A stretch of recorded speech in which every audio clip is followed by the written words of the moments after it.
Internet, I'm Insane Lane, and welcome to Bad Erotica Book Club. We are not behind schedule at all. I'm not putting my makeup on right now because it's been really hot all day, and I was genuinely afraid it would melt off my face. For anyone who's been in a place approaching 40 degrees today, I feel your pain because that's what we've had, and it sucks.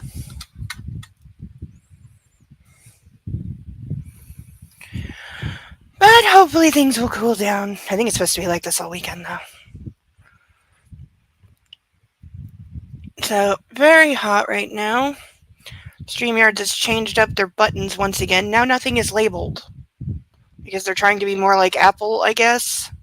I think it's stupid. I always hate when sites, change their layouts and they don't give you an option to, keep the old one. And, why are we getting rid of telling people what the buttons do? What about new people that don't know? Because if you hover on them, they don't tell you anything either, so. Giving them a fail on that.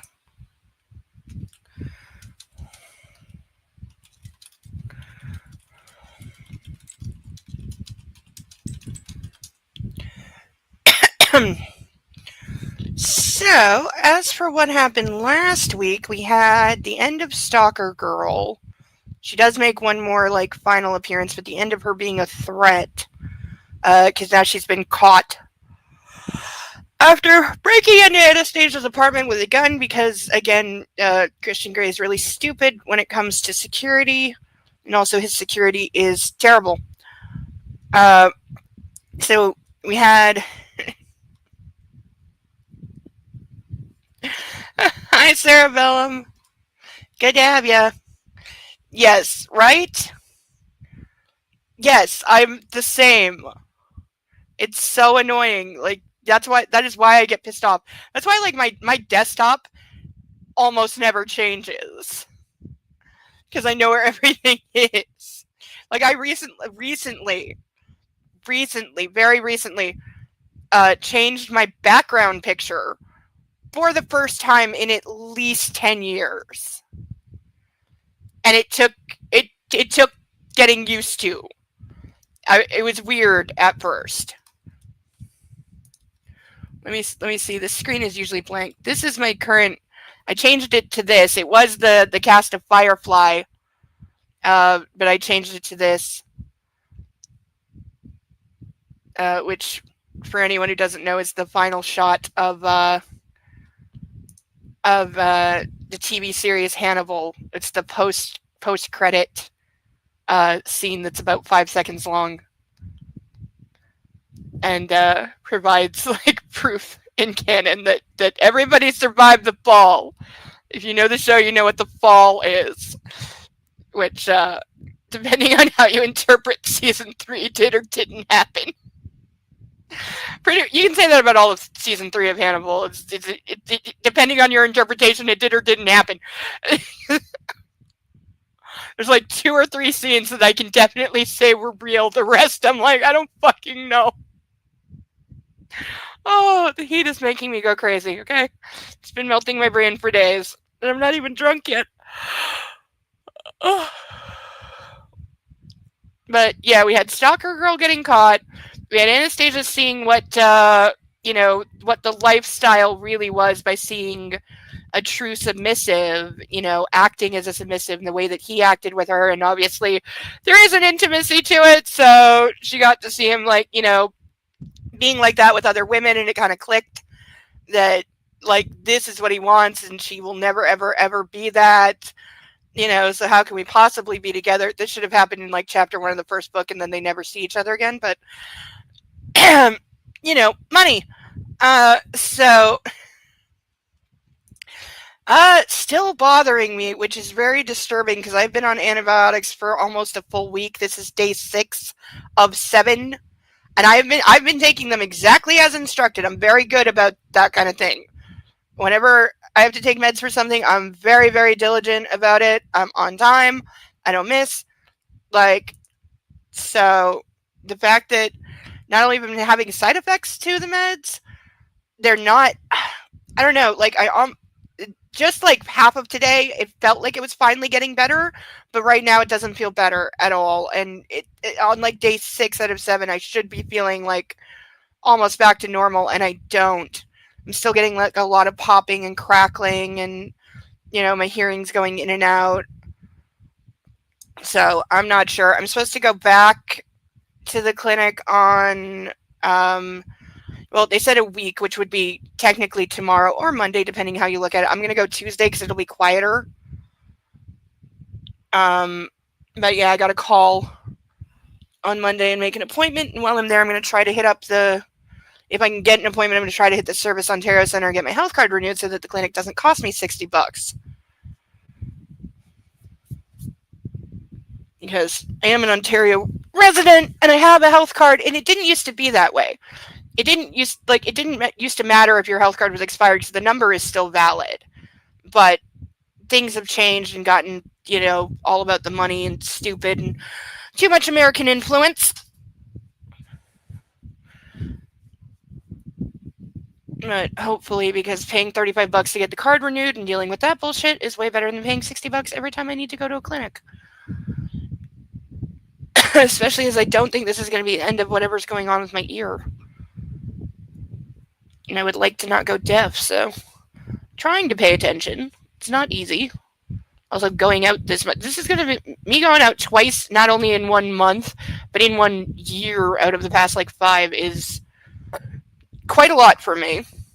I don't really do going out or people. I certainly don't do clinics or doctors. But needs must sometimes. And I had a friend encouraging me. In the I love you, but you're being a dumbass, so do the thing kind of way. Because we all need those sometimes.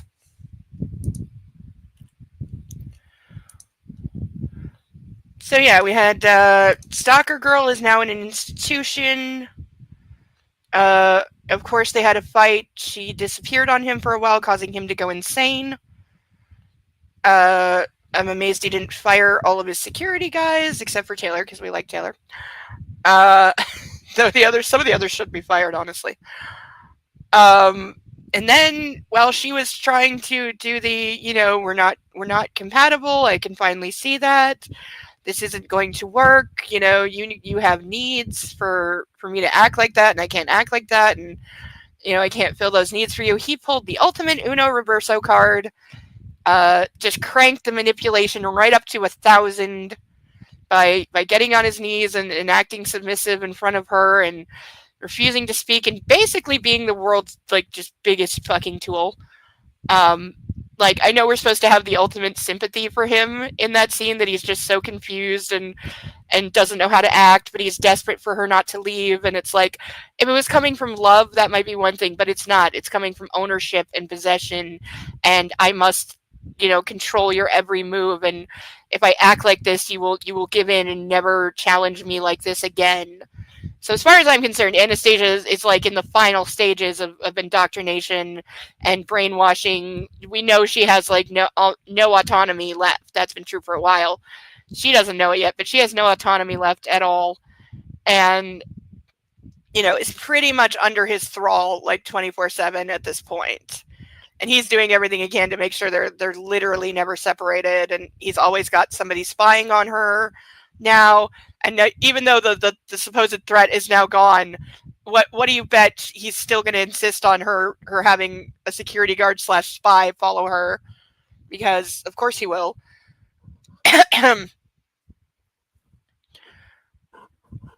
And we know that he started thinking about marriage, because that is his version of having the ultimate control. Because she can't ever, ever, ever leave you if she's married to you. Because that's how that works. But I'm sure we will get into it and so much more. But for now, all rise for our national anthem. If you're still struggling with consent, just imagine instead of initiating sex, you're making them a cup of tea. You say, "Hey, would you like a cup of tea?" And they go, "Oh my God, I would love a cup of tea, thank you." Then you know they want a cup of tea. If you say, "Hey, would you like a cup of tea?" And they're like, I'm not really sure. Then you can make them a cup of tea, or not, but be aware that they might not drink it. And if they don't drink it, then, and this is the important bit, don't make them drink it. Just because you made it doesn't mean you're entitled to watch them drink it. And if they say, no thank you, then don't make them tea. At all. Just don't make them tea. Don't make them drink tea, don't get annoyed at them for not wanting tea. They just don't want tea, okay? They might say, yes please, that's kind of you. And then when the tea arrives, they actually don't want the tea at all. Sure, that's kind of annoying as you've gone to all the effort of making the tea, but they remain under no obligation to drink the tea. They did want tea, now they don't. Some people change their mind in the time it takes to boil the kettle, brew the tea, and add the milk. And it's okay for people to change their mind, and you are still not entitled to watch them drink it. And if they are unconscious, don't make them tea. Unconscious people don't want tea, and they can't answer the question, do you want tea? Because they're unconscious. Okay, maybe they were conscious when you asked them if they wanted tea, and they said yes, but in the time it took you to boil the kettle or brew the tea and add the milk, they are now unconscious. You should just put the tea down, make sure the unconscious person is safe, and this is the important part again, don't make them drink the tea. They said yes then, sure, but unconscious people don't want tea. If someone said yes to tea, started drinking it, and then passed out before they'd finished it, don't keep on pouring it down their throat. Take the tea away. Make sure they are safe, because unconscious people don't want tea. Trust me on this. If someone said yes to tea around your house last Saturday, that doesn't mean they want you to make them tea all the time. They don't want you to come around to their place unexpectedly and make them tea and force them to drink it, going, but you wanted tea last week, or to wake up to find you pouring tea down their throat, going, but you wanted tea last night. If you can understand how completely ludicrous it is to force people to have tea when they don't want tea, and you are able to understand when people don't want tea, then how hard is it to understand when it comes to sex? Whether it's tea or sex, consent is everything. And on that note, I'm going to make myself a cup of tea. Yay! Hello, everyone. Alright, let's introduce our ducks. They get annoyed if I don't. We have Ralph, Charlotte, Steve, Paddington, Caspian, Inspector Clouseau, Dumbo, Sally, Bill, Xavier, Eloise, Pongo, Mitch, Sansu, Bob with two B's, Sasha, Bartholomew, Alex, Chuckles, Melman, Naruto, Jeremy DeWitt, Cinemark, Alan Tudyk, and Jeeves. And we have these. These are the currently available new ducks. Some of the others still need repainting. I didn't have time to do that this week. Also, I was afraid to do it this week because it is so hot that I didn't think the paint would dry properly and it would just stay sticky and like rub off. So I didn't want to do that. Plus, I'm still looking for ideas. If you're in my Discord, leave ideas in the book club section. The pictures of the ducks are there. Just let me know which one you're putting forth an idea for. But with the link in the top of the YouTube chat, you may sponsor a duck for $10. Any of these, I will draw one at random. You get to name it, and then it will go on the stage. I am working on a new stage that is also on my project for next week. Basically, next week is Duck Week. You know, get the painting done and get the stage done. I have the boxes for the stage, so that's good. If anyone is feeling generous for $25, I will put on these actual police issue handcuffs. This is my personal favorite. For 20 pages, or roughly half of what we're reading tonight. And yes, these are real. Yes, they have a key, and there is a backup key on a string around my monitor within reach because we practice safety here. So if this key that it will be on my desk gets dropped, I have a backup key on a string because safety first. And if anybody is absolutely crazy and wishes to donate $50, I will chug this glass of wine filled to here at any point. Hopefully in one go. I've done it in one go twice. Once I couldn't because I forgot you. I'm starting to learn how to chug. I never went to college, okay, so I didn't learn this. But I'm starting to learn, and yeah, if you breathe out and then chug, better. So, learning. It's always this side of this dress that wants to show my bra. Always. Number one thing I used to get in trouble for, like the only thing I got in trouble for in like middle school and high school, is my bra showing, which I used to think was and this is at the height of where spaghetti straps were like everything. It was actually hard to find a non spaghetti string top, and like I'm a bigger girl and also bigger boobs, so my bra straps are wider, and so having like little spaghetti strap wouldn't cover shit, and yeah, I used to get in trouble. But I always thought it was a dumb rule, and I even heard boys saying it's like a dumb rule. Which, of course, like, the boys that have their pants around their knees with, like, Simpsons boxers showing, and nobody cared about that. But God forbid my bra strap is showing. Ugh. Like, the crap we have to put up with. And the fact that they do it in school, like, they literally just, like, teach you all these degrading, like, annoying, offensive, sexist things in a classroom. It's just like, what are you doing? What are you even doing?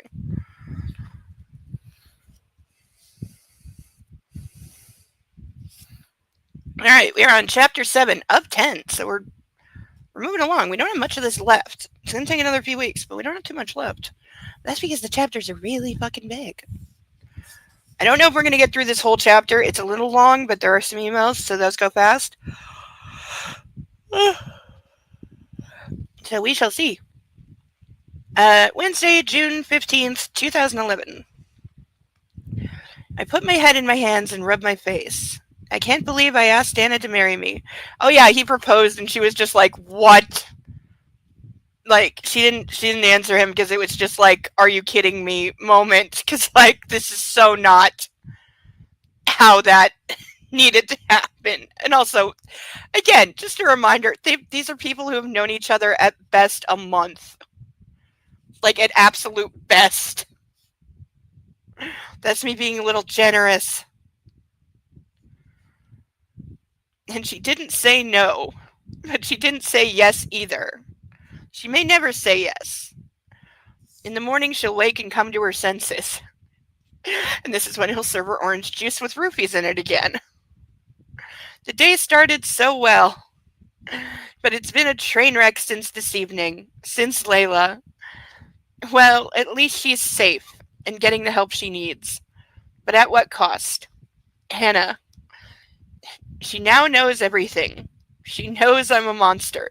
He hasn't come right out and said the mommy part yet, so she doesn't quite know everything. But again, it's obvious to anyone with a freaking brain. Not that she has one, so there's that. But she's still here. Focus on the positive, Gray. My appetite has gone the same way as Anna's, and I'm exhausted. It's been an emotional evening. I get up from the kitchen counter. I've experienced more in the last half hour than I would have thought possible. This is what she does to you, Gray. She makes you feel. See how she restores the poor, like, wounded bullshit? Itchy. Like, again, in the hands of a better writer, there's pieces of things that would be good here, but we don't have a better writer.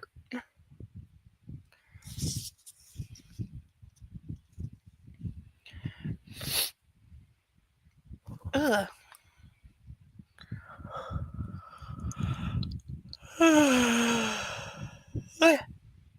You know you're alive when you're with her. I can't lose her. I've only just found her. Confused and overwhelmed, I deposit my plate in the sink and head to my bedroom. It will be our bedroom if she says yes. By the way, if I was going to marry him, I so would not live here. This is the place where he had all his subs, and, like, it's got too much history. And also, just no. Just so much no. I'd be like, okay, if I say yes, we're moving.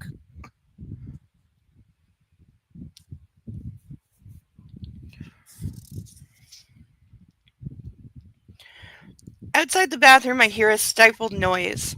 She's weeping. I open the door and she's on the floor, curled in the fetal position, wearing one of my t-shirts and sobbing. Because that's the response you want to "Will you marry me?" The sight of her in such despair is like a swift kick to my gut that leaves me breathless. He's going to comfort her and then they're going to fuck, right? It has to be. It's intolerable. I crawl onto the floor. Hey, I murmur, as I pull her into my lap. Okay, dude, does it ever occur to you that you are like the last person she might want to be around right now?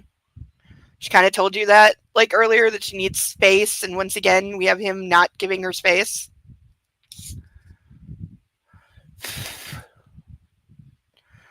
Please don't cry, Anna, please. She snakes her arms around me and clings to me, but her crying shows no sign of abating. Oh, baby. Gently, I stroke her back, thinking about how much more her tears affect me than Layla's did. Oh! I get the point, but that is so goddamn cold. And like, I'm a very cold person. I've been called an ice queen and it's valid, but damn! Like, damn! Because I love her. She's brave and strong. Neither of these are true. And this is how I reward her, by making her cry. I'm sorry, baby. I whisper, holding her, and start to rock to and fro as she weeps. I kiss her hair. Eventually, her crying subsides, and she shudders, racked with dry sobs. I stand with her in my arms, carry her to the bedroom, and lay her down on the bed. She yawns and closes her eyes while I strip out of my pants and shirt, leaving my underwear on. Are we supposed to take this as a sign that he's going to behave? Because I don't buy it. I slip into a t-shirt and switch off the lights. In bed, I hold her close. Within seconds, her breathing deepens, and I know she's asleep. She's exhausted too. I dare not move for fear of waking her. She needs sleep. In the dark, I try to make some sense of all that's occurred this evening. So much has happened. Too much. Too much. Now we have, I think, either a flashback or a dream sequence or some combination of both.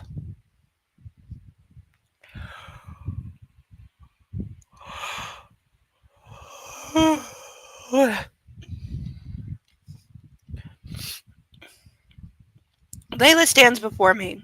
She's a waif, and her stench makes me take a step back. The stench. No. The stench. He smells. Oh, yeah, he's having like a bad dream. He smells of nasty and dirt. It makes sick come into my mouth. He's mad. I hide under the table. There you are, you little prick. He has cigarettes. No. I call my mommy, but she doesn't hear me. She lies on the floor. Smoke comes out of his mouth. He laughs. He holds my hair. The burn. I scream. I don't like the burn. Mommy is on the floor. I sleep beside her. She is cold. I cover her with my blankie. He's back. He's mad. Crazy, stupid bitch. Get out of the way, you stupid fucking runt. He hits me and I fall. He goes. He locks the door. And it's Mommy and me. And then she's gone. Where is Mommy? Where is Mommy? He holds the cigarette in front of me. No. He takes a puff. No. He presses it against my skin. No. The pain, the smell. No. Okay, I could do better in 5 minutes if I was trying to write a like flashback / dream sequence. That is so kindergarten level. Christian. My eyes flick open. There's light. Where am I? My bedroom. Anna's out of bed, holding my shoulders, shaking me. You left. You left. You must have left. I mumble incoherently. She sits down beside me. I'm here, she says, and lays her palm on my cheek. You were gone. I only have nightmares when you're not here. I just went for a drink. I was thirsty. Okay, this is taking the concept too goddamn far. Like, that literally if she gets up for a glass of water, because this is the second or third time this has happened, where she's gotten up for a glass of water and he's had a nightmare in the 5 minutes she's been gone. Like, I get that she is literally like this healing, like, angel to him and literally keeps the nightmares away, but come on.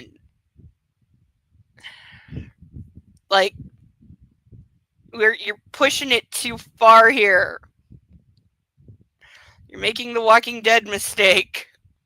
There's a reason I stopped after season 1 of that show.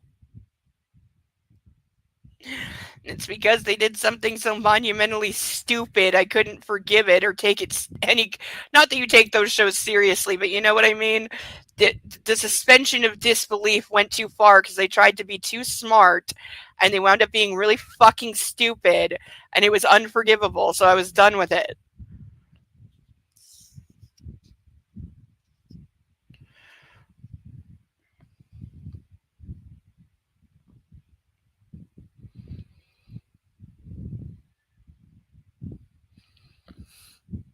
Mm. Closing my eyes, I rub my face, trying to separate fact from fiction. She hasn't left. She's looking down at me. Kind, kind Anna. My girl. You're here. Oh, thank God. I pull her down beside me on the bed. I just went to get a drink, she says, and I wrap my arms around her. She strokes my hair and my cheek. Christian, please, I'm here. I'm not going anywhere. Oh, Anna. My mouth claims hers. I told you they were gonna fuck. I told you. The fact that like it's delayed till the middle of the night doesn't matter. She tastes of orange juice, sweetness, and home. My body responds as I kiss her. There we go. There we go. There we go. We went like 3.5 pages without. Yep. Her ear, her throat. I tug her bottom lip with my teeth as I caress her body, my hand pushing up the t shirt she's wearing. Notice how he never asks, he just starts doing. She trembles as I cup her breast and she moans into my mouth as my fingers find her nipple. I want you, I whisper. I need you. I'm here for you. Only you, Christian. Her words light a fire inside me, and I kiss her again. Please never leave me. She grabs my t shirt and I move so she can pull it off. I pull her upright while kneeling between her legs and drag off her t shirt. She looks at me, her eyes dark and full of hunger and longing, because she's perpetually horny now, too. Holding her face, I kiss her and we sink into the mattress. Her fingers tangle in my hair and she kisses me back, matching my fervor. Her tongue in my mouth, eager to please. I've only tried French kissing like twice, and both times was just like, no, no, no, so much no. All of the no, ew, no, never again. First time I was 14, so like many years later, I did consider that maybe I was just, 14, and some things are just icky when you're 14. So I tried it again. Nope, still icky in the 30s. Still no.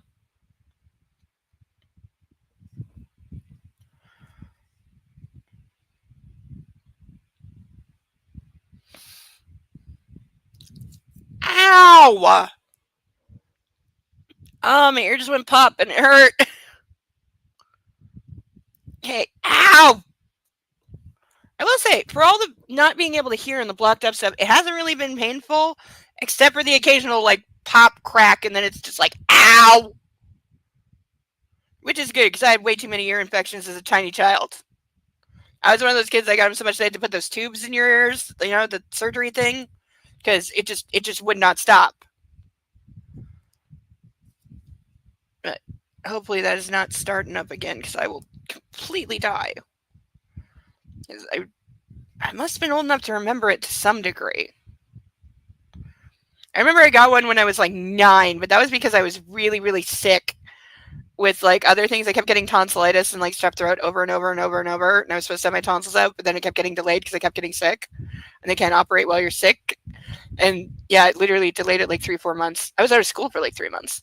And yeah, when I got an ear infection the like almost last time, my mom was just like, "Oh my God, not this again!" Like she was she was losing her mind those few months. She really was losing it because I was just constantly sick.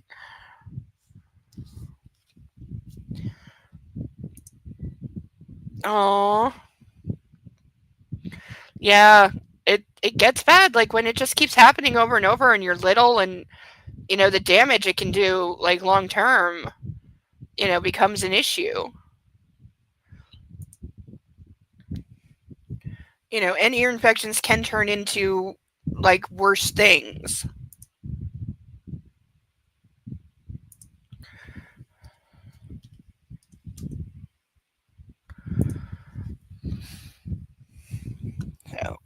probably still really common for kids to have that.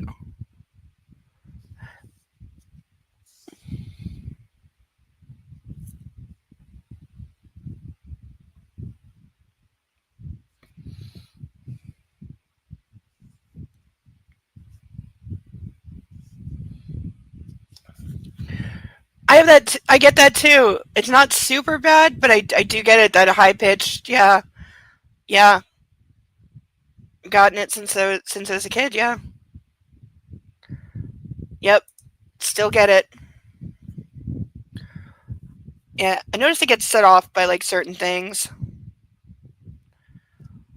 Usually it's not so bad, but uh, some days it just won't. Like some days it'll just be like on and off all day, and I get really annoyed.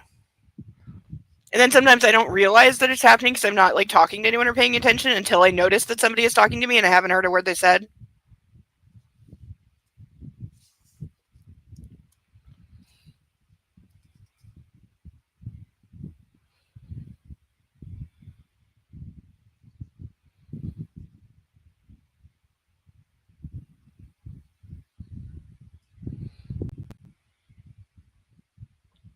Yes.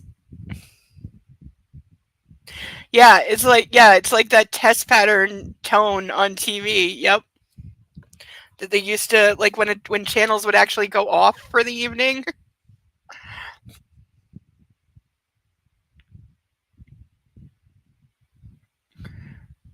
Like I used to know exactly what time YTV went off the air.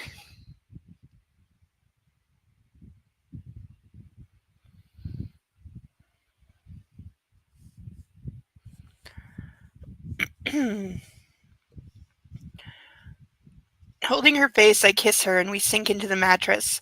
Her fingers tangle in my hair as she kisses me back, matching my fervor, my tongue in her mouth, eager to please. Oh, Anna. Suddenly she pulls back and pushes against my arms. Christian, stop. I can't do this. Do we think he's going to respect being told the word stop?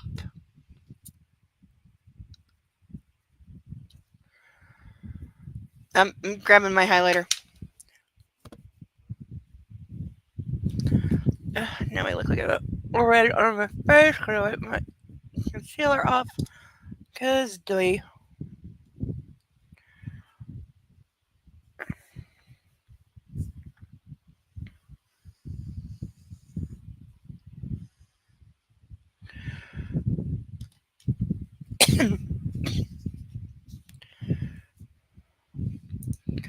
Ooh, yeah. I'm pretty sure in like February this year I was sick for pretty much the entire month. I think I had the new like variation of COVID that really goes after your throat because I didn't read about it until after, but everything they said like it feels like razor blades in your throat and I had that for like 2 weeks and my voice like not only did I lose my voice for like almost 2 weeks, it took forever to recover. I still don't feel like my voice has recovered. I still can't sing the way I used to be able to, which is really disturbing to me because I like singing and I have a pretty good voice. And yeah, since then I haven't been able to sing like I used to be able to, and I'm trying to ignore it honestly, but and I'm hoping it still gets better. But yeah, it really fucked up my voice. But again, fingers crossed that it gets better for both of us. What? What's wrong? I murmur against her throat. No, please. I can't do this. Not now. I need some time. Please.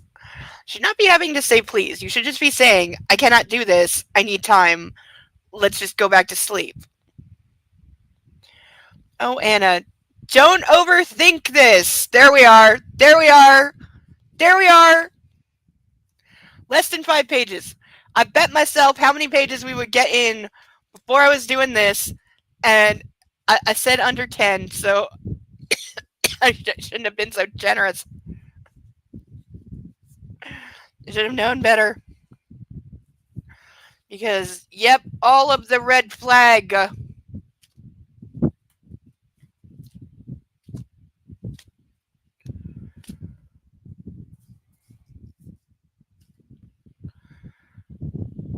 This is going to sound great out of context.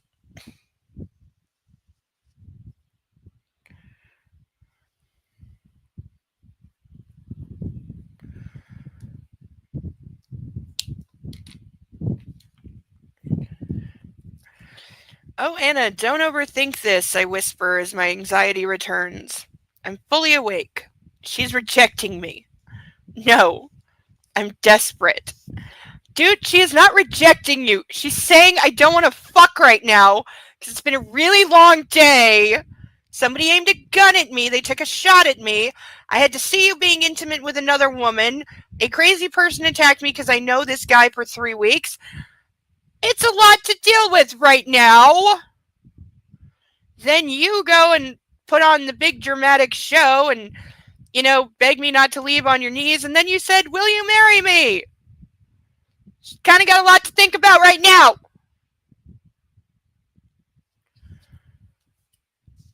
And yes, it's true. For women, when we are stressed out, we're not so interested in the sexy time because we got shit to do.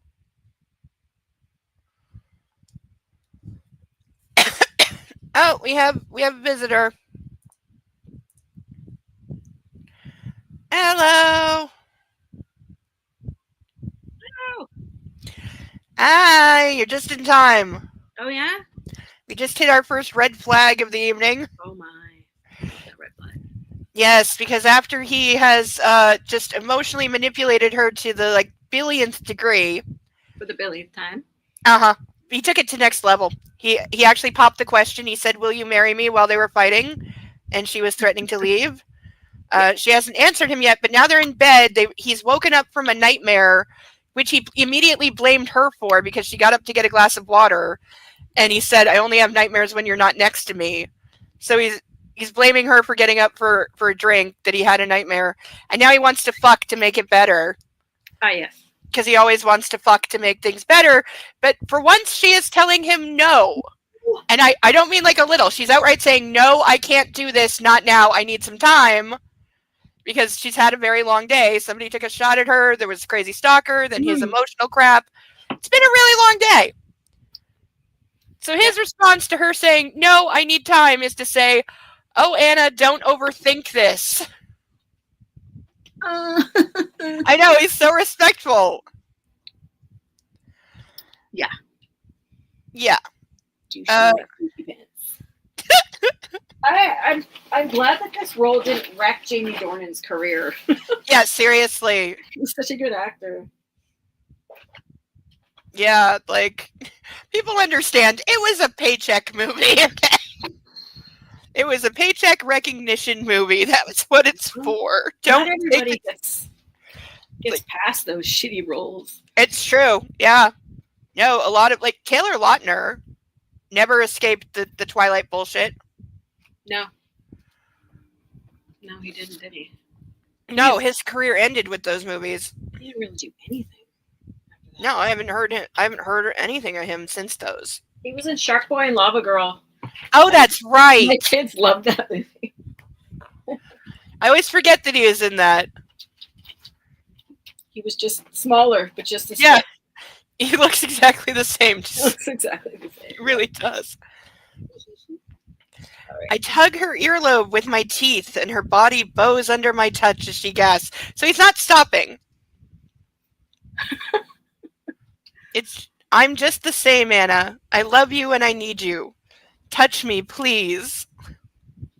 I stop and rub my nose against hers and stare down at her, holding my weight on my arms as I wait for her response. Oh, here's a great line.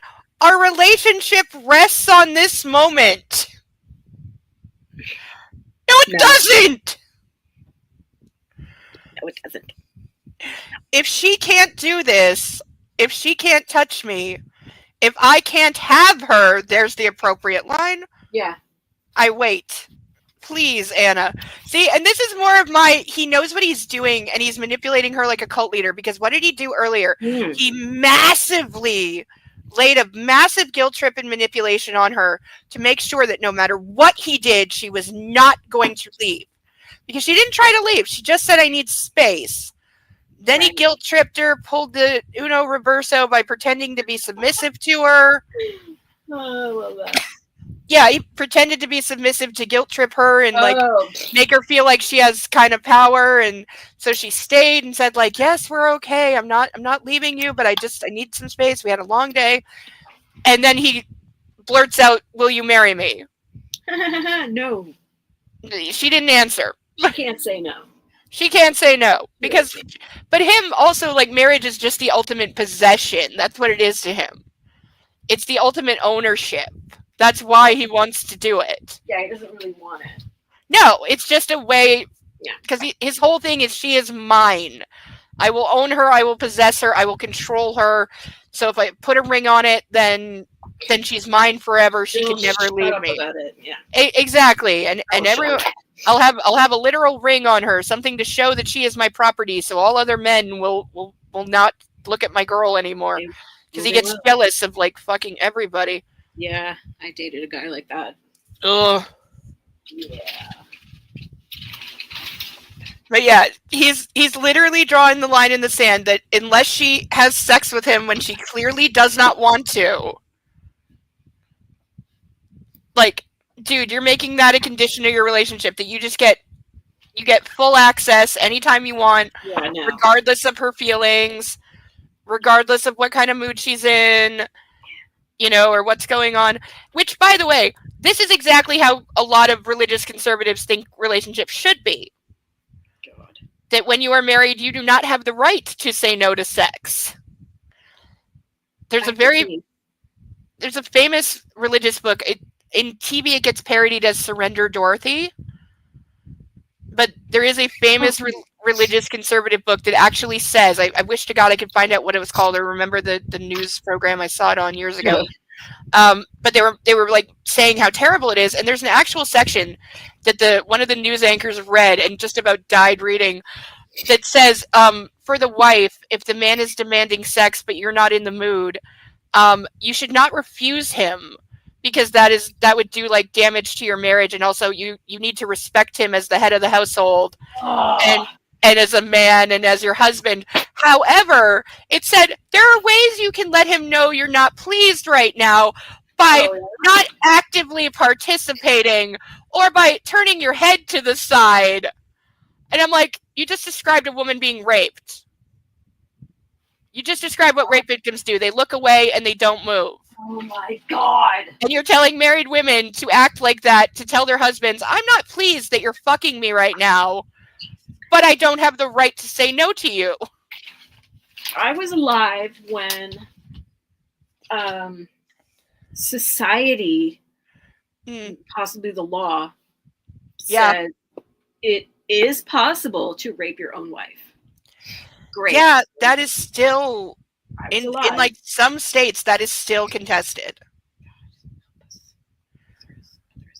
I don't exactly know what Canada's stance on it is. I think we would have never like done the chattel thing. I don't think we did. I don't think we're that. But we also had like women's right to vote way earlier.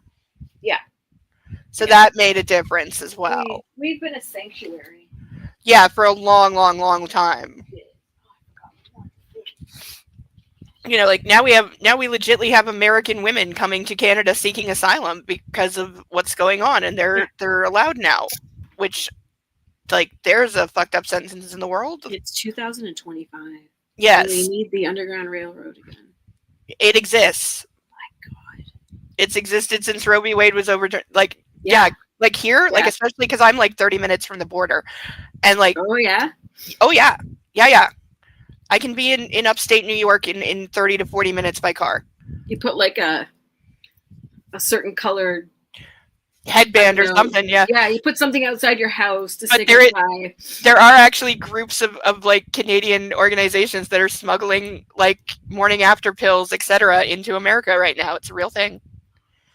And smuggling American women up here to like health clinics for abortions and stuff like that. That's been going on for years now. Yeah. Unreal. So yeah, it's a very, very much a real thing. So sad. Please, Anna. Tentatively, she reaches up and places her hand on my chest. Heat and pain spiral across my chest as the darkness unleashes its claws. I gasp and close my eyes. I can do this. I can do this for her. My girl. Anna. She runs her hand up to my shoulders, her fingertips scalding my skin. I groan. I want this so much, and I dread it so much. To dread your lover's touch. What kind of fuck up am I? Well, there's a long list. Yeah. You want it alphabetically or in like timeline? Chronologically. She pulls me down to her and moves her hands to my back, holding me. Her palms on my flesh, branding me. My strangled cry is half groan, half sob. I bury my face in her neck, hiding, seeking solace from the pain, but kissing her, loving her, as her fingers cross the 2 scars on my back. It's almost unbearable. I kiss her feverishly, losing myself in her tongue and her mouth as I fight my demons, using only my lips and my hands. They skim over her body while her hands move over mine. The darkness is swirling, trying to dislodge her, but Anna's fingers are on me, caressing me, feeling me, gentle, loving, and I steel myself against the fear and the pain. I trail my lips down to her breasts and close them around one nipple, tugging until it's hard and standing at attention. So really taking that no thing seriously. Apparently. Yeah, they have such a great relationship. She groans as her body rises to meet mine, and she scrapes her fingernails across the muscles on my back. It's too much. Fear erupts in my chest, hammering my heart. Oh fuck, Anna. I cry out as I stare down at her. She's panting, bright-eyed and brimming with sensuality. Oh boy. Oh, really? In one page, she's gone from no, I can't do this to now she's all like turned on and horny. Yep. This is turning her on. Thank you for stating. In case I didn't get it from the brimming with sensuality line. Thank you. So bad. Fuck. So bad. Don't overthink this, Gray. Just what he said to her. Same thing. Don't overthink it. Man up. Go with it. Man up. How about man down? Yeah. How about you man up by respecting that she said no and going, okay, we'll go back to sleep. That's being a man.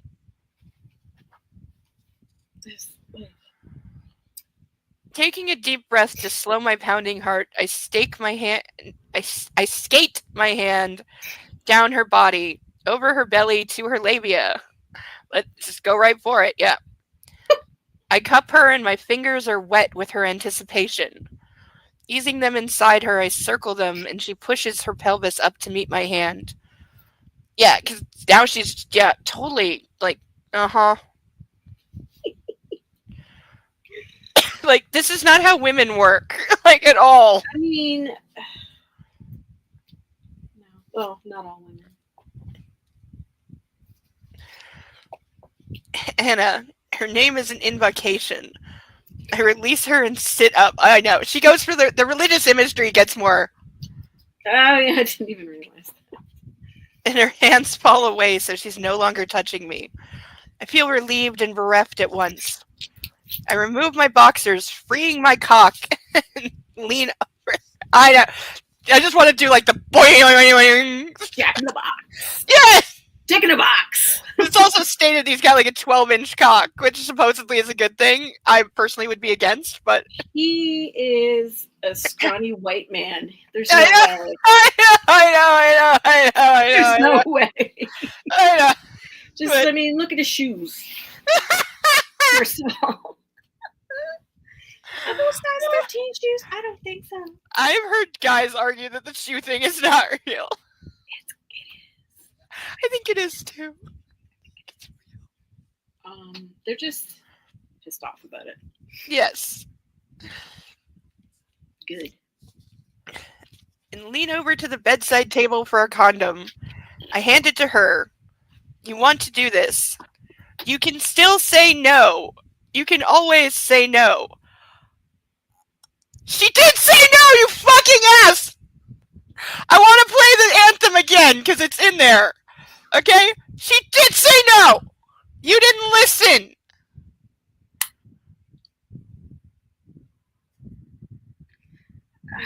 I know. Okay. Yeah. Now he sounds like a date rapist. You can say no. Yeah, she did say no. You You didn't listen. And Oh, thanks. now you're naked with the condom. This is not the moment. What if she did though? Oh, I know. Let's rewrite the scene. Yeah, like she says no to him right now. Like, then what? He wouldn't stop. You know. Or what happens? At best, and I'm taking this partially from the other book that she was definitely writing at the same time as these. At best, he would like wait, let her go back to sleep and do it, and then just fuck her while she's sleeping. Whoa. Because in the other book series, in The Mister, he almost does that to his love interest. He actually, she has like nightmares. She's the one with the nightmares. So he like tells her like, come sleep in my bed just for comfort. This is like, he's got the hots for her, but she's a virgin and innocent. So he's trying to like not corrupt her basically. Cause he's a bored rich guy who does coke and DJs. And he wakes up and her hand is on his chest and he's like fully erect. And he literally starts to take her hand, intending to use her hand to jerk off while she's sleeping. And then only stops because she wakes up. So, yeah, I could totally see Christian Grey like fucking Anastasia while she's asleep. Like, 100%. And that's a kink for some people. Oh, I'm sure. Yeah. It's, somnambulophilia or somnambulophilia or something. I usually do, yeah. But somnambulism, it's, yeah. But it's a kink. And, again, if that's your thing, fine. As long as it's consensual, fine. God. Yeah, great. But you do you. Like, unconscious is generally. Yeah, like unless you have that arrangement like ahead of time. Here's her response to "You can always say no." Don't give me a chance to think, Christian. Oh, damn. So there it is. That's the last shred of her having any autonomy at all. Yeah, thinking is. Because, thinking is bad for women, you get ideas, and that's why we shouldn't read books. I want you to. She rips open the foil with her teeth, and slowly, with trembling fingers, slides it onto me.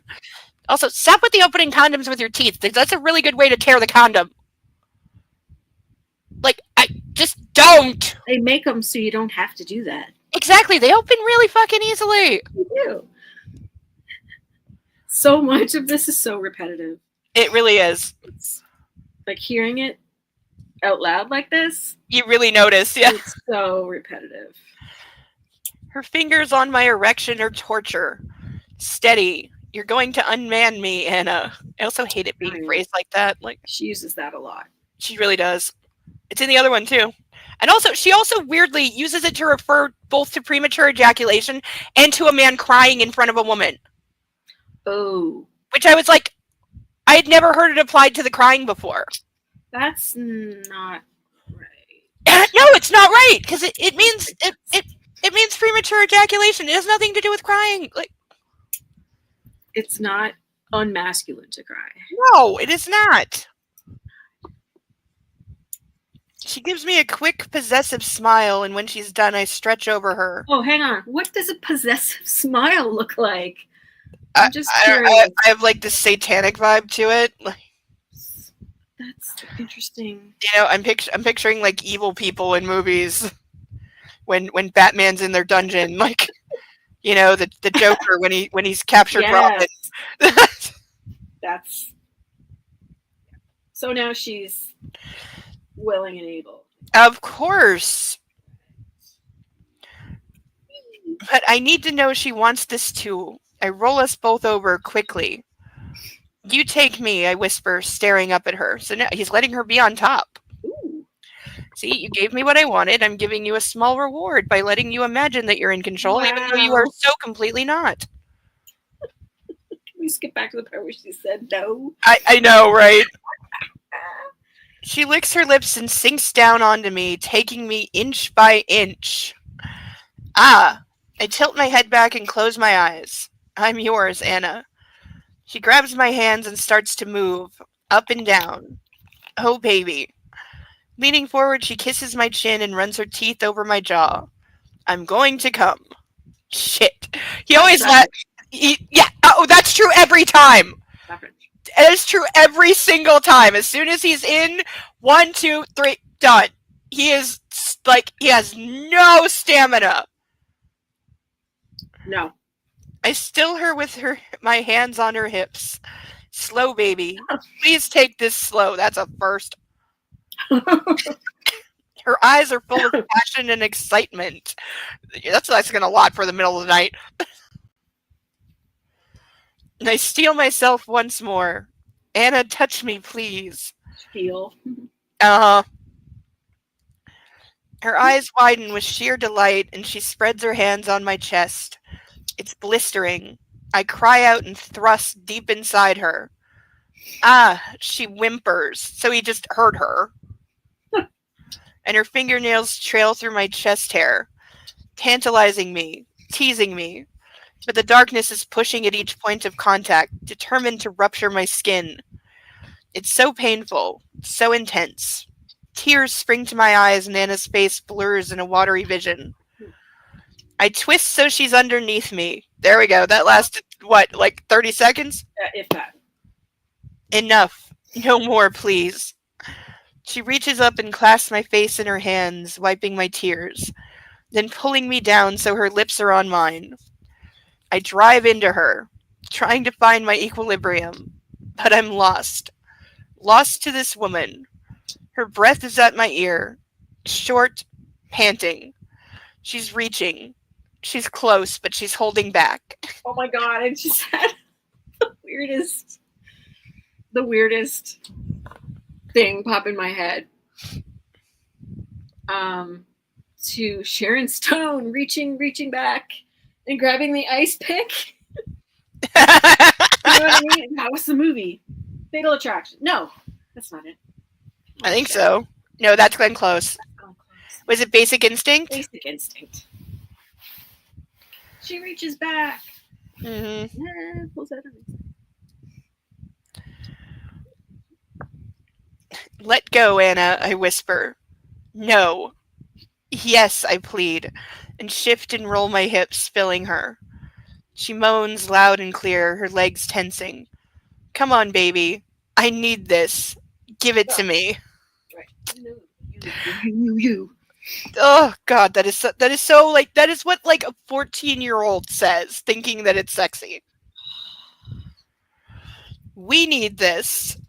She lets go, convulsing around me and crying out while she wraps her arms and legs around my body, and I find my release. Yeah, there's no way sex with this guy is like this satisfying ever. I just, these are written by a woman. I know. I have a woman. I know. I have a friend in England who he's just like, no, I refuse to believe that E.L. James is a woman because no woman could write women and sex this badly. I know. Maybe it's me. And also, everyone agrees, including her, that Christian Grey is her self-insert character. Her what? It's a thing in writing, especially in fanfic. I definitely do it, where the author will always put a version of themselves in the story, and sometimes that's like a side character. Like that's why Stephen King does cameos in all of his own movies. Yeah, and he always picks the role because he's like, no, that's I wrote myself as the gas station attendant guy, the guy who's hokey and stupid. That's me. That was me writing a little bit of me. So I'll play that role. I love him so much. Yeah, and because he cameos in everything that he made of his, and he knows he's like, I'm a terrible actor. He's horrible. Awful. I mean, that's the point. A lot of the movies are bad, yeah, especially the older ones. They're really bad. God. Yeah, but he's like, I know I'm bad. That's why I wrote myself in the dorky, stupid role. Like there was method to my madness and cocaine. That's right. Yeah. So authors will put the character that they want to be. And so everyone has said, including E.L. James herself, that, yeah, Christian Grey being the rich, powerful, respected, billionaire, globetrotter, can have anything guy, that was her fantasy character for herself. Makes sense. You know, so that's maybe why it has such like a male perspective. But again, coming from a woman, it's hard. And like, she sets us back. Like, I don't have. Oh God, yes. God, yes. Oh God, yes. No, like in the fanfic I'm writing, I have a self-insert character, but it's the main female character. It's an OG original character that I am writing and putting in the world that I'm playing with. But I'm aware of that. Yeah, I've done that too. I mean, I've done that. I didn't know there was a name for it, but yeah, I've done that too. Yeah, all writers do. It's like not the juicy role. I give myself the dork. No, I have like loner. My role is equally. I'm playing around in the world of like Hannibal, the TV show, so there's no way it's not going to be twisted. Yeah. You know, and I've got like med-fet, trauma history, like twisted love, caretaking. There's all these themes, and there, for me, there is like a true romance in it, but you have to be able to see it through the really fucked up shit. But I'm aware that it's fucked up, and that's part of the point because I'm having some fun. It can be well done. Exactly, I'm having fun. Yeah. Just, you know, I have Hannibal alternately torturing and taking care of his female love, and it's like sometimes you don't know which is which, and that's the point. Yeah. Like, is he doing something just to torment her, or is he doing it out of love, or is there a bigger picture? Because I've got, like, mystery elements going through, and, you know, playing with timelines, so... What's going on in his mind, whereas with this guy, you're like... Yeah, this guy, he only really has two thoughts. I'm hungry and I'm horny. Yeah, painters do it too. They often, yeah. Yeah. Yeah, like look at Sistine Chapel. I think it was a lot of the tableau scenes in the Sistine Chapel. The artist has themselves in it. That's so cool. That's like, you're like, yeah. It was your way of doing a cameo before doing a cameo, and love it. Yeah, and they would often insult people. Like one of them, there was a pope who resigned in like 13 whatever. And so the person who painted one of Dante's Circles of Hell put the face of that pope on a donkey or something because he didn't like him, and that was like dissing somebody back then, and it's still there. I think that would still count today. It would definitely still count. Yeah, still count. You can still do it.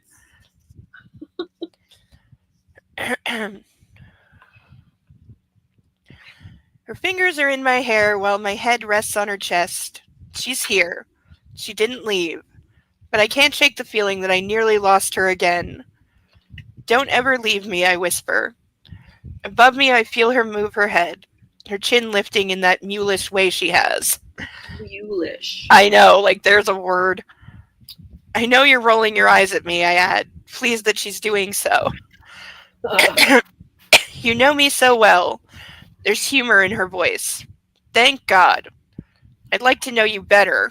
Yeah, maybe you should know each other for more than like 3.5 weeks before getting engaged. You know, just saying. Oh my God, man. Hack at you, Gray. Like, would anybody, like when they announced the engagement, you know everybody would think he knocked her up. There's no other thought. I wonder what's going on. What the hell? Yeah, he did like a complete about-face personality swap. Well, exactly, and that's why I guess Mom was like, are you sure she's not a gold digger? Because, yeah, this is how somebody under the thrall of a con artist acts, only Mommy misses that it's her darling boy who's the con artist. Oh, totally. He's the one luring her in, not the other way around. Oh, yeah. Oh, my God. Back at you, Gray, she says, and asks me what torments me when I sleep. The usual. She insists that I tell her more. Oh, Anna, do you really want to know? She remains silent, waiting. I sigh. I must be about 3, and the crack horse pimp is mad as hell again. He smokes and smokes, one cigarette after another, and he can't find an ashtray. Does she really want this shit in her head? The burn, the smell, the screaming. She tenses beneath me. It hurt, I mutter. It's the pain I remember. That's what gives me nightmares. That and the fact she did nothing to stop him. Hannah hold on me tightens. I lift my head, meeting her eyes. You're not like her. Don't ever think that. Please. She blinks a couple of times, and I lay my head on her chest again. She blinks a couple of times. Yeah, she doesn't talk a lot. Is this for the word count? Probably. The crack whore was weak. No, maggot. Not now. Also, I object to calling somebody weak just because they have a drug problem. It doesn't make them weak. No, it doesn't. She killed herself, abandoning me. Sometimes in the dreams she's just laying on the floor, and I think she's asleep. But she doesn't move. She never moves. And I'm hungry. Really hungry. There's a loud noise and he's back, and he hits me so hard, cursing the crack whore. His first reaction was always to use his fists, or his belt. Is that why you don't like being touched? I close my eyes and hold her tighter. That's complicated. I nuzzle the space between her breasts, surrounding myself with her essence.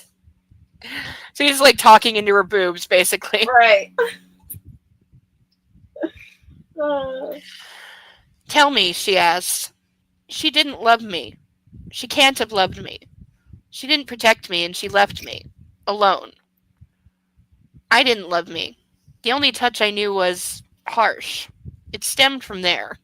Oh, there's so much wrong with that. Like, he's more than old enough to know that, yes, his mother loved him. She just had problems. Yeah. Yeah. Like, his whole response to his mother and to his adoptive family is so immature.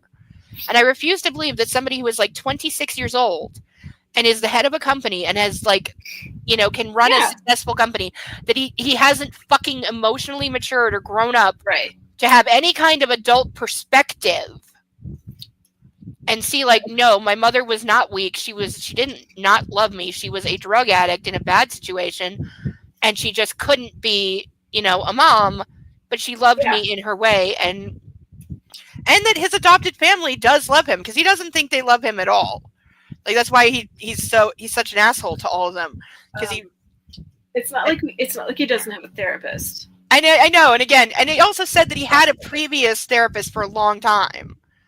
But I'm guessing the previous therapist confronted him about his bullshit and was like, no, you need to see, your family does love you. You need to, like, let that in. And over it. You need to, really, but not in that way, but some people do need to be told.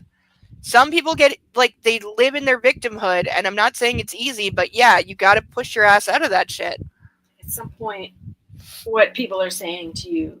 Yeah, you got to take the world the as it is. Yeah. And not your demented take on it. He's still living in, like, his demented take on it. Yeah. You know, because he just never, ever grew up even a little bit. The two. That's what you're... They don't go together. They don't match. They don't match. The receipts. The receipts don't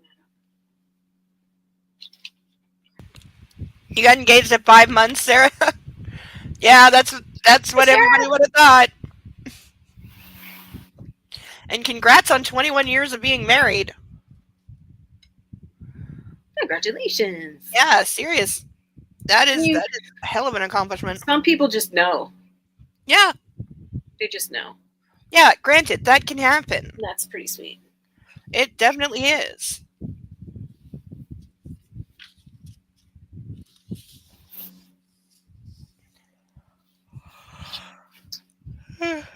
Oh, don't start yawning. Don't start yawning. Nah, it'll go away.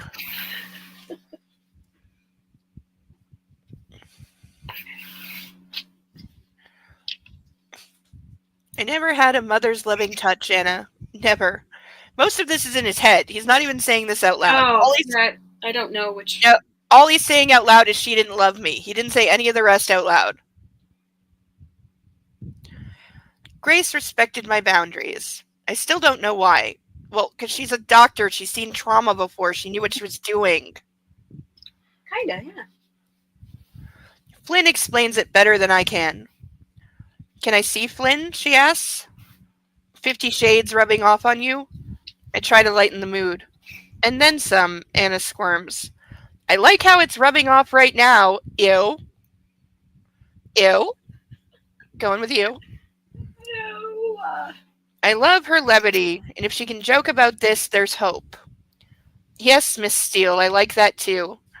I kiss her and stare into the warm depths of her eyes. You're so precious to me, Anna. I was serious about marrying you. We can get to know each other then.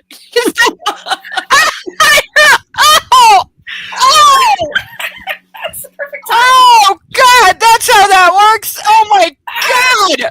It sounds like an arranged marriage. I was literally about to say that. I was like, "Oh, this is how arranged marriages fucking work." That is how like royal marriages used to work. It's like you get married, and then you have 40 years to get to know each other. I've heard it. Oh my God! Ooh, boy.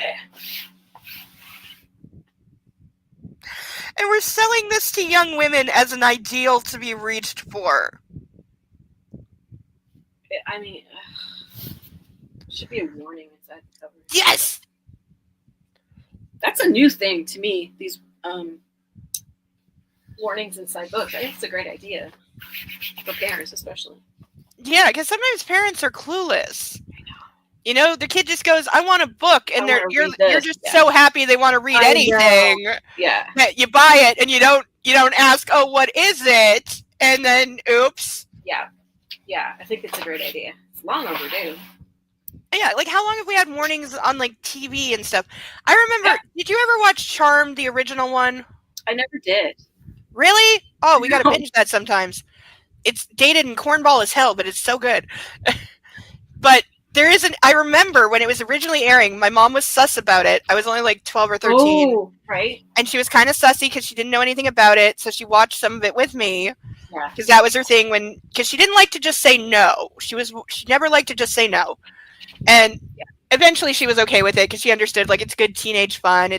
There's no sex, so it's okay. Exactly. But I remember in the third or fourth episode, the Dream Sorcerer one, there's a guy who, you know, through like drugs and magic, is getting into women's minds, women that reject him, and then because it's his dream world that he's like lured them into, he has total control and he can make them be silent, and then he's killing them in their sleep, and then they're dying in real life because of that old thing, the superstition that if you die in your sleep, you die for real.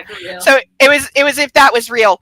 And I remember he's attacking one of the sisters, because there's 3 sisters that are the core witches of the show.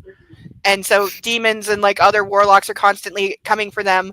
And the oldest sister meets the guy and she kind of brushes him off. She has a boyfriend at the time and she says like, I have a boyfriend, thank you, but I'm with somebody.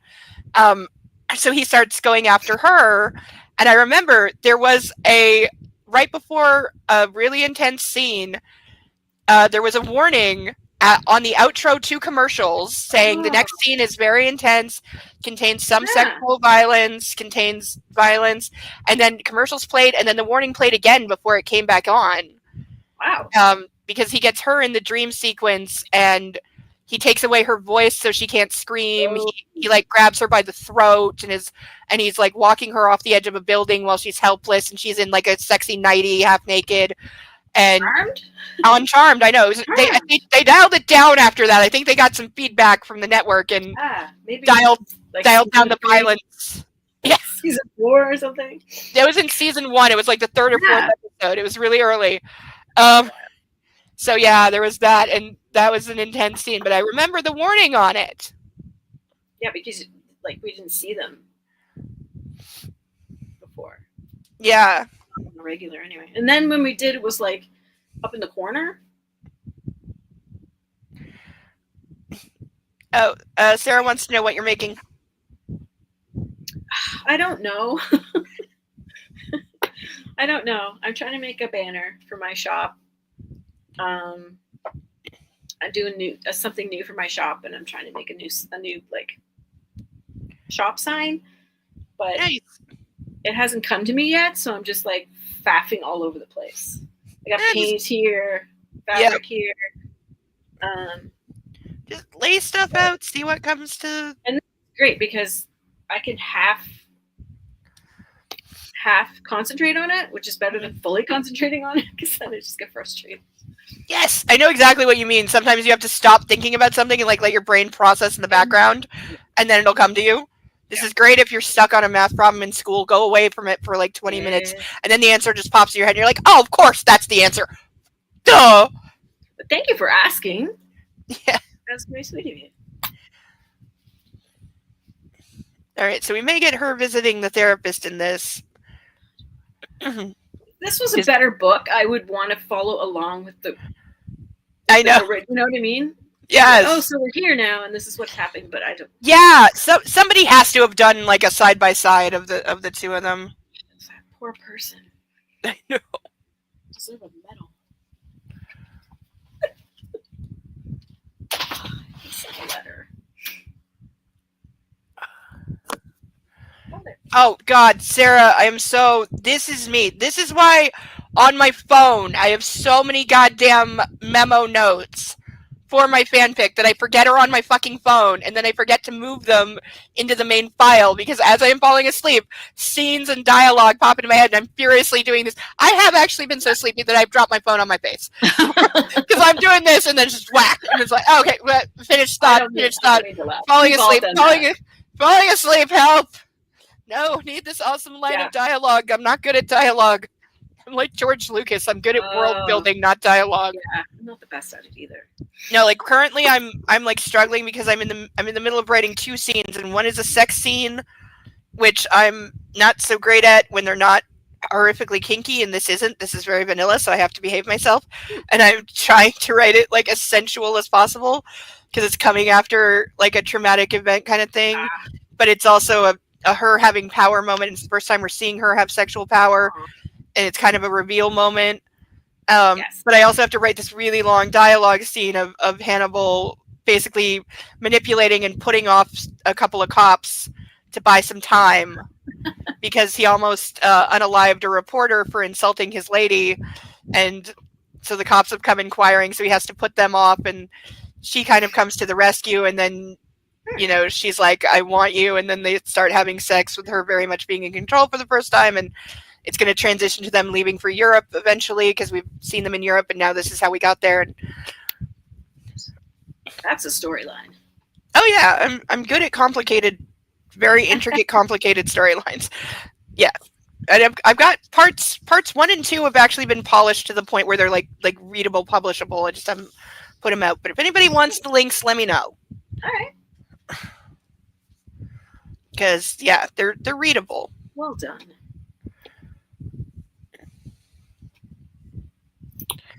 I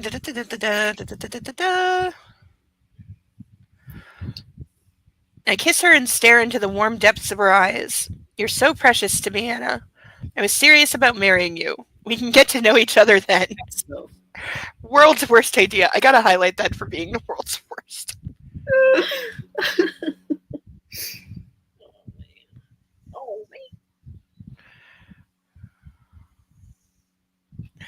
I can look after you. You can look after me. We can have kids if you want. If you want. There's a way to just casually, we can have kids if you want. We'll allow it. Yes, that is what that is. I will allow it. Because he's been so vehemently anti-children like this whole time. And it's like, no, but if you want it, babe, I'll do it for you. Look at how generous I am. You also know he's never getting up in the middle of the night to change a diaper. Never. Oh, hell no. Hell no. He'd be like, we have a maid for that, honey. I need to fuck you now. Let the maid deal with the baby. You know he'd be that guy, too. That would still, he'd be like, no, I'm still more important than the baby. We have a servant for the baby. You belong to me. I let you have the baby. That doesn't mean you can give all of your attention to it. That is terrifying. He would so be that guy. It's terrifying. And I've had friends of mine that, had a baby with that guy. And I couldn't be around. I had to stop going over because I'm like, I'm going to kill him. I'm like, I see the way he's treating you when you're trying to take care of the baby, and he's going, get me another beer woman effectively. And I'm like, I'm gonna either rip his fucking head off, or I'm just gonna take a knife to his balls. So I'm not coming to your house anymore because I'm not gonna watch that bullshit. So you want to put up with that, so sad. Yeah. I will lay the world at your feet, Anastasia. I want you body and soul forever. Please think about it. Does that not sound like you're making a deal with the devil? It sounds... What's the word? Like bullshit? I don't know. Yeah. It sounds like bullshit. It does. It sounds like if you can think of the most, stereotypical bad romance movie, Hallmark Channel, cliche thing to say.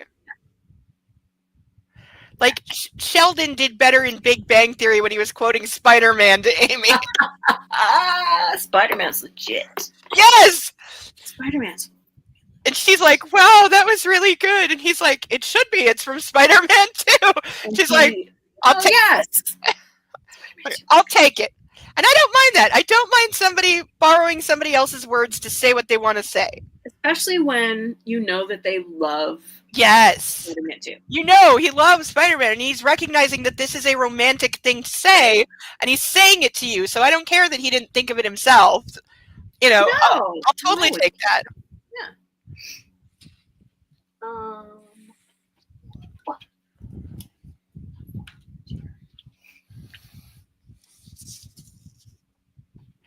I will think about it, Christian. I will.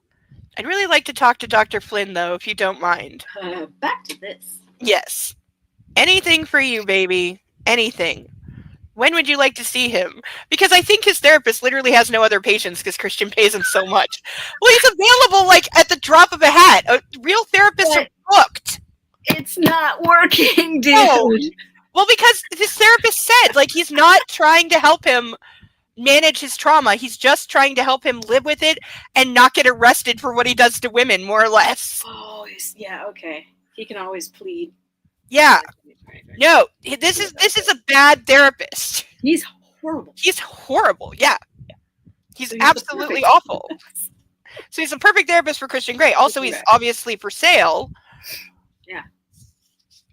But yeah, he's like, no, I just help Christian manage his urges and find constructive ways to channel them. We're not trying to make him any better. We're just trying to contain the damage. And the checks keep coming in. And the checks keep coming, yep. Coming in. Sooner rather than later. Okay, I'll make the arrangements in the morning. I glance at the clock. 3:44. It's late. We should sleep. I switch off the light and pull her to me so we're spooning. I only spoon with Anna. I nuzzle her neck. I love you, Anna Steele, and I want you by my side. Always. Now go to sleep. Except he literally means by his side every second. It only ends one way. Yes, with her buried in the basement with 11 of his other subs. There's no happy ending. No. I'm woken by a commotion. Anna is leaping over me onto the floor and heading for the bathroom.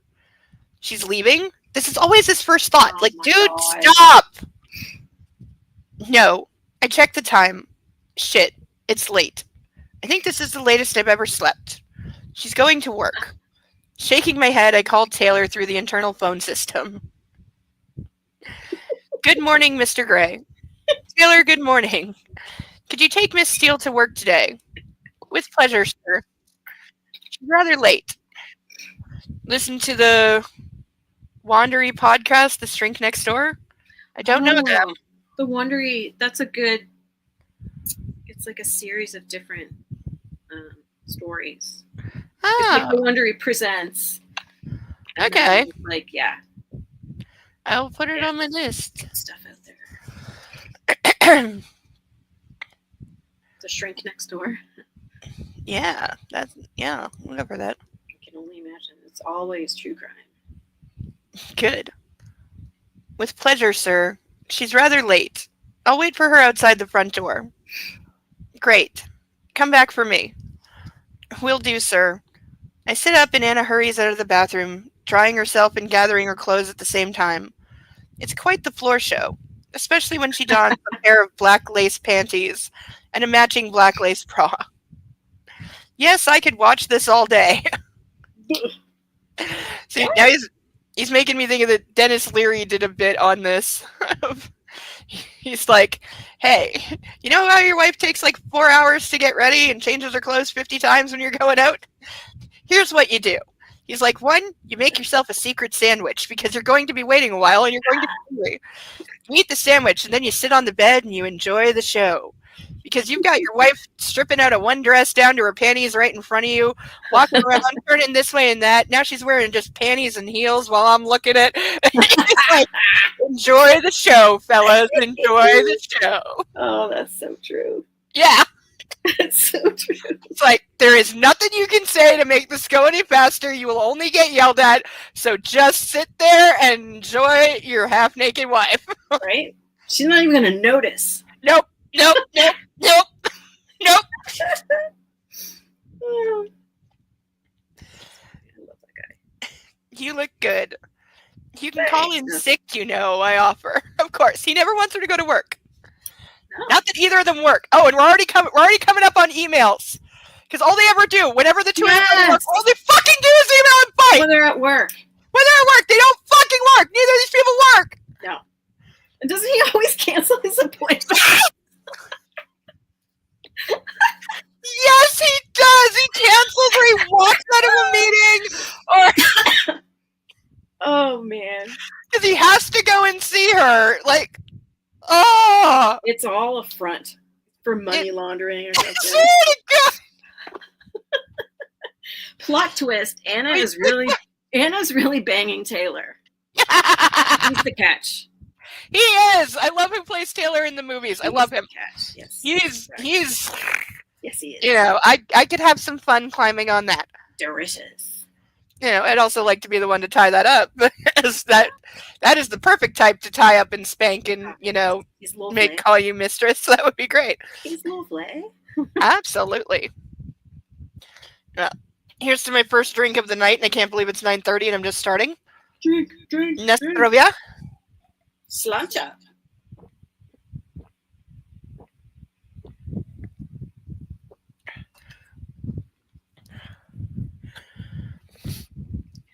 Desperately want to chug a glass, but that has to be donated. I have rules, kind of. I do hope we get a new duck soon, though, because we've had the new ducks for like 2 weeks now, and we have not drawn a single new duck. It's funny you say. I mean, every time you mention the ducks, it reminds me of this hotel that my son and his friend and I stayed at in Vancouver. Mm-hmm. And they had these adorable rubber ducks free. There was one in each room. Aw, cute. Yeah, and it was like, what time of year was it? Anyway, they had a tree, like a Christmas tree, and it was all ducks. That's and so the cute. big one on the top. It was really cute. I want to go back and stay there again. Yeah, I would love that. That would be great. I'll have to find the name of it. He picked it himself. It's so my son's personality. Yeah. This like cool retro, like shady but not shady. Yeah. Where like everything's outside.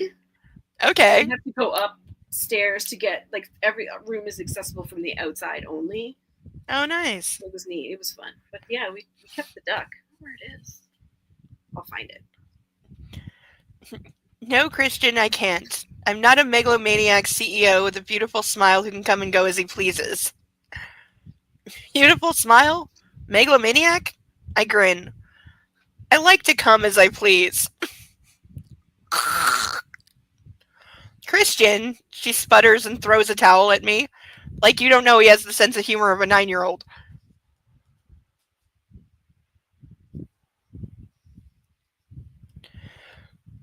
I laugh. She's still here, and I don't think she hates me.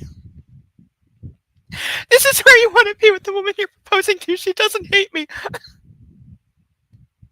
Jesus Christ. Beautiful smile, huh? Yes. You know the effect you have on me. She wraps her watch strap around her wrists and stops to fasten it.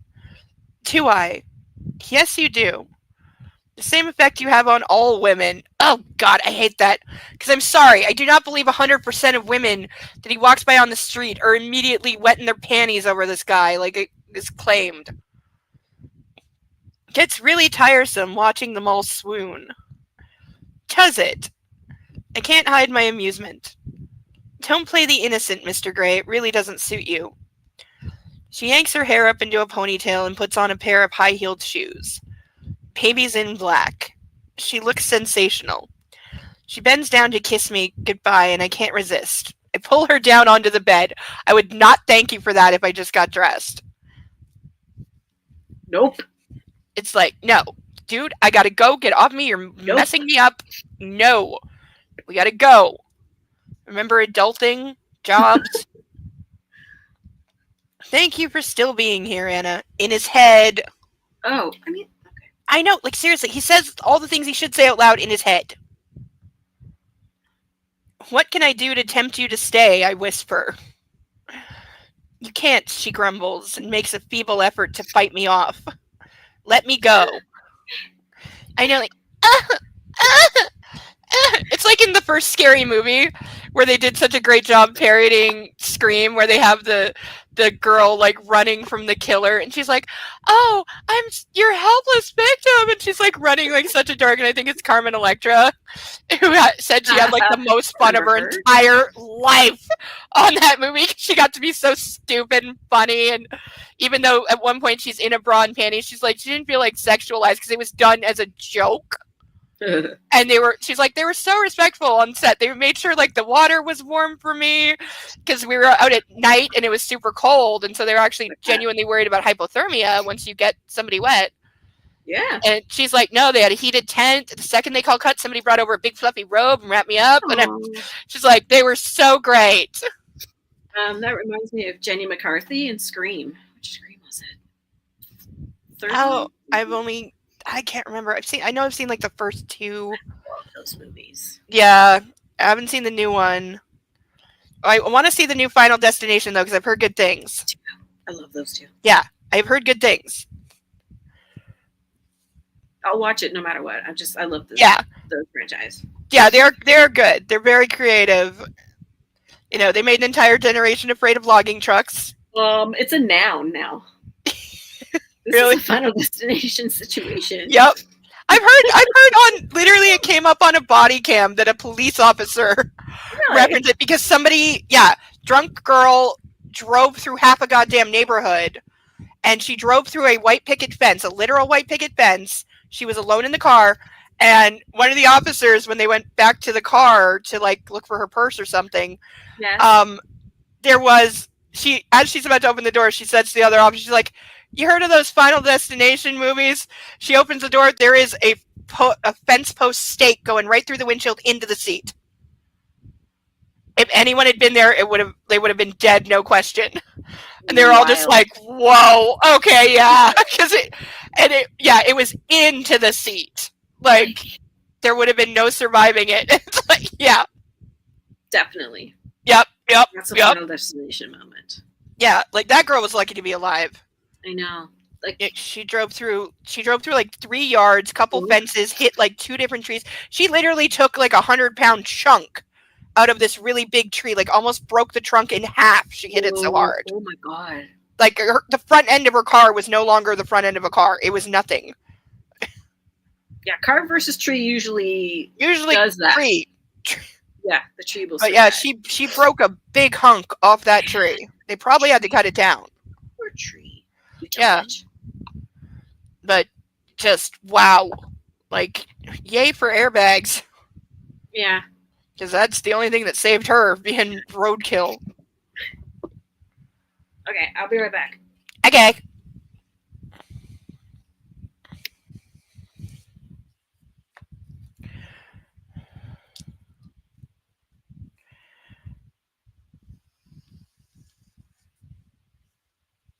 I pout and she grins, outlining my lips with her finger. She smiles, leans up and kisses me. I close my eyes and enjoy the feel of her lips on mine. I release her. She needs to go. Taylor will take you. Quicker than finding somewhere to park. She's never going to get to drive that car.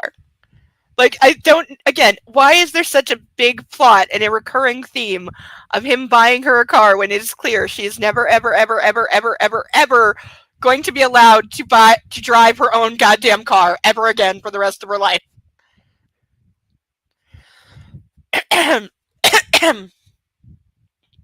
He's waiting outside the building.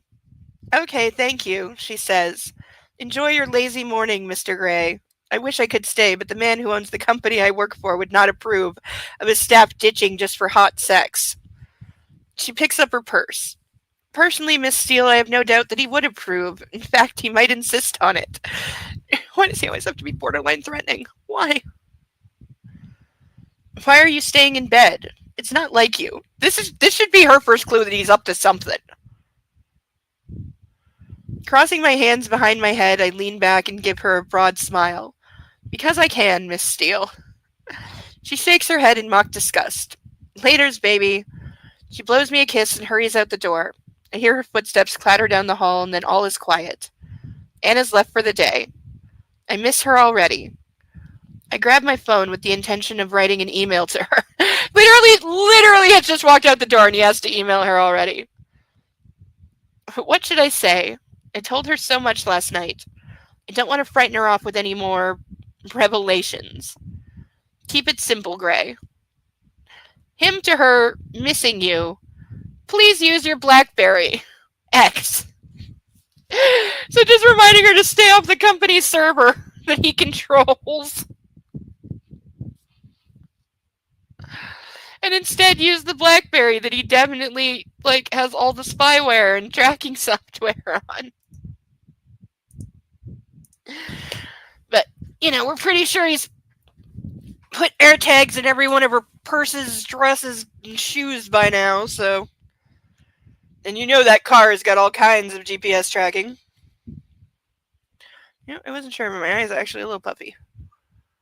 I whacked myself in the face last night and was pleased when I did not wake up with a black eye, but I'm definitely a little puffy. It was an accident. I was putting a thing on the shelf and I didn't put it back far enough and it went boom! Right into my face.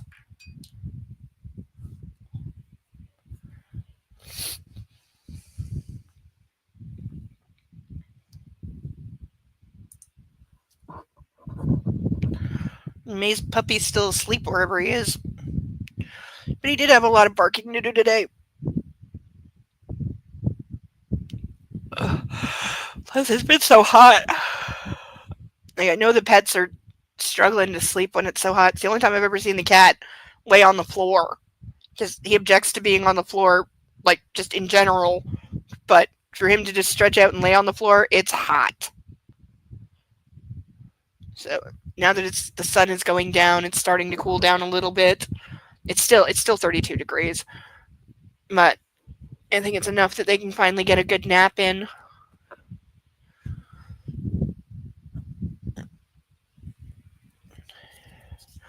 I look around my bedroom and ponder how empty it feels without her. I type an email to her personal account. I need to make sure she's using her phone because I don't want anyone at SIP reading our emails. Him to her again.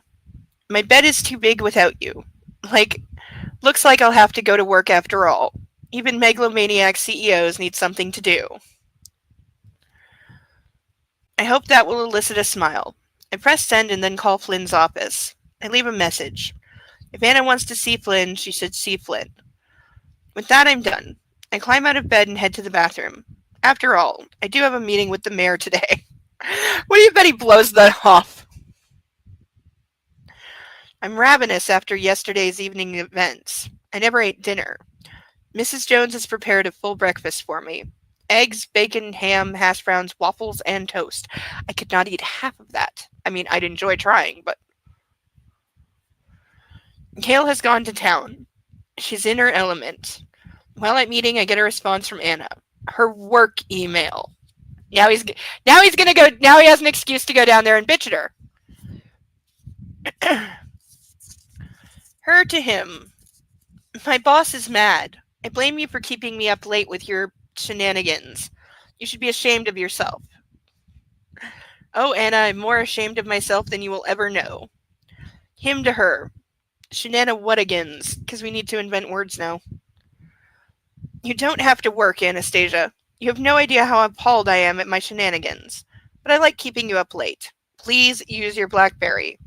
Oh, and marry me, please. Because, okay, dude that's just said, I don't want my personal shit on the company email, is returning an email to her work address that he's so worried about people seeing, and he includes, oh, and by the way, marry me. And we know that people, because of them emailing, are already going to know that he has bought the company and it's about to be announced. So there's him putting the nail in the coffin of her having any chance of a career in this place, because by like the end of the day today, everyone who's in the know is going to know that the company has been bought by Christian Grey and he's proposed to Anastasia Steele. Everybody's going to know. So she's never going to get any respect. Everyone's going to think she slept her way to the top, which is very true. It's about to become more true.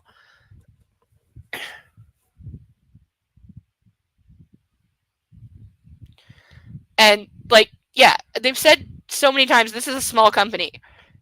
There are no secrets in small companies. None. And, like, dude, you're doing the very thing you've been bitching at her not to do.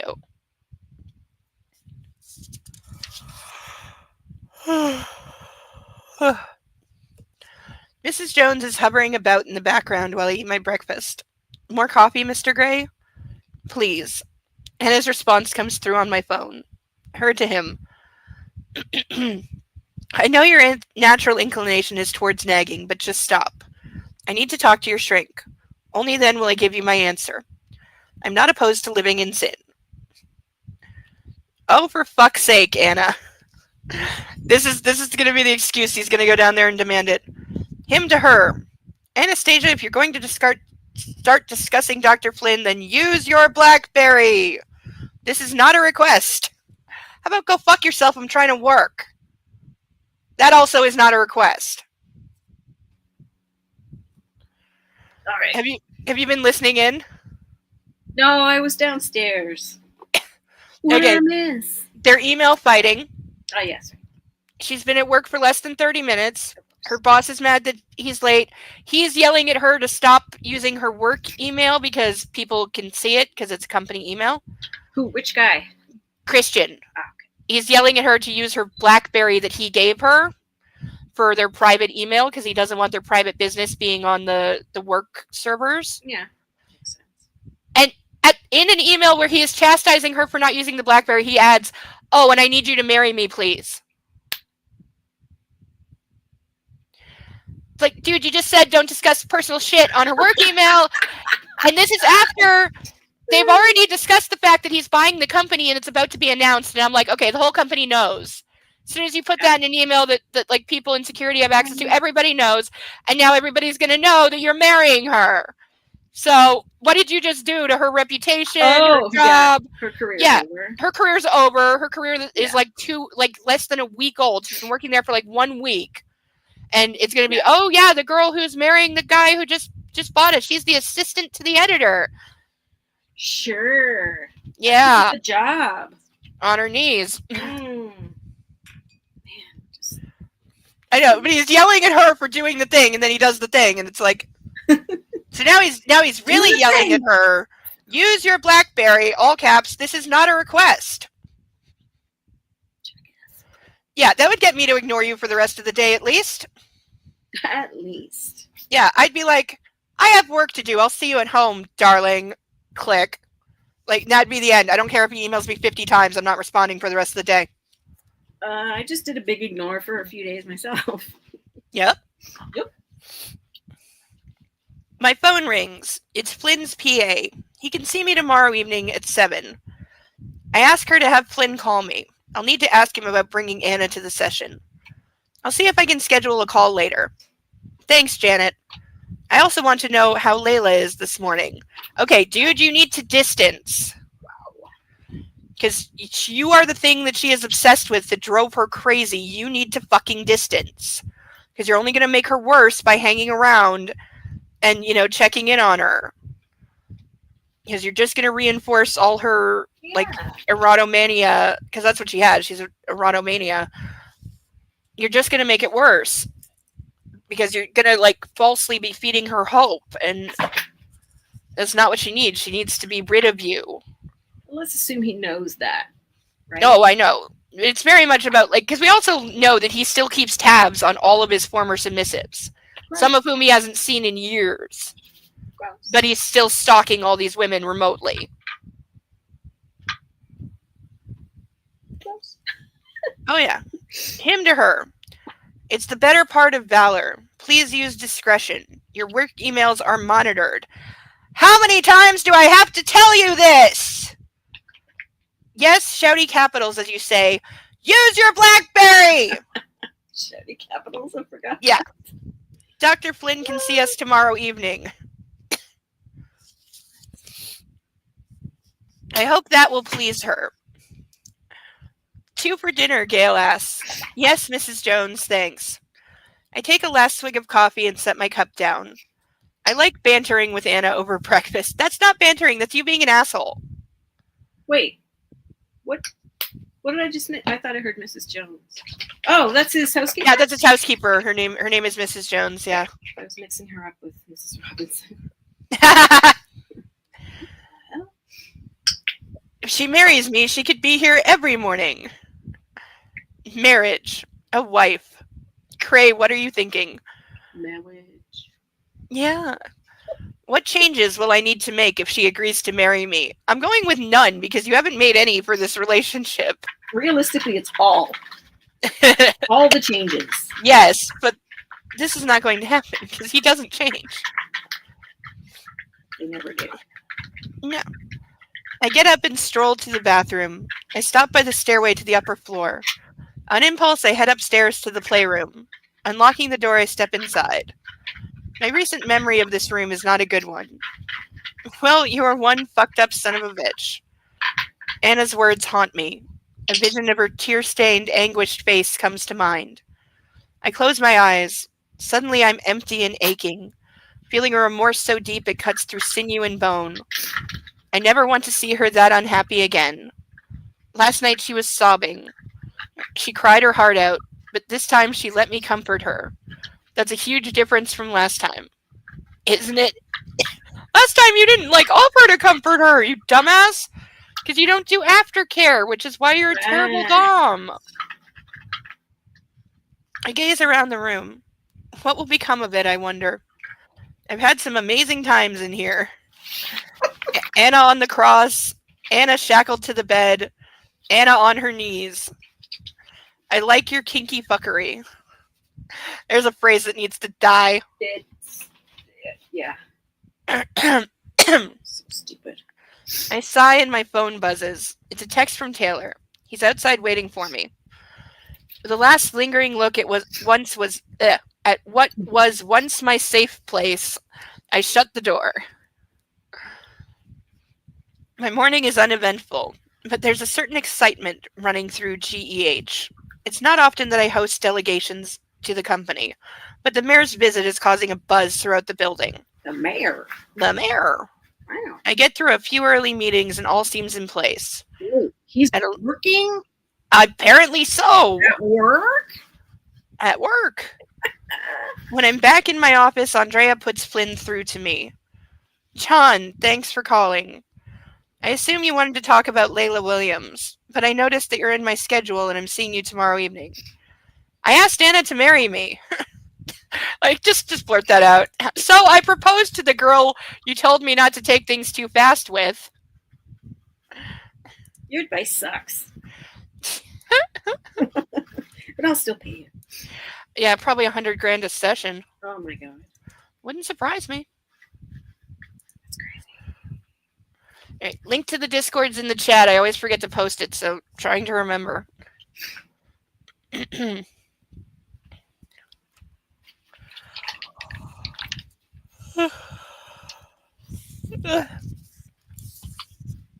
John says nothing.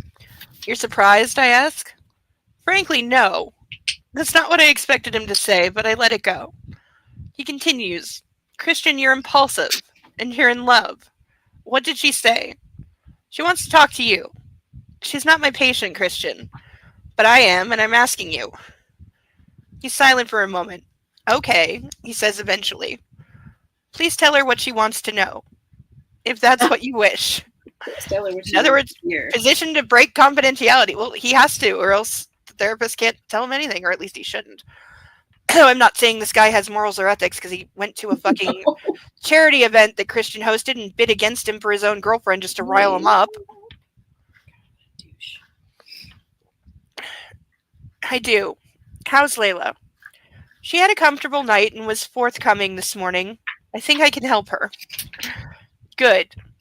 Christian, he pauses. Marriage is a serious commitment. Marriage. I know. Are you sure that's what you want? It's my turn to pause. Spend the rest of my life with Anna. Yes. It's not all rainbows and unicorns, John says. It's hard work. Rainbows? Unicorns? What the hell? I never shied away from hard work, John. John laughs. That's true. I'll see you both tomorrow. Thanks. My phone buzzes and it's another text from Elena. Oh, now we got Mrs. Robinson. Oh, shit. Can we do dinner? Not at the moment, Elena. I just can't deal with her at this time. I press delete. It's after midday and I realize I've heard nothing more from Anna. I type a quick email. Wow, they haven't spoken in like 2 whole hours. Winding the leash, man. Winding Yep. in. Him to her. I haven't heard from you. Please tell me you're okay. You know how I worry. I will send Taylor to check. Okay, and this is after the deranged stalker has been caught. So there is no threat anymore.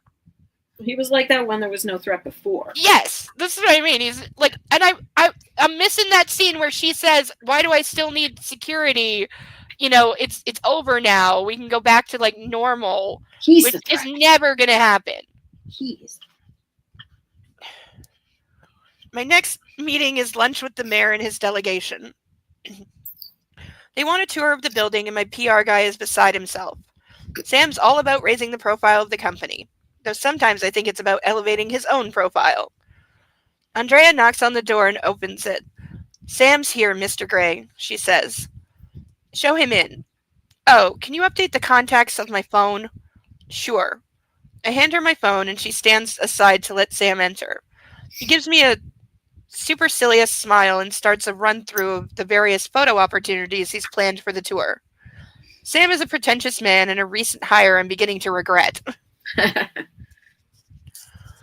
There's a knock on the door and Andrea pokes her head around. I have Anastasia Steele on your phone, but I can't bring it to you. It's downloading your contacts. I'm not brave enough to stop it mid-sync. I leap up, ignoring Sam, and follow her to her desk. She hands me the phone, which is on such a short cable I have to bend over her computer. Are you okay? I ask. Yes, I'm fine, Anna replies. Thank goodness. Christian, why wouldn't I be okay? See, yeah, there it is. Like, what are you expecting? Danger, danger, danger. You're normally so quick at responding to my emails. After what I told you yesterday, I was worried. I keep my voice low. I don't want Andrea or the new girl to hear me. Mr. Gray. Andrea's holding her phone to her neck and trying to get my attention. The mayor and his delegation are in reception downstairs. Shall I ask them to come up? No, Andrea, tell them to wait. Cancel. You don't do this to the mayor. She looks stricken. I think it's too late. They're on their way. No, I said wait. Well, dude, not her fault. It's the mayor. He's not gonna wait. She's got a button that stops the elevator. I know, like, really. No, he does. Shit. Christian, you're obviously busy. I only called to let you know that I'm okay. And I mean that. Just very busy today. Jack's been cracking the whip. Yeah, there's a choice of words. What an interesting choice of words. Cracking the whip, eh? Well, there was a time I would have called him a lucky man. Don't let him get on top of you, baby. Christian, she scolds. And I grin. I like shocking her. Just watch him, that's all. Look, I'm glad you're okay. What time should I pick you up? I'll email you. From your BlackBerry, I emphasize. Yes, sir. Laters, baby. Bye. That also could die. Laters, baby. Yeah, it needs to burn. I glance up and I see the elevator climbing to the executive floor. The mayor is on his way. The fuck? There is a mark in this book that I didn't put there. Oh. This was given to me brand new. I didn't do that. What is it? Just like a line? It's just a line. I think it's just like printer error. Oh, maybe. Because it's the same black, so I think it's just the printer was dirty or Stranger something. things have happened. I used to get notices about that all the time at Indigo. Oh yeah, that missing or pages upside down. Oh no. Yeah, doesn't happen very often though. Hang up, she says, and I hear the smile in her voice. I wish you'd never gone to work this morning. Me too, but I'm busy. Hang up. You hang up, I grin. O-M. Now we're doing this. 14-year-old. We've been here before, she says in that teasing tone she has. You're biting your lip. She inhales quickly. You see, you think I don't know you, Anastasia, but I know you better than you think. Also, I hacked the cameras at your office because I own it and I can see you on the screen. Imagine. Would not put it past him. Wouldn't put it past him for a goddamn second. Like today? Yeah. With everything, there's a camera everywhere. Exactly. And he owns the place, so he has every right to... Security! You know, like, I've worked at places where they could turn on the camera to the laptop and literally watch you at your desk without you knowing. Sure. So, he definitely has this ability.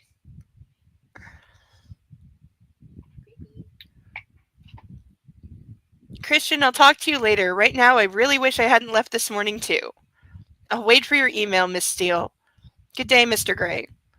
She hangs up as the elevator doors open. By 3:45, I'm back in my office. The mayor's visit was a success and the PR windfall for GEH. Andrea buzzes me.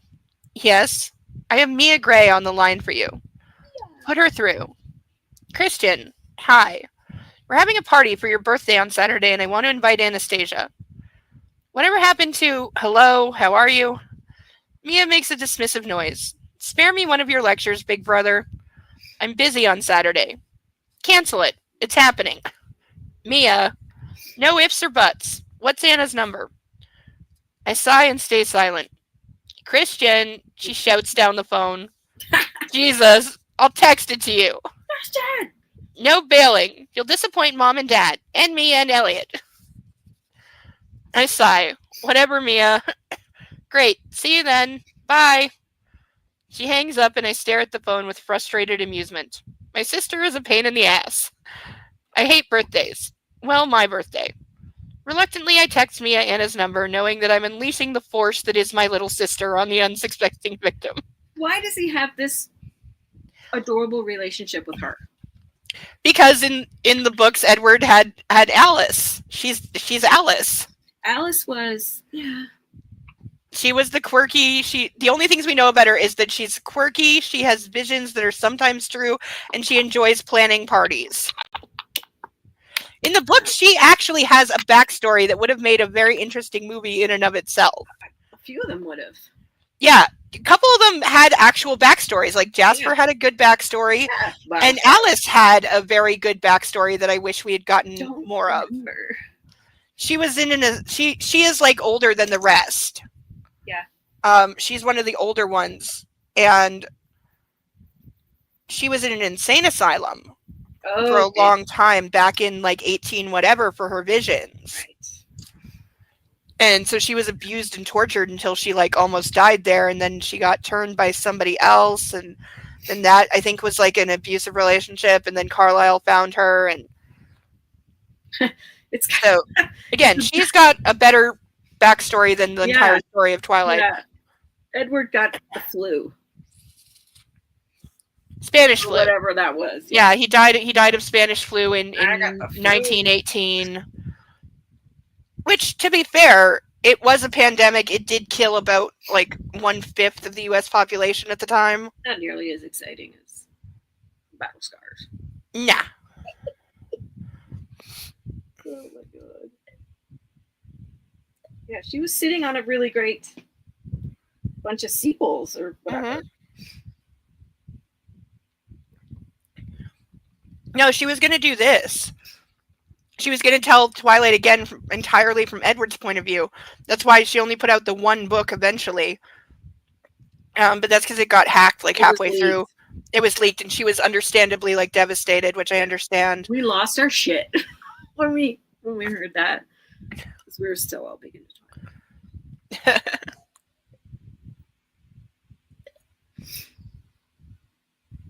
I'm sitting on the dock of the bay in my head.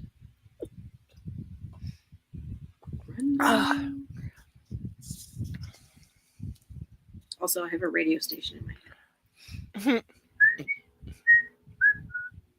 Sorry. You just gotta watch it with music because YouTube will pounce. Even if it's humming or whistling or something, Good believe me, Lord. the algorithm is deranged.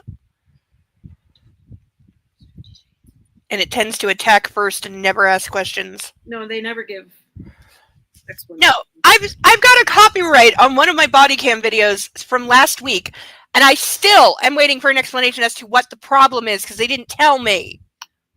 The copyright striking, like anybody can do that to anybody. Yes, but usually you get told who did it and why. Like whether they're claiming they own it, is there music in the background that I didn't hear and take out? Like I got no explanation and I disputed it. Basically saying you didn't give me an explanation. I don't even know what you're complaining about. No. So at least tell me what it is so I can deal with it. Yeah. And I haven't gotten an answer yet. I'll never understand that. And I can't even tell like who it's coming from. Mm-hmm. And it's a channel that I've reviewed plenty of body cams on their channel before, so I don't think it's the channel. Because they would have objected long before now. Yeah. You know, so I don't think it's them. It's got to be like some kind of algorithm thing where like, you know, the video that the consent video that I play on intro, almost every week that gets flagged for being some Korean K-pop song, even though there's no music in it. What? That's happened like 30 times. That video gets flagged for being K-pop and I challenge it and they're like, oh, our mistake, and they take it away. And it's like, stop it. Stop doing it. They're too big. They really are. Too big and not smart enough. No. I go back to reading a report. When I finish, I check my email and there's one from Anna. Anna to him, antediluvian. Dear Mr. Gray, when, exactly, were you going to tell me? What shall I get my old man for his birthday? Perhaps some new batteries for his hearing aid. Because he didn't tell her it's his birthday, so she's kind of getting blindsided a little bit. Yeah. Mia's as good as her word. She hasn't wasted any time. I have some fun with my response. Yeah, so that's what to do when your girlfriend's already pissed at you for multiple things, and you're trying to convince her to marry you. Yeah, rile her up some more. Yeah. Yes. I was just kidding. Yeah, sorry, babe. Don't be so sensitive. Oh, I friggin' hate that one. I know. Don't you just want to punch them in the face? Read it. Him to her. Don't mock the elderly. Glad you're alive and kicking, and that Mia has been in touch.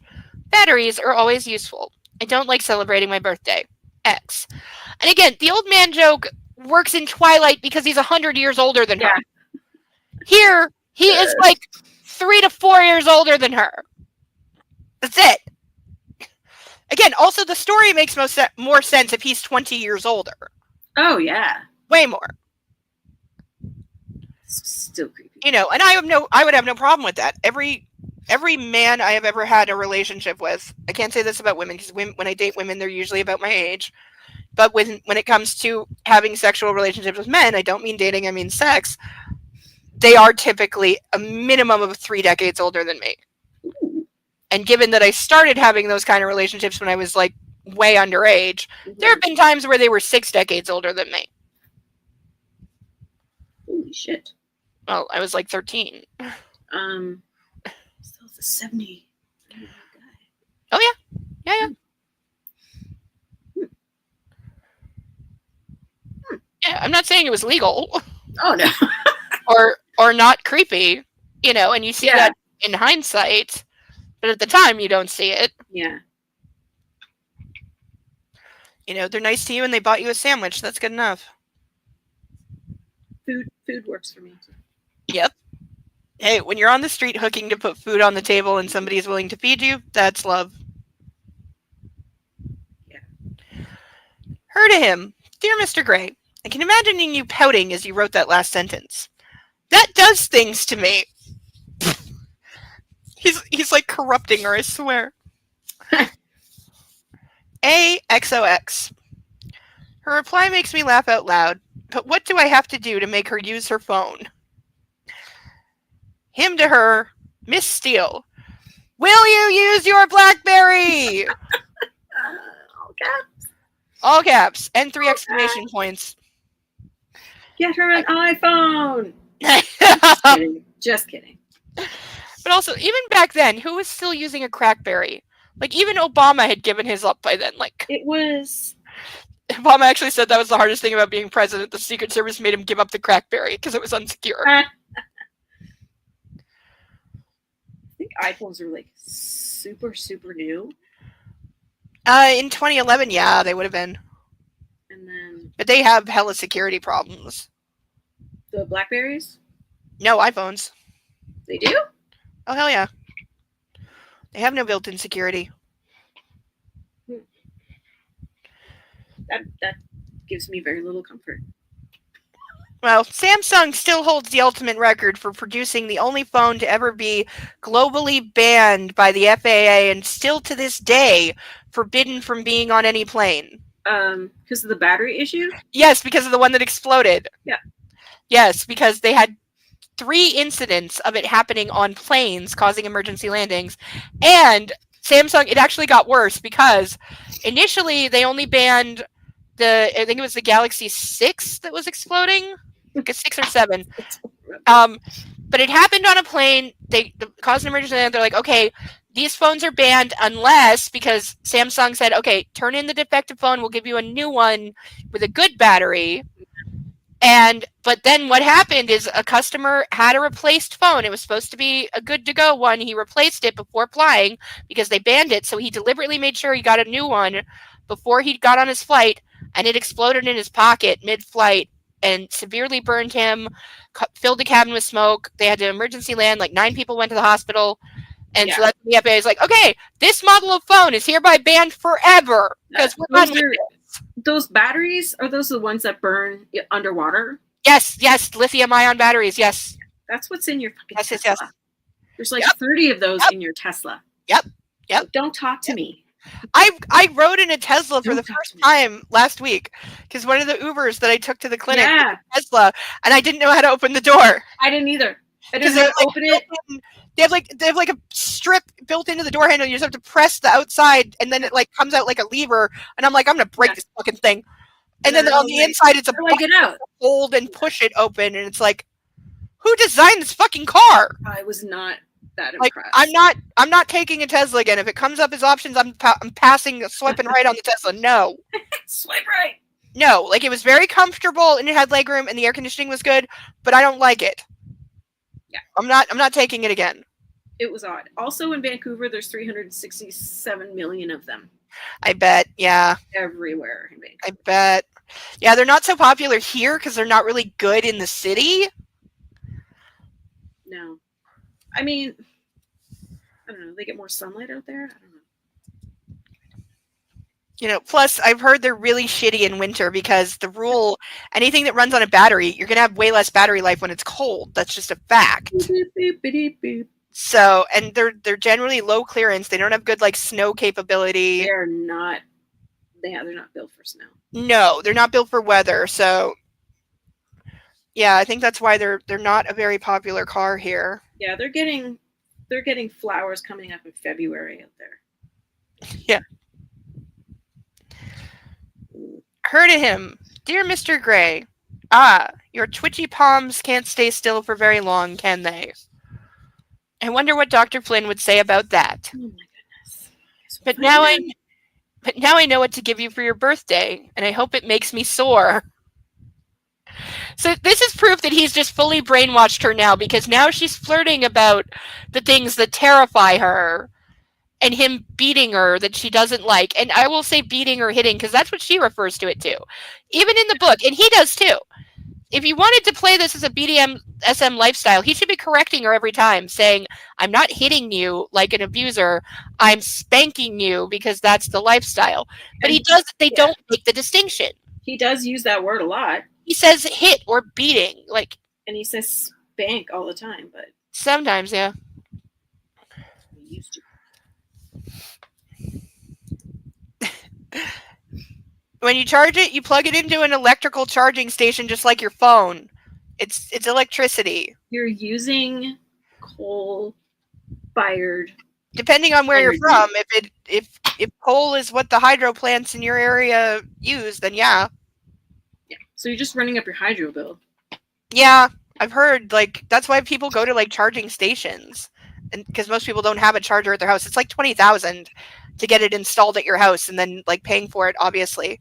Though I do know some people, and this is mostly a California thing, that you can get it installed at your house and run it off solar power because they're in California and they have solar power. So you can get it for free, but it's expensive like initially. Sure. Yeah, you probably have to buy a plan. Yes. And it takes this is not like an hour, right? No. Solar charging takes what it takes. 3 hours or all something? day, or Yeah. depending on 100%. I don't know. I mean, if people like didn't look down their noses, like, I care about the environment. Okay, you're gonna pay $20,000 for those 30 batteries, or you just gonna leave this thing to rot somewhere? I know. Like, anyway, don't get me started. No, electrical technology, solar technology is good. It just needs to improve. We know that, like that there's alternate fuels, right? Like ethanol and making stuff from sunflower. Ethanol is bullshit, though. But like we know that it's been done, but it's the oil industry and blah blah blah. Mm-hmm. So nothing's ever going to change. You should just sit back, grab a snack, and listen to you read some of the shittiest writing. Oh yeah, and laugh at it. And do this is what it's for. Finally, she's using her phone, and she wants to be sore. My mind goes into overdrive, imagining the possibilities this presents. I shifted my seat as I typed my response. Code for he's got a heart on again. Him to her. Miss Steele, I don't think my heart could stand the strain of another email like that. Or my pants, for that matter. Behave. He couldn't just leave it. He had to say, or my pants. Behave? Behave. He wants her to behave. Dude, you have been, like, flirting and saying shit all fucking day. Make up your mind. Well, because it's a do as I say, not as I do. Right. That is their entire fucking relationship. Is he can do whatever the hell he wants, but you will do what I say, exactly what I say, when I say, and you will listen to my every command and just ignore the fact that I break my own rules all the time. Her to him. Christian, I am trying to work for my very trying boss. Please stop bothering me and being trying yourself. Your last email nearly made me combust. Did he drug her lunch? Like, why is she so horny? What? P.S. Can you pick me up at 6:30? Are there two different people writing this shit? It really is. Like, because her personality changes so drastically. And some of it is actually decent. A line here and there. It's like this. Yeah. There's the occasional good line, which I have to imagine, though, I think the occasional good line's got to come from the editors. I was just going to say that, yeah. Yeah, it's got to be. Imagine the editors pulling their hair out. Oh, God. Plus, E.L. James is, like, infamously very, very, very extremely difficult to work with. Oh, really? Creatively. Yeah. She was, apparently, even though the first movie of the three, the first movie is the most faithful to the books. It is the least changed. It has the most direct dialogue from the book, and it is scene for scene out of the book, except for what they had to cut for time, because, you know, you're never going to be able to have every scene. You're going to have to adapt a little. But it is by far the most faithful, and apparently it's the one she hates the most. So much so that she made them fire the director and insisted on half directing and having total creative control on the second one, which is usually the one people hate the most. And is not at all faithful to the book. Who do you think you are? She's the author. She made sure she had creative control. Like, that's what she has on the ones that are being done now. Because the other series, The Mister, is being filmed into a movie right now, and she has total creative control on that. I mean, not only did she sell Universal the screen rights for $20 million, she then is getting paid an additional $10 million to write the screenplay.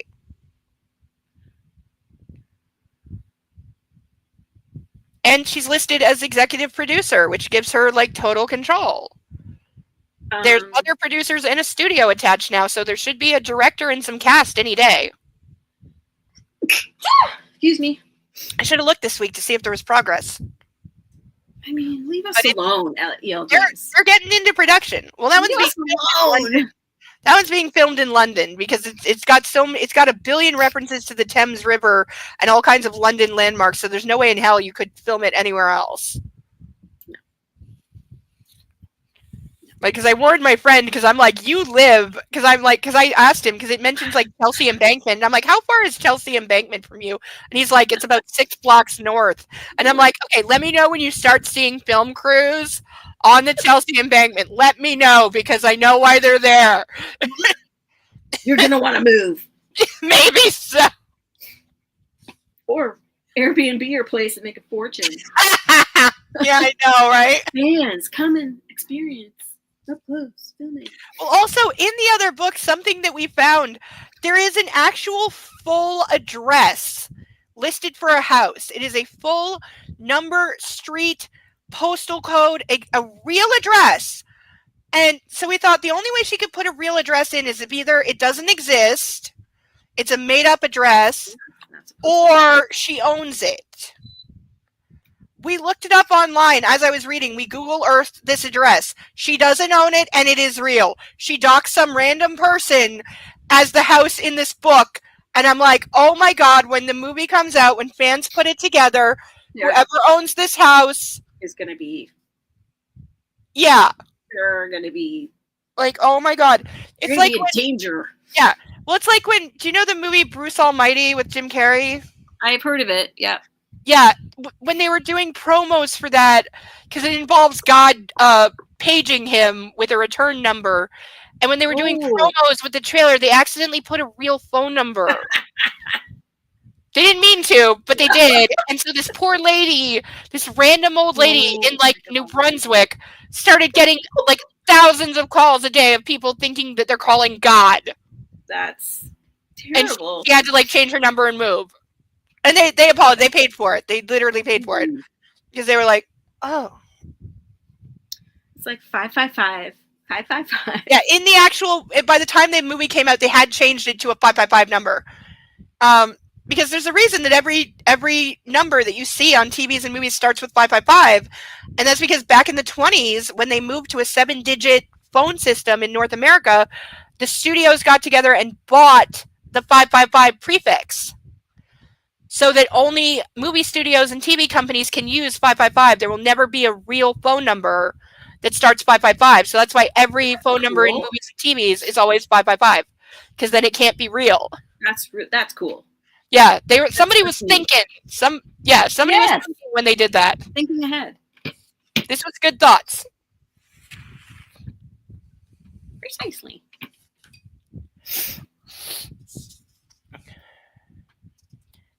Him to her. Nothing would give me greater pleasure. Actually, I can think of any number of things that would give me greater pleasure, and they all involve you.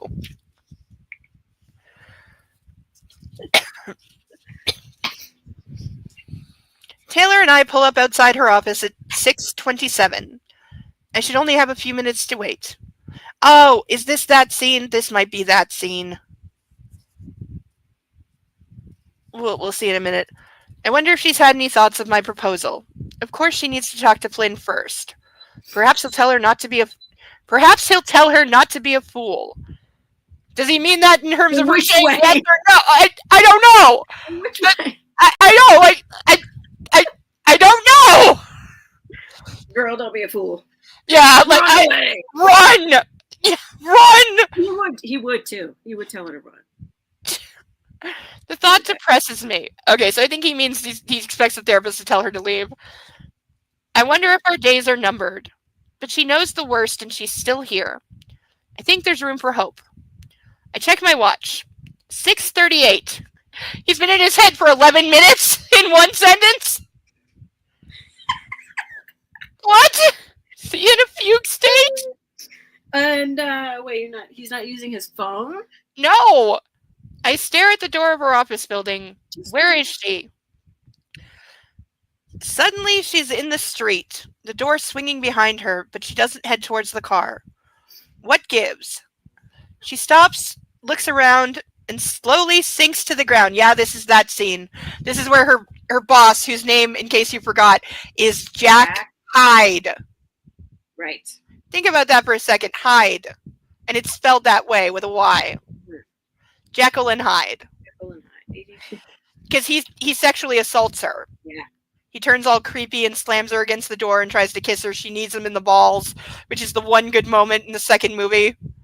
I definitely have watched that on repeat because it's a good moment.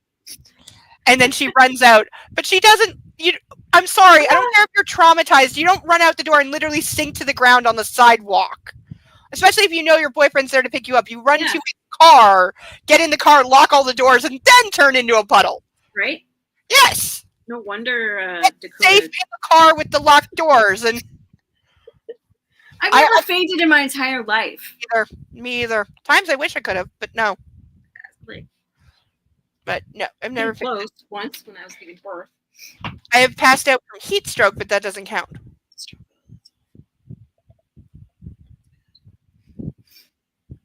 You need to hydrate. There you go. Safety first. Mm-hmm.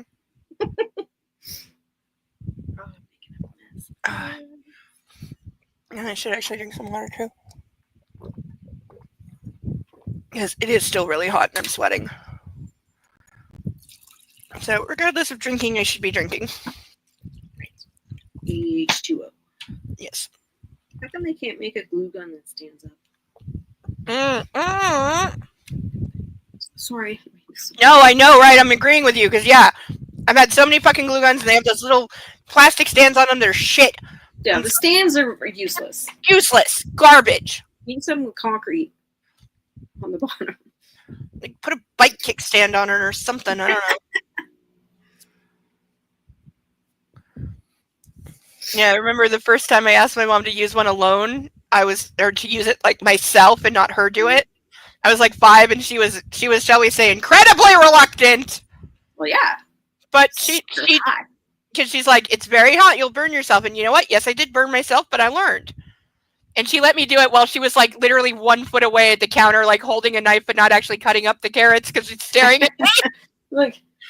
Yeah, no, she's just literally watching the child because I was doing secrets, and even though I'm doing it in the middle of the kitchen, I was doing secrets, and so you can't help me because I'm doing secret. Because it was the first time that I came up with a craft idea on my own, and I just went to her and said, "Will you buy me this, this, this, this, and this?" She's like, "What are you doing? It's a secret." She's like, "Okay, do you really know what you're doing with this stuff?" "Yes." Like, okay. And she took me to the craft store and got me what I wanted. Nice. And I wouldn't tell her. She tried. I would not tell her.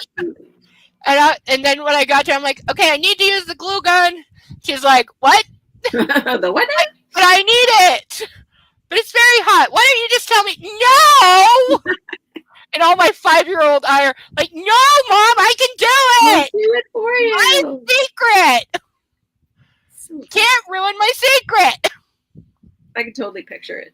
Yes, it's very important. You know, when you're 5 and things are important, it's like. God, I don't really remember being 5. No, but you have little ones who are. I'm sure you can remember them thinking something was very, very important. Yeah, my daughter's. She's, the animated one. You know, or that they're not telling you something, but they're going, "Can I have this? Can I have this? What are you doing? Nothing. Can I have this?" You know, and they've got a out sign on their door because they're up to something. I miss being a kid. No, I don't. Your mama was a good mama. When she was a good mother, she was a good mother. Those are good memories. I have to sneeze again. It's okay. Yep. I do it myself. Yep. Yep. That's accurate. Oh yeah. That's accurate. When little kids get it in their head that they're gonna be big now and don't call me a baby anymore. I'm not a baby. Just stay little as long as you can. Oh, I know. My friend, oh God, she cried and cried the day her son told her, "You can't hug me in front of my friends anymore, Mom." That's awful. And he was like 6. He's like in 2nd grade, and he was like, "No, you can only hug me inside the car, not in front of my friends, Mom." I don't like it. She got here from dropping him off, and she just had to cry because he's like, "Who said he's allowed to grow up?" I thought both of my kids were gonna cry when they left me to go to their first day of kindergarten, especially my son, because he's very sensitive. But they were like, bye, bitch. And you were the one crying. I was crying. Of course. Yep. God. Oh yeah, that's what my friend did. She dropped him off at school. He was perfectly fine. She sat in the car and cried for like half an hour. Yep. When did he get to be this old? I didn't allow this. And now he's 26. When do they come around with their babies? I think my daughter I might be a grandmother. Soon? Not soon, but it went from never to Someday? Yeah, she met the right guy. Ah, that helps. Totally. Sorry for the sidetrack. No, we do this all the time. This is what this is for. Okay, I'll just say one story about my mom. She was kind of strict, and I remember one summer I wanted to get this stuff called Sun In. It was a spray bottle. Sprayed it on your hair, and then you blow dried your hair, and it would lighten your hair. And I was probably 13, 14. Right. I thought, right age for that. There's no way she's going to go for this. She's going to say no. Well, she went on a tear. We looked everywhere for it. We found it. I used it. My hair went blonde. I was so surprised. But yeah. She didn't discourage things like that. Yeah, parents will surprise you sometimes. Yeah, they will. I didn't realize that my mom was such a sport geek. They live in Moncton, and they live across the street from where the Moncton Wildcats play. They're in the queue, and she knows every player in the league. And if I need to know something, I just ask her. And we're all about the Blue Jays and stuff. So she's a girly girl, but she likes her sports. My mom is a sports mama. I know where I get it from. Okay, this is good. Sink slowly to the ground. Fuck. I open the car door and notice out of the corner of my eye that Taylor's doing the same. Yeah. We both rush to Anna, who's sitting on the sidewalk looking faint. Yeah, Dakota Johnson definitely refused to film this. The scene? The sinking to the ground part. They filmed the scene. The scene is in the movie, but she runs out and he's like standing at the door, so he like catches her in his arms, and she's all like, oh my god, it was so bad. And Christian like pretend he's gonna go up there and pound this guy, and she's like, no, don't leave me. And he nods at Taylor, and then Taylor goes up there to pound the shit out of the sky. Taylor's nickname is Rip. No, I'm trying to think. Brain failure. What the fuck is his name in the unit? God damn it, Garrison. What is his first name? Fuck. Yeah. Oh, motherfucker! What is his first name in the unit? Fuck! Fuck! Think of something else. Yes, it'll come to me. Yeah. It'll come to me. Yes, thank you. I'm bad with names. Like, if I see someone out of where I'm normally used to seeing them, like a celebrity or something. Yes. Oh my god, that's the guy from Hamilton. It's the guy from Hamilton. What's his name? I'm generally pretty good, but I have to know it, and I just I haven't seen the unit in too long. I sink down beside her. Anna, what's wrong? I pull her into my lap and check what's wrong. Okay, don't repeat that phrase twice in one line. Holding her head. Yeah. Anna, what's wrong? I pull her into my lap to check what's wrong. What? You're not a doctor, like, examining her. Like, what? That could be an editor going. It really could be. Because that feels like half a line from somewhere else. It does. Holding her head between my hands, she closes her eyes and sags against me as if in relief. Anna, I grasp her arms and shake her! What's wrong? Are you sick? Yeah, because traumatized woman, she needs you to come up and go, what's wrong? Why? You know, it reminds me when I was taking driving lessons, we were parked and having lunch, and I was making jokes about seagulls. And I mentioned that the night before I'd been on helping mod and narrate a panel on the rise of domestic violence within young relationships, like teen relationships, like 13, 14, and the rate of domestic violence going through the roof. And one of the things that came up, because my driving instructor, I knew that he had daughters, and as soon as I mentioned the topic, he's like, "Oh, if anybody ever put a hand on my daughters, I'd beat the shit out of them. They'd have nowhere. They wouldn't be safe from me anywhere." And I was like, "That is exactly why a lot of girls don't tell their fathers, because they're afraid of you. They're afraid of what you will do, because they are afraid that you will go after the boyfriend with a baseball bat, and then your ass is going to jail." I never thought of that, because that's something my dad would not do.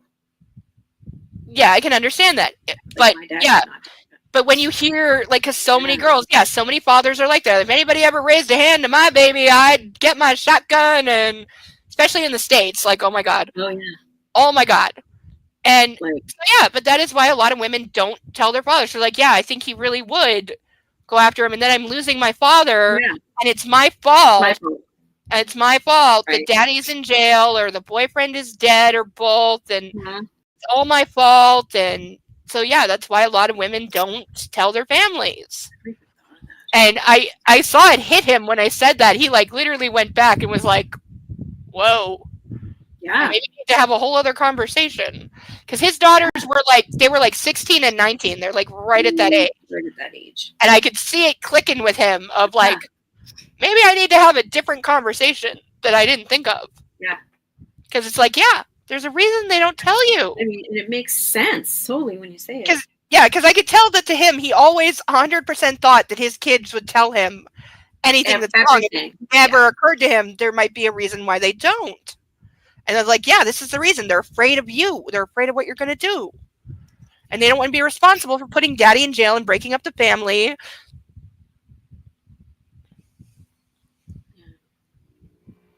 Yeah, as soon as you said it, I was like, oh my God, that makes so much sense. Yeah, it does when you think about it, but it's one of those things you never think about. Nope.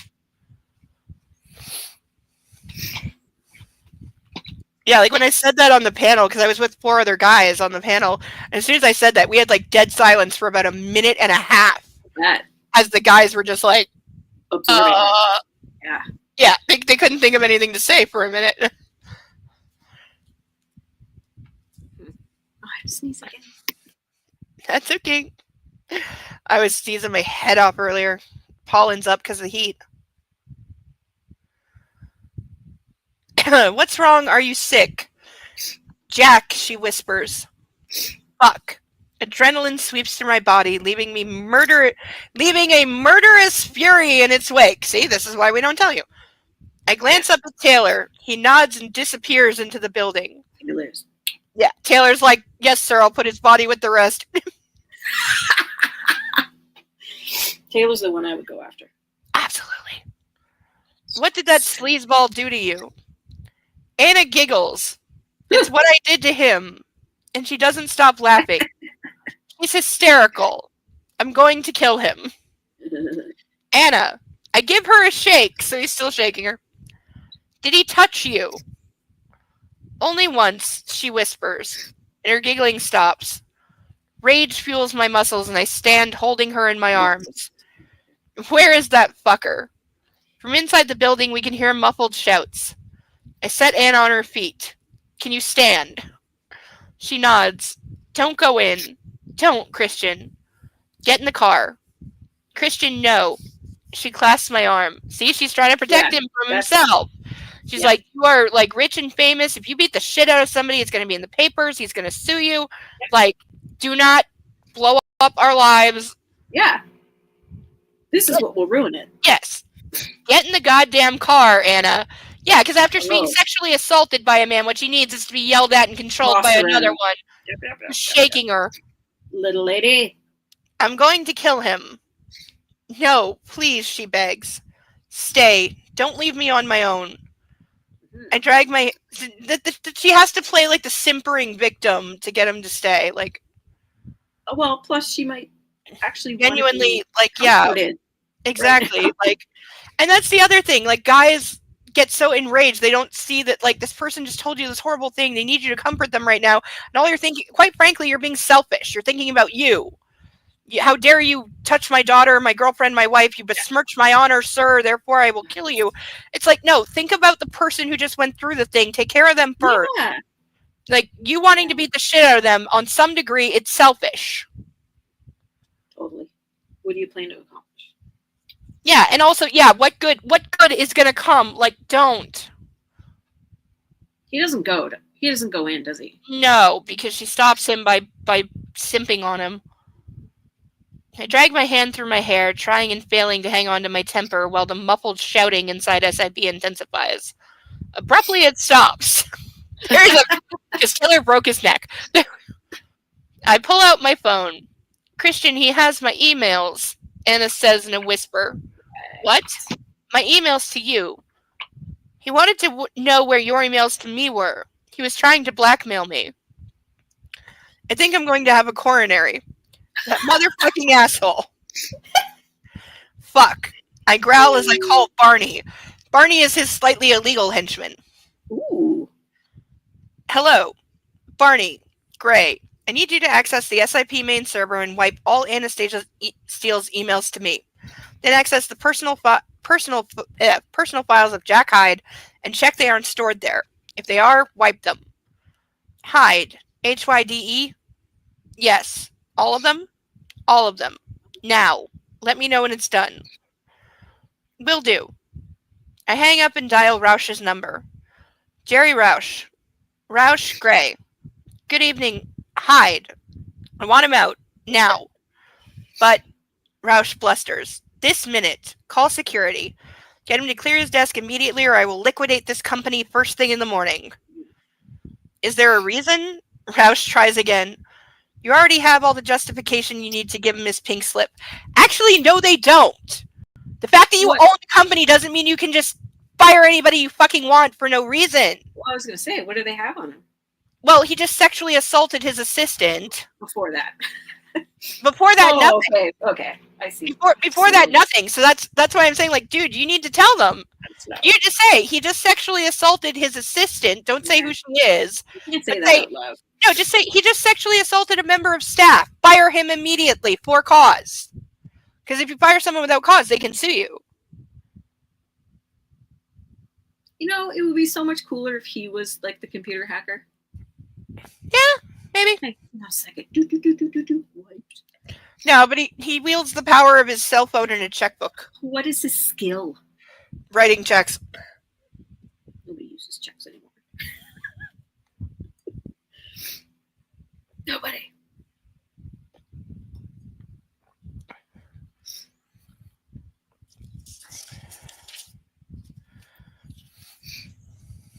Oh, so bad.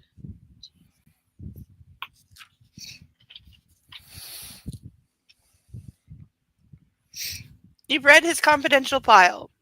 I ignore his question. Do you understand? Mr. Gray, I completely understand. Our HR director is always defending him. I'll see to it. Good evening. I hang up feeling somewhat mollified and turn back to Anna. Blackberry. Oh, yeah. He's still there. Oh yeah. This is what he chooses this moment. Blackberry.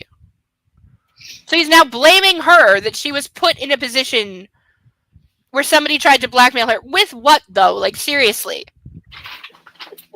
With what? That she's in a relationship? Her emails like, are so stupid. Exactly. What exactly were you trying to fucking blackmail her with? And now he's victim blaming by saying, I told you to use your BlackBerry. Why didn't you use your BlackBerry? Then this wouldn't have happened. Please don't be mad at me. I am so mad at you right now. I snap. Get in the car. Again, this is what she needs right now. I'm so mad at you. This is all your fault. Get in the car.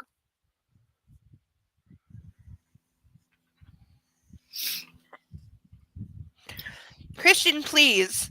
Get in the fucking car, Anastasia, or so help me, I'll put you in there myself. Do it. I know. I'd slap him across the face and walk away. Do it. Dare you.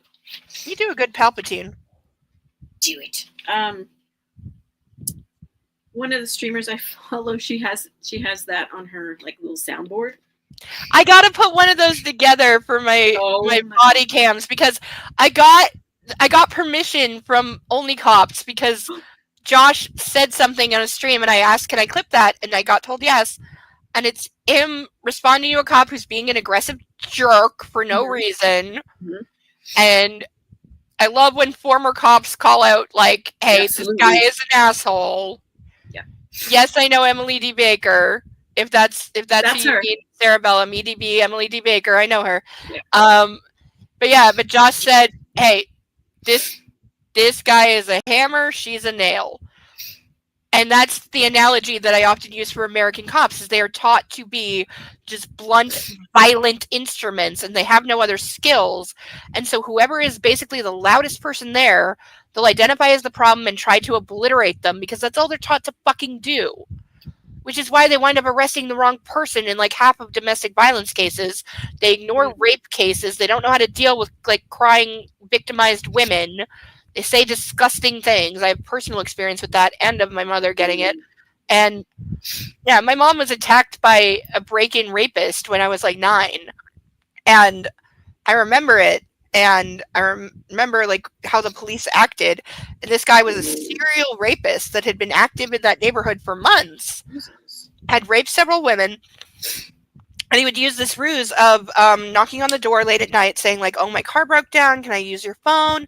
And like my mom being like a good person, of course, would let him in. And this brought up one thing. My mom was always very safety conscious. I remember her teaching me like female safety, like girl safety things a long time. And this time it paid off for her. And I will never forget it because I remember she let this guy in. They were in the living room and she was sitting on the couch, like trying to hand him the phone. And he started to attack her, and she dialed 911. And also, this is back when you have handheld phones, of course, made out of that like heavy plastic shit. Oh yeah. She took the handset and started like bashing him in the head with it. And I remember, and she told me this because most of those handsets had because she was dialing 911, and most of them had the cutoff button on the base, where when you hung up the phone, it would press the hang up button because it was on the base. Yeah. I remembered her telling me she deliberately looked for one where the hang up button was on the handset because she's like, if I'm using it to defend myself, and she told me this years before this, she's like, if I'm using it to defend myself or I have to call 911, I don't want them pressing the base to hang it up. So I have the hang up in my hand. And that came into play that night because I remember seeing him putting his hand in the base trying to hang up the phone, but she had it. And she told me later, she's like, yeah, I didn't want to hit him too hard because I didn't want to break the phone and cut off 911. And he wound up like running. She fought him off basically. But I remember the police getting there and then telling her, oh yeah, this guy is a serial rapist who's been in this neighborhood for months. He's raped like 6 other women. And then one of the asshole cops says to my traumatized mother, why'd you let him in? Yeah, but she said like, well, because she said like a friend of mine is in a domestic violence situation. She's run over here late at night. I thought it was her, so that's why I opened the door. Yeah, yeah. And the cop said, well, next time you should put on your glasses before you open the door. Yeah. I don't know if that guy was ever caught. You know who else did that? Paul Bernardo. Yeah. Yep. And so many others. Oh, they all use some version of like ruses to play on women's sympathies, like Ted Bundy certainly did. You know, Dahmer was gay, but same. Here's a hypothetical for anybody.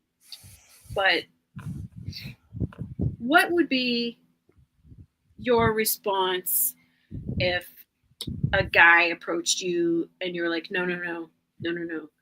And he was like, why are you such a bitch? What do you say? Oh, I've definitely had that conversation. Especially when guys approach me at a bar and I'm like, I'm gay, thank you. Because anytime you say I'm gay, usually you get called a bitch or a dyke or something. Like I don't know. They feel like being rejected because reasons of gay are like somehow offensive, as opposed to just a girl turning you down. But yeah, I've had that situation. So if I turn down a guy and he's like, either like, well, who the hell wants you? And I'm like, well, you just did a minute ago. Yeah, all of a sudden I'm a bitch. Or if he calls me a bitch, I'm usually like, thank you, bye. Like, I don't have time for you. Like, just go away. I taught my daughter because I learned recently that no is a complete sentence. Mm-hmm. No is a complete sentence, and she. I had a teacher who had that on a poster in 8th grade. Oh man! I've never forgotten it. I mean, I wish I mean, I kind of knew, but yeah, there's no, and then there's da da da da da. Yes, but no, that we need to teach. Not only do we need to teach girls better, we need to teach boys to listen. Start with the boys. Start with the boys. Yes, and I've heard that more and more. Like men in their 20s are now like, why didn't I get taught in school like all these things? Because there are guys I've seen them like having meltdowns because my girlfriend just told me that I did something that really offended her, and I'm like, I've done this with so many women, and I never realized how that came off, and I certainly never meant it to ever sound that way, and I never thought of that from the girl's point of view, and I'm so sorry, and I wish I could call every woman I've ever known and apologize. I'm so sorry. Yeah. Like, I didn't get it. And he's like, they don't teach us this shit. No. So sometimes like, you just don't get it. Gen Z men are really starting to get it, like how much women are just preyed upon every day, every minute.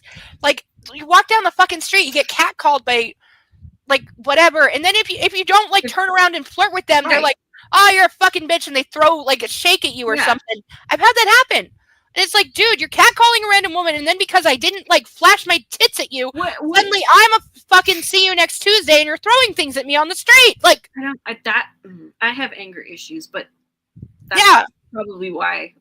Yeah, no, because we put up with it. Or like you come up with a good idea and the guy next to you gets credit for it, even though he didn't say shit. That thing. I hated that. I had that in school and I hated it. Ooh. Shit. Oh, I just had one. No, my daughter met a flight. Like when you are coming off the plane, you walk down the jetway, you walk into the airport and there's like people there. She was one of those people, and this fucking guy looked at her and said, "You should smile more." Ah! I used to get that all the fucking time. You should smile more. Oh, you'd be so pretty if you smiled. Fuck you. Fuck you is the answer to that. And that's when I told her, no, like, don't say anything. Don't ever. No. Or no is a complete sentence. Yes. Yeah, no, because I got that when I was a kid. I got told to smile because I always had like I have like resting bitch face, and that's been from the day I'm born. So, so I got told to smile and be pretty and be girly. And I also, one thing I got told from like the age of like 3 was don't be too smart because boys don't like it. Be too smart. And I was smarter than everyone in the fucking room. I was smarter than, I guarantee you, when I started in kindergarten, I was smarter than everybody in the goddamn building. But they're like, no, boys don't like you being smart. Who says this? My grandparents. Right. Or my grandfather, when I was 4 and I told him I wanted to be a writer, he told me, that's a career where nobody makes any money. It's not a real career. You shouldn't do that. You don't say this to a kid. Like, yeah. Or like when I wanted, I got promised whatever toy I wanted because I did really good grades at the end of grade 1, and I wanted the fire truck that had buttons and lit up and all that stuff, and I got told, no, that's a boy's toy, you can't have that. It's like, but you said I could have anything I wanted. But that's a boy's toy. And so they wound up buying me a plastic horse that I didn't even want. The flip is even worse. The reverse of that is even worse. If a boy wants a doll... But yeah, I had to explain this to my significant other. Or like I wanted a Nerf darts gun, and I got told no toys. And also years later, I hated Nerf when they came out with their Rebel line, which is supposed to be for girls, but everything's like pink. Everything's pink and has hearts on it, and it's not Nerf darts. It's a bow and arrow with like wings and like Cupid wings and hearts on it. And it's like, no, you fucking jagoffs, you're trying to say we're not sexist because now we make Nerf products for girls, but you're making it for girls. You fucking ass clowns. And we don't even get guns. We get fucking bows and arrows with fucking wings and pink shit. And we don't even get a real gun. Fuck you. And we're not rebels because we like fucking, like, fuck you, fuck you, fuck you. Many companies that just missed the mark. I knew. ASD? I'm having a brain blank. Help.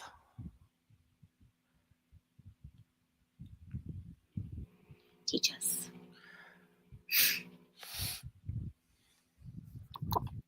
Is it associated something? It's in the back of my head, but it's not something I've had a lot of interaction with, I would think, so. Also, how old is he?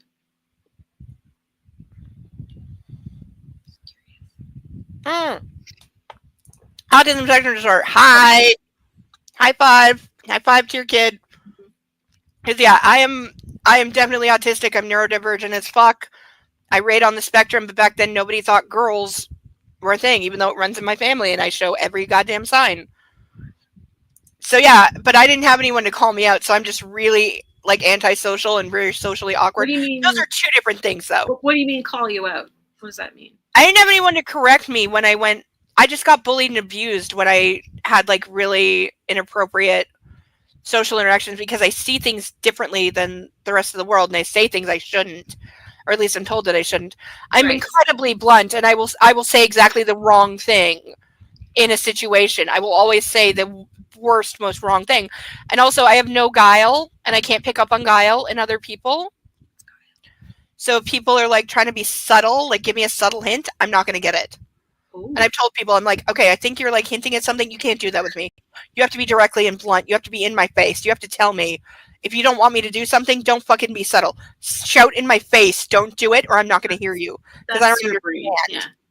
I don't understand. I don't pick up on it.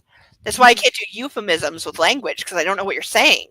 And that's why I'm really blunt and like bold and affrontive with my language because I don't do fucking bullshit. And that's one thing I have to yell at people a lot. It's like if I say something, I mean what I said because I hate when people do the, oh, well, what you really meant was this. Whoa. No, I meant what I fucking said. Is that right? Don't do the interpreting me thing or you're never going to get anywhere and you will get it wrong. Don't interpret me. I don't have that other level. I'm not speaking in a foreign language here. If I say that's a ugly fucking dress, I mean that's an ugly fucking dress. And also, don't ever ask me a question you don't want a straight and goddamn honest answer to. Just don't. Just don't. If you ask me, do I look fat in this dress? I'm going to say, yes, you look fat in that dress and it's ugly too. Like, I'm that person and that's what you're going to get. But I didn't have anyone to correct me. But you're not exactly wrong. No, I'm not wrong. I mean, you're not exactly wrong. You're supposed to be kind. You're supposed to be nice. You're supposed to lie to your friend. Yeah, you're supposed to lie, basically. It's the social contract is what it's called. It's basically we all lie to each other to get along and play nicey nice. So yeah, everybody has like that public face and that work face. And then you have your private face. The problem is I only have one face. I don't do the bullshit. And I can't. And that's why I've gotten fired like a couple times because I can't do the bullshit. Like, no, you asked me how was your trainer today? I'm going to tell you, they fucking sucked. They sucked. They were rude. They got the timeline wrong. They religiously offended somebody. They played Xbox half the fucking time. They called out the manual for being wrong. Don't fucking, like, don't ask me the goddamn question. And then I'm like, well, maybe you just have, and then I'm the problem because I told them the truth. And that's what it is. It's like, well, he's been a trainer for like 4 years. That doesn't make him competent, you fucking ass clown. Everything I told you is true. He really did all of those things. But I'm the problem because I said it out loud. I'm the mediator. I have no social nuances. What the fuck ever. I'm the mediator. Sometimes like 3 days later, I'll be like, oh. Okay. But it's like 3 days later. Like, I'm so bad. This is also why so many times I have failed to notice somebody hitting on me. Because it just doesn't click. Because it doesn't occur to me that anybody would be hitting on me. Ever. So I just don't see it. And I really don't. And I must come off as so oblivious. Well, you've got a bullshit detector, right? I do have a bullshit detector. But it's... yeah, there's times where I've definitely like missed things and then later been like, oh, that person was trying to ask me out and I missed it. That's innocent. Just come out and say it then. Yeah, thank you. Thank you. That's what it's so hard. Fucking say it. Like, boundaries. Hi, I like you. Would you like to go to the movies on Friday? Please. Not the Christian Grey boundaries. Not those boundaries. No, real ones. Your own boundaries. Yeah, I have no social skills at all whatsoever. It's so hard. Like, that's partly why I don't socialize. Well, like especially when I used to get dragged to church functions. The few people who actually understood that I'm not social, and I would put in effort to actually be like really fake, because to me it's being really fake.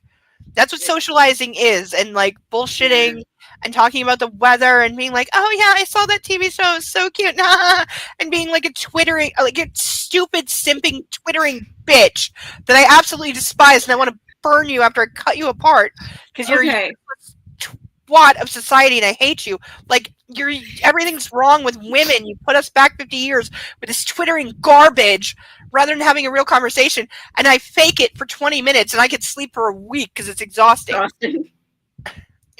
Yes, you like me, Circle. Yes, yes, I am pro this.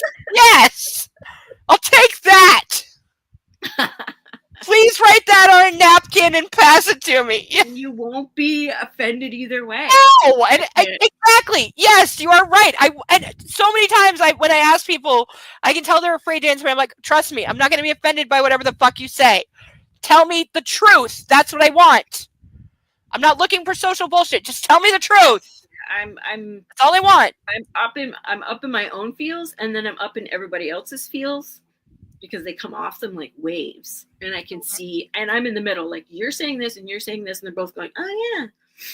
In the meantime, I've absorbed all your shitty energy. Yeah.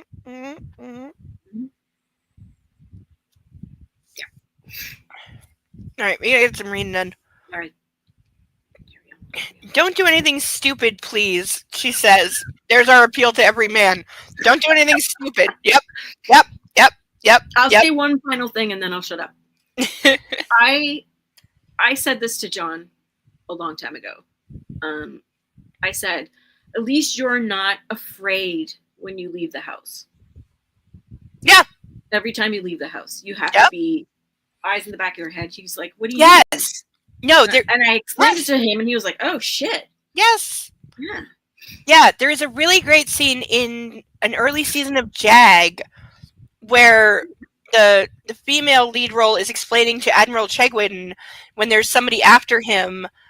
She's like, sir, when we leave here tonight, we'll do it in two very different ways. You will walk to your car thinking about the last meeting you were in and what your wife might be serving for dinner. Right. I will walk to the car with my keys in my hand in case I need to use them as a weapon. I will stop 10 feet from my car and check the back seats and make sure no one is in it. I will look around the car to see if anything looks odd. Because she was trying to say to him, like, women, we always have to be aware because we are prey on this planet. We are prey. I wasn't taught that. But experience. Mm-hmm. Mm-hmm. I don't know. Instinct. I don't know. Mm-hmm. But I was very instinctual. You don't have to be afraid when you leave the house. And this was something completely new to him. Exactly. And that's what, like, the current up-and-coming generation of men is starting to figure out. That in this world, women have to be like that. Just leave us alone.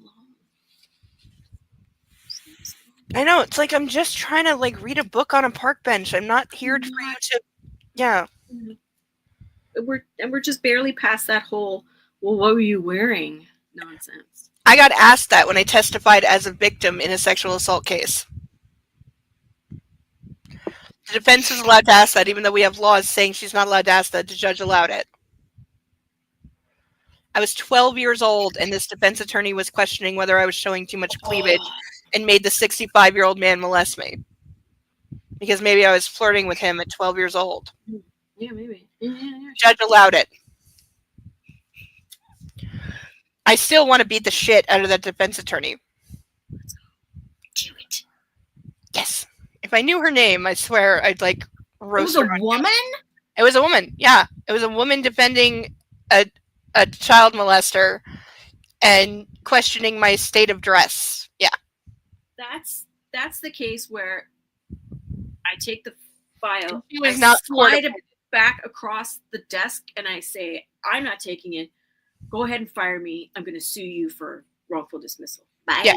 And she was not court appointed, so she took the case willingly. No. Because she was way too expensive to be court appointed. I know that.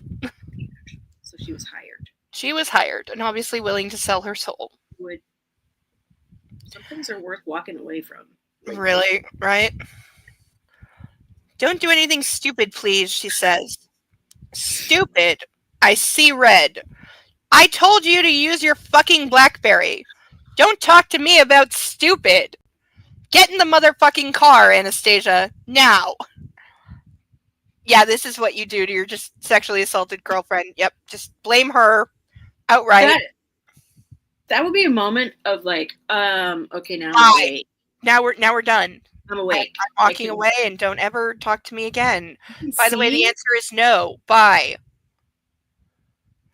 Okay, she holds up her hands. But please be careful. Stop shouting at her, Gray. Anytime he calls himself Gray, it's in his head. Okay. I point to the car. Please be careful, she whispers again. I don't want anything to happen to you. It would kill me. Oh, yes, Sarah is correct. I apologize for not making more judicious use, yes, of all of the red flagness. Thank you, Sarah. Yes, this is current. Yep. This is the best thing. This is it.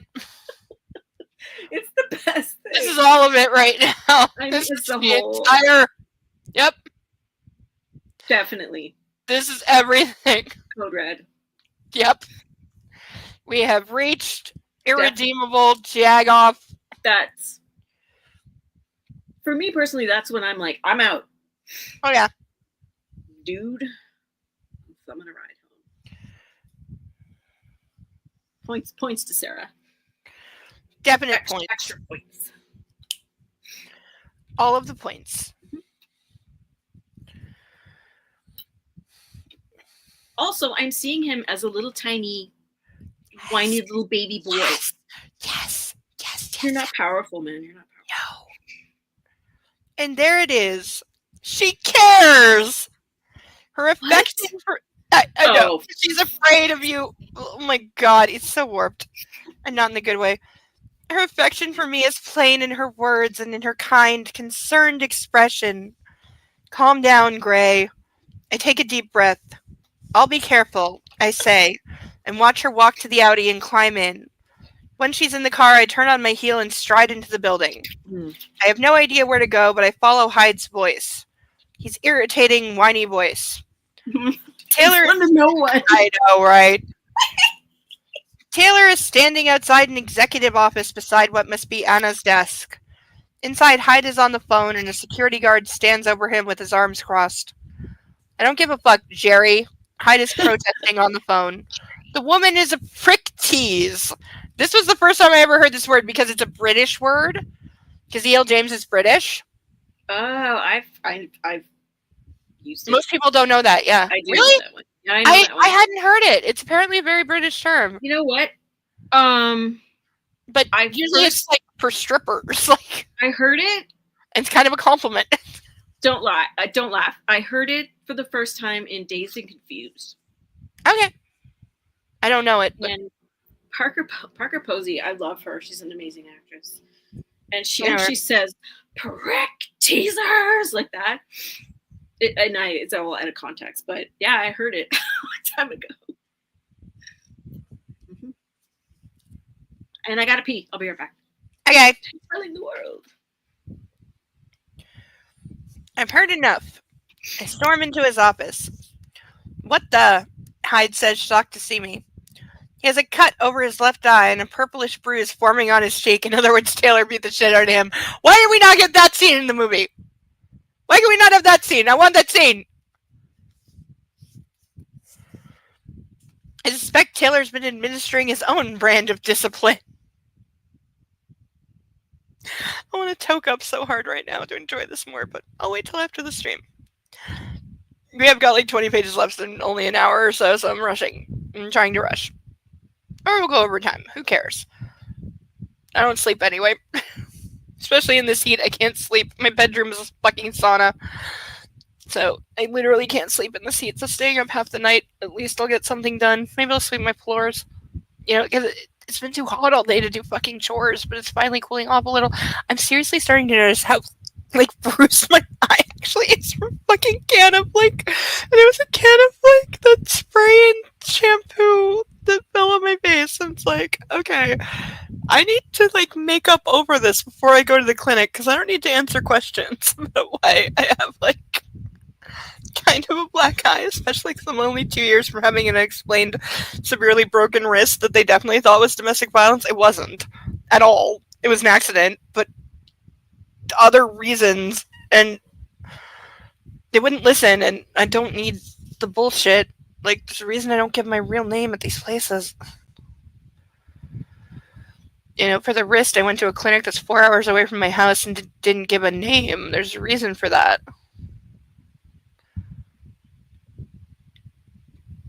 I reached down to the phone cradle and pressed the hook, ending his call. Oh my god, it's the phone that I just said that you can hang it up from the base. Never have a phone you can hang up from the base, ever. Well, look what the fucking cat dragged in, Hyde says and sneers. The boy fucking wonder. And we earlier had a Robin reference, and there it is. Pack your things, get out. She may not press charges. Like that's your goddamn decision. Fuck you, Gray. I'll be pressing charges against that little bitch for kicking me in the balls in a completely unprovoked attack. And I'll be sending your goon here down for assault, too. Hi, handsome. He calls to Taylor and blows him a kiss.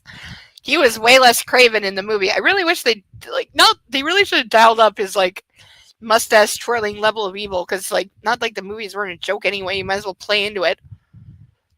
Taylor remains stoic. I won't tell you again, I state, glaring at the cocksucker. Like I said, fuck you. You can't come in here throwing your fucking weight around. I own this company. You are surplus to requirements. Get out, while you can still walk. My tone is low.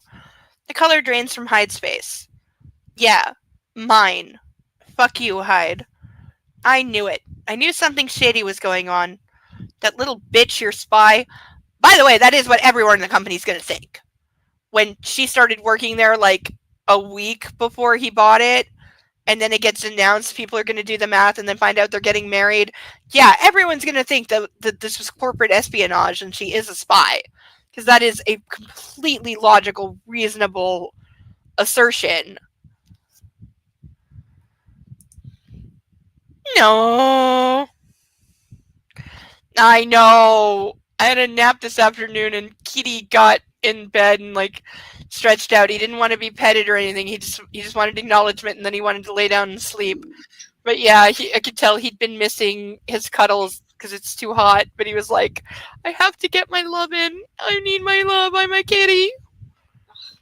You know, he doesn't want much. He only wants like 30 minutes and then he's done. And only pet him when he wants to be petted. And he'll let you know because he'll sit near you and go, Row! And that means pet me. Otherwise, don't pet me, because even if he's like rubbing on my leg, if I reach down to pet him, he'll pull back and be like, "Excuse you, I didn't say you could pet me." You know, but he's affectionate in his own way. Yeah, but my puppy has definitely been like, he's gotten out of bed a few times, but laid on the floor directly in front of the bed. They can tell he's unhappy because he's like, I should be snuggling with mommy, and I'm not because it's too hot and I don't like it. I'm a puppy. Oh, also, Kitty was being mean to the puppy last night. I wake up in the middle of the fucking night. Thomas is stretched out. Thomas Kitty is stretched out across the bedroom door, and he's holding the dog hostage. Bo's whining in that I need to go to my puppy pads and pee way, but if I jump over the kitty, he's going to swat at me. And so I can't pass the kitty, and I'm like, just jump over him, go. And he's like, but mommy. Right. I'm like, go. And then he does, and the kitty swats him. I'm like, Thomas! And he's like, what? I'm a kitty. And you're not going to get out of bed to chase me, so. Too damn smart. Oh, he's a fucking brat. Yeah, Thomas will do that too, because if I'm in the bathroom, he will sit on the corner of the sink and go like, hey, you're just sitting here doing nothing. Pet me. Pet my head. Come on. That's so freaking Pet. cute. I'm patting your arm. Pet my head. So You know, but only where and when he wants. He's very, like, because until the noise of the balcony started and he hid in my closet for 6 weeks without coming out, oh God. he would sneak out at night to use the litter box and eat. That's it. He's hid in the closet for 6 weeks. Man. He was terrified. And then when he finally came out, I think he kind of realized, oh, I should maybe get some more petting and affection because I missed it. It's like, oh, you're 10 years old and you're finally realizing you might want to be a cuddly kitty instead of swatting at me every time I try to pet you. Fucking brat. Always change like that. He's been at least hanging out closer, and when he wants to be petted, it's okay. But he has to decide that he wants to be petted. Don't try to pet him when he doesn't want to be petted. Yeah, right. So now we have Gray confronting Hyde after Taylor beat the shit out of him. Hi there, Zeus. Nice to see you. Zeus. Yeah, but it's late at night, and we're reading about Christian Grey being atrocious to his girlfriend after she was sexually assaulted by her boss, and now he's firing the guy. Such a weenie. Yeah, he is such a dickless loser. Such a weenie. If you mention Anastasia once more, if you even think about her, if you even think about thinking about her, I will end you. So now we're making death threats. With his bodyguard. With his bodyguard and God knows who else listening. His eyes narrow. You like it when she kicks you in the balls? I hit him square on the nose, and he topples backwards and smacks his head on the shelves behind him before he slumps to the floor. You mentioned her. Get up. Clear your desk and get out. You're fired. Blood is pouring from his nose. Taylor steps into his office with a box of tissues and places them on the desk for Hyde. You saw him. Hyde whines to the security guard. I saw you fall, the security guard says. The name on his badge says M. Mather.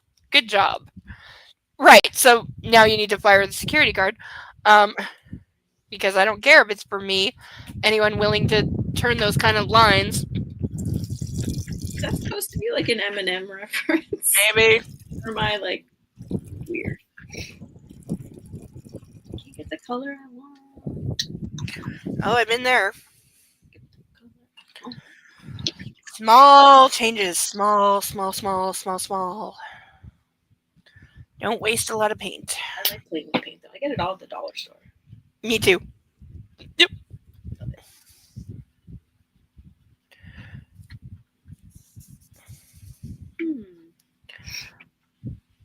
Hyde struggles to his feet and grabs a handful of tissues to stem his nosebleed. I'm pressing charges. She attacked me. Well, Christian Grey just punched you in the face. You can definitely sue him for that. I mean, that's not where I thought he was going. No, I would have said press charges against you. Against him. Yeah, like seriously. Hyde continues to snibble, but he begins putting his belongings in the box. 3 hushed-up harassment cases in New York and Chicago, and the 2 warnings you've had here. I don't think you'd get very far. That doesn't matter. It doesn't give you the right to punch him. He could still sue him. Oh God, yeah. Like, again, this is where the book gets stupid about legal shit. He regards me with dark eyes and unadulterated feral hatred. Pack your things. You're done. I spit. Turning, I head out of the office with Taylor while Hyde packs his stuff. I need to distance myself. I want to kill him. He takes forever, but he does it in silence. He's mad. Real mad. Hello, puppy. I can almost smell his blood boiling. He gives me the occasional poisonous glance, but I remain impassive. The sight of his messed up face gives me some satisfaction. Eventually he's done, and he picks up the box. Mather follows him out of the building. Are we finished here, Mr. Grey? Taylor asks. For now. I found him groveling on the floor, sir. Really? Miss Steele appears to know how to defend herself. She's always full of surprises. Let's go. All right, come here. It's a puppy. Cameo. Yes, it's a puppy. Need a sound bite for like. When the puppy arrives, I know I need cheering and fireworks and cuteness. Look at. He's just so stinking cute. Dude, why are you so stinking cute? Did he mute you? He muted me twice. He does. I undid it. He did. Yes, he does. Yes, he does. Yes, he fucking does. He does do it on purpose. Yes, he does. Oh my God. Yeah, you know what you do. Look at the face. Look at the face. Look at the face. Look at the face. Look at the face. Yes. Yes, get the face. No. Degrees. He's a million degrees. Oh my God. Yes, you're a million degrees. Oh my god. Yes, you just got up from a very long nap after having your dinner. I love a very long nap. Yes. You were on the couch having a good nap, weren't you? Yes. Yes, you're so sleepy. It's like, Mommy, is there any time you cuddle me? Around my belly? Around my belly? Around my belly? Betty rub. Yeah. Betty rub. Can't get the blue that I want. He muted you again. Oh my fucking god, he's getting better. You are getting slick. better. You got like ninja skills. Are you and the kitty working together, huh? You working together with this? Huh? Are you in collusion? Are you? Tasting so much. Oh yes. Yes. Oh yeah, you rub the belly. It rubs the belly. Yes. Oh, squishy cuddle, you're a good boy. Okay, go eat some food, okay? Okay. This is him on my leg. Me and a puppy. Yes. How old is Bo anyway? You know. Like 12. Wow. Looking good. Yes. Okay. Yeah, he's probably keeping his distance right before, literally like 3 minutes before I start recording. I come out of the bathroom, he's made a ginormous mess that I had to scramble because it was literally in my way, and I had to like scramble to half clean it up just to get going. And it's like, dude, you did this on purpose. Yeah, I know you did this on purpose. they know. Yes, you did. That's why you're being a little rabbit. Yes. And yes, Zeus, you're entirely correct. He's like, yep, shut up, Pemmy. Yep. There's no other factors in the world. Just whatever you're doing doesn't matter. I am more important. Yep. Kitties will figure out your shit. Because they watch you and they're like, Oh my god. you press this button and it gets quiet. Therefore, I press this That's button and it gets quiet. Crazy. Cats are fucking smart. Yeah, they are too smart. No, they will figure out your shit. It's funny. I also maintain that cats have gone 2.0 because it used to be Kitty would lay across your book or the newspaper. Now they stand in front of your screen and lay on the keyboard. I They see know. people who have gotten like an old or like a decommissioned laptop just to give their cat, Yes. and the cat doesn't bother them anymore. Yeah, or like tablets that like play a video of like birds flying around. The cat's like mine, Oh Right, yeah, mine, Teddy loves mine, that. mine. TV. Yes, Kitty TV. I know. Sometimes it works. Like Thomas, it doesn't work for it. He's not falling for it. He's like, nope, those aren't real. Can't smell them. Not real. Nope. Yeah, most cats that I've had are not like they wouldn't fall for it, but Teddy's like, or the mouse, Mm-hmm. like the pointer on the screen. Yes, Loves that. Especially kittens go insane over. Yeah. Man, so cute. I can't get the color.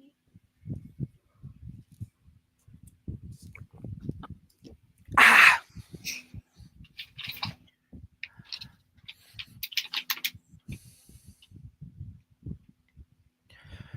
We follow Hyde out of the building and both of us head to the Audi. Because Anna's already in the front seat, Taylor gives me the key and I slide into the driver's seat. Taylor gets in the back. Anna is quiet as I pull out into the traffic. I don't know what to say to her. The car phone rings. Gray. Car phone? I answer, I guess. Car phone. I know, who had one back then, but you all have cell phones. Like, Mr. says- Gray, Barney here. Who says car phones though anymore? Like I car know. phones Like, used to even be- then, it was. Well, also, who the fuck was using a fucking Crackberry in 2011? Like, nobody. And who's emailing and rather than texting when you both have phones? Did she get a kickback? No, she's just really technologically behind. Is apparently the answer. That makes sense too. Yes, kitties and even some doggies can figure out doorknobs. Yeah. What? Oh, totally true. Yeah. Really? Totally true. And Yeah, kitties seem to resent any door that is ever shut. Doesn't matter if they want to go into the room. They just resent the door being shut. My son figured out how to unlock the door and walk out when he was 3. Yeah, babies figure it out too, and you're like, fuck! This is when you just start putting something heavy in front of the door. With the cat? Barney, I'm on speakerphone and there are others in the car. Notice how he has to warn the henchman, like, don't say anything too illegal, there's other people in here. Sir, it's all done, but I need to talk to you about what else I found on Mr. Hyde's computer. I'll call you when I reach my destination.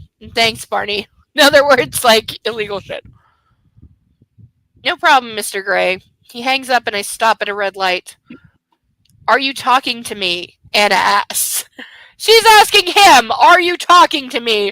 Because he was so mad about her not using the crackberry and that let him, like, try to sexually assault her. It's all your fault. And she's taking it. Make it make sense. She's obviously taking it. Make it make sense. It doesn't. He's an abusive bastard using this opportunity to show her, I know better, you should have listened to me. I always know better. Look what happens when you don't listen to me. He's absolutely taking advantage of the situation to further manipulate her. Controlling asshole. Yeah? I glance at her. No, I mutter. I'm still too mad.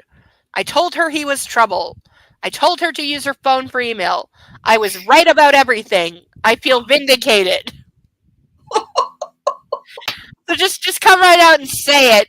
Just yep. Just come right out with it. There it is. Yep. Could not have put it any better if I was trying to make him the villain.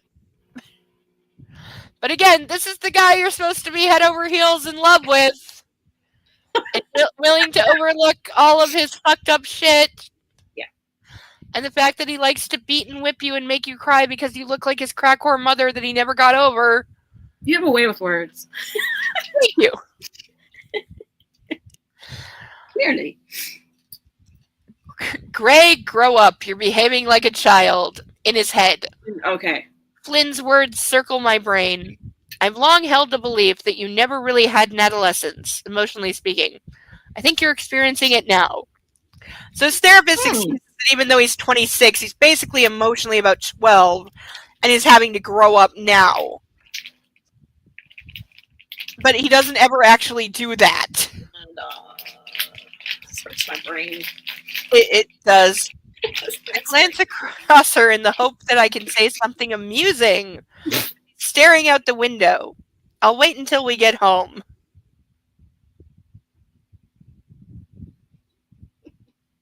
Great, so she gets sexually assaulted. You make her feel like it's entirely her fault. You victim blame the hell out of her. You blame her entirely for it happening, and then double down by saying, I told you to use the BlackBerry so he couldn't have tried to blackmail you and then sexually assault you, even though those are two different things. One has nothing to do with the other.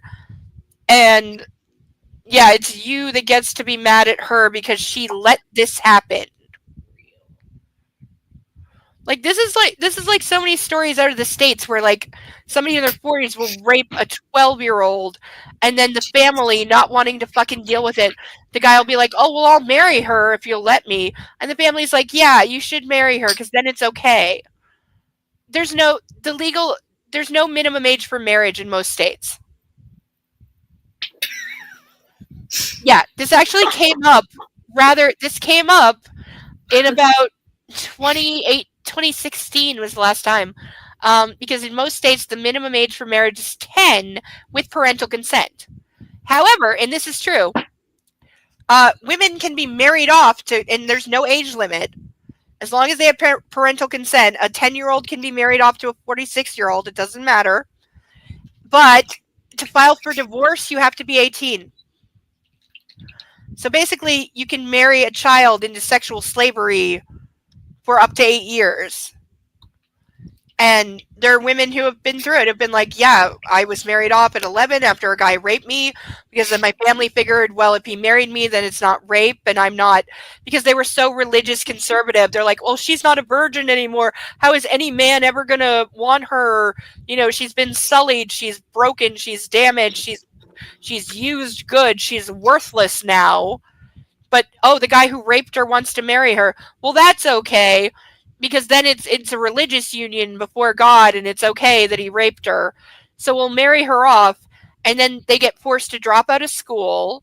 Yeah. They get turned into baby factories. Right. You know, they're sexually and emotionally abused. They have no income, no skills, no education. And it's like, what happens when you turn 18? You can file divorce. You have 3 kids by now. Yeah, where are you going to You go? have no money, no education, no skills. Yeah, exactly. Where are you going to go? What are you going to do? Where are you going to go? What are you going to do?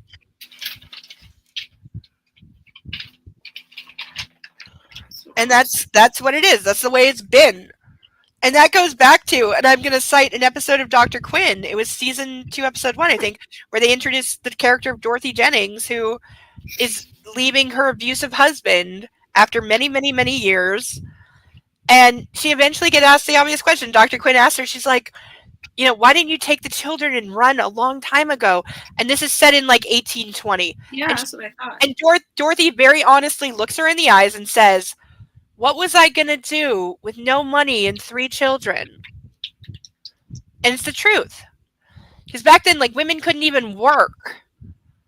You know, you had nothing. So she's like, yeah, what was I going to do with no money and 3 small children? What was I going to do? I had nowhere to go. And it's still very much like that. Because again, when your family is like, oh, the guy violently raped you, 10-year-old, but he's willing to marry you and make it okay in the eyes of God. And how much would that make you hate God? To hear that, like, oh, God's okay with you being raped as long as your rapist marries you. But it happens every day. And there was actually a movement into like 2016 or so to raise the minimum age of marriage, because people were like, this is disgusting. How are we allowing this? This is not okay. And it got shot down. It failed to pass in Congress. This is the United States of America? It's the United States of America that I'm talking about, yeah. This is 100% United States of America. There's only like maybe 10 states that have a minimum marriage age that's above 10.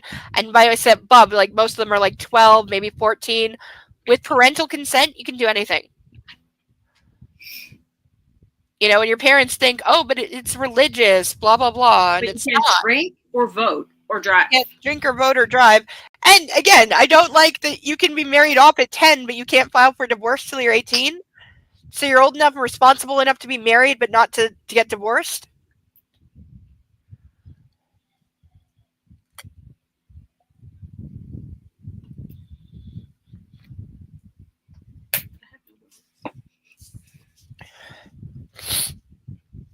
You know, and then they want to point at other places in the world where the exact same thing happens and be like, oh, we're not like that. Yes, you are. I know. You do the same fucking thing. I was thinking that. Like, you must be talking about the Middle East. No, I'm not. I'm talking about America. Only 4 states have no minimum. Yeah, but most states have like a minimum between 10 and 12. It's true. I don't think there's any state that actually makes 18, like legal adulthood, the minimum for marriage. Most of them have exceptions with parental consent. You can get married way younger. It's definitely true. Like 4 states having no minimum is bad enough, but yeah, most states have like a 10 or 12-year-old minimum. Again, with parental consent. It's like you can technically get a tattoo at almost any age with parental consent. There's been some controversies because there was like a 10-year-old that got a tattoo in memoriam of a dead sibling, and that was like hugely controversial. And again, that's one of those like, nah, use your judgment kind of things. Like, I don't know where I'd fall on that. I'm going to disagree with you on this one, Sarah, because I've looked into this like quite recently, and a lot of states have, again, with parental consent, there's very low like marriage ages. Some of them did raise it after that in 2016, but they raised it to like 14 or 16. Yeah, I'm gonna, just for funsies, I'm gonna Google this on my phone. But the point is it only applies to girls. Yeah, that too.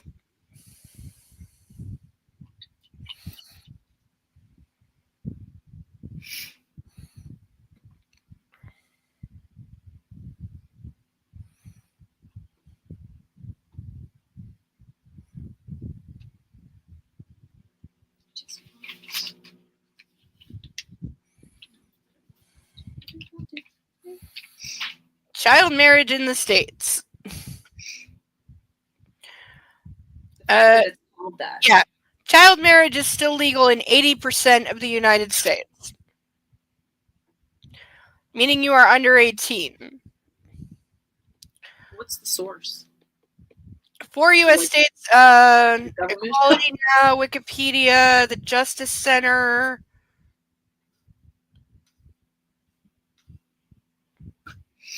Yeah, well, every state sets a minimum marriage age at below or above 18. Most states do allow minors to be married with parental consent, and very few have a minimum age under 18. Child marriage under 18 is currently legal in 38 states as of May 7, 2024. 38? 38.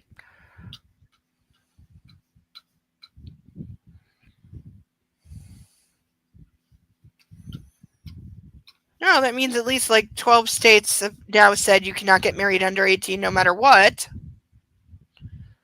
Which is an improvement. Because, yeah, some states, I can remember, I think Kentucky was one. There were like 6 or 7 states that independently, because states can have, like, make their own laws. Yeah. So they did raise the minimum age. They were like, oh my God, how did we never fix this?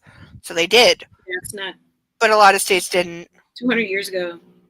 No, it's very recent. It doesn't apply anymore. My So head yeah, hurts. there's a lot of My there's a lot brain of hurts. underage marriage still going on.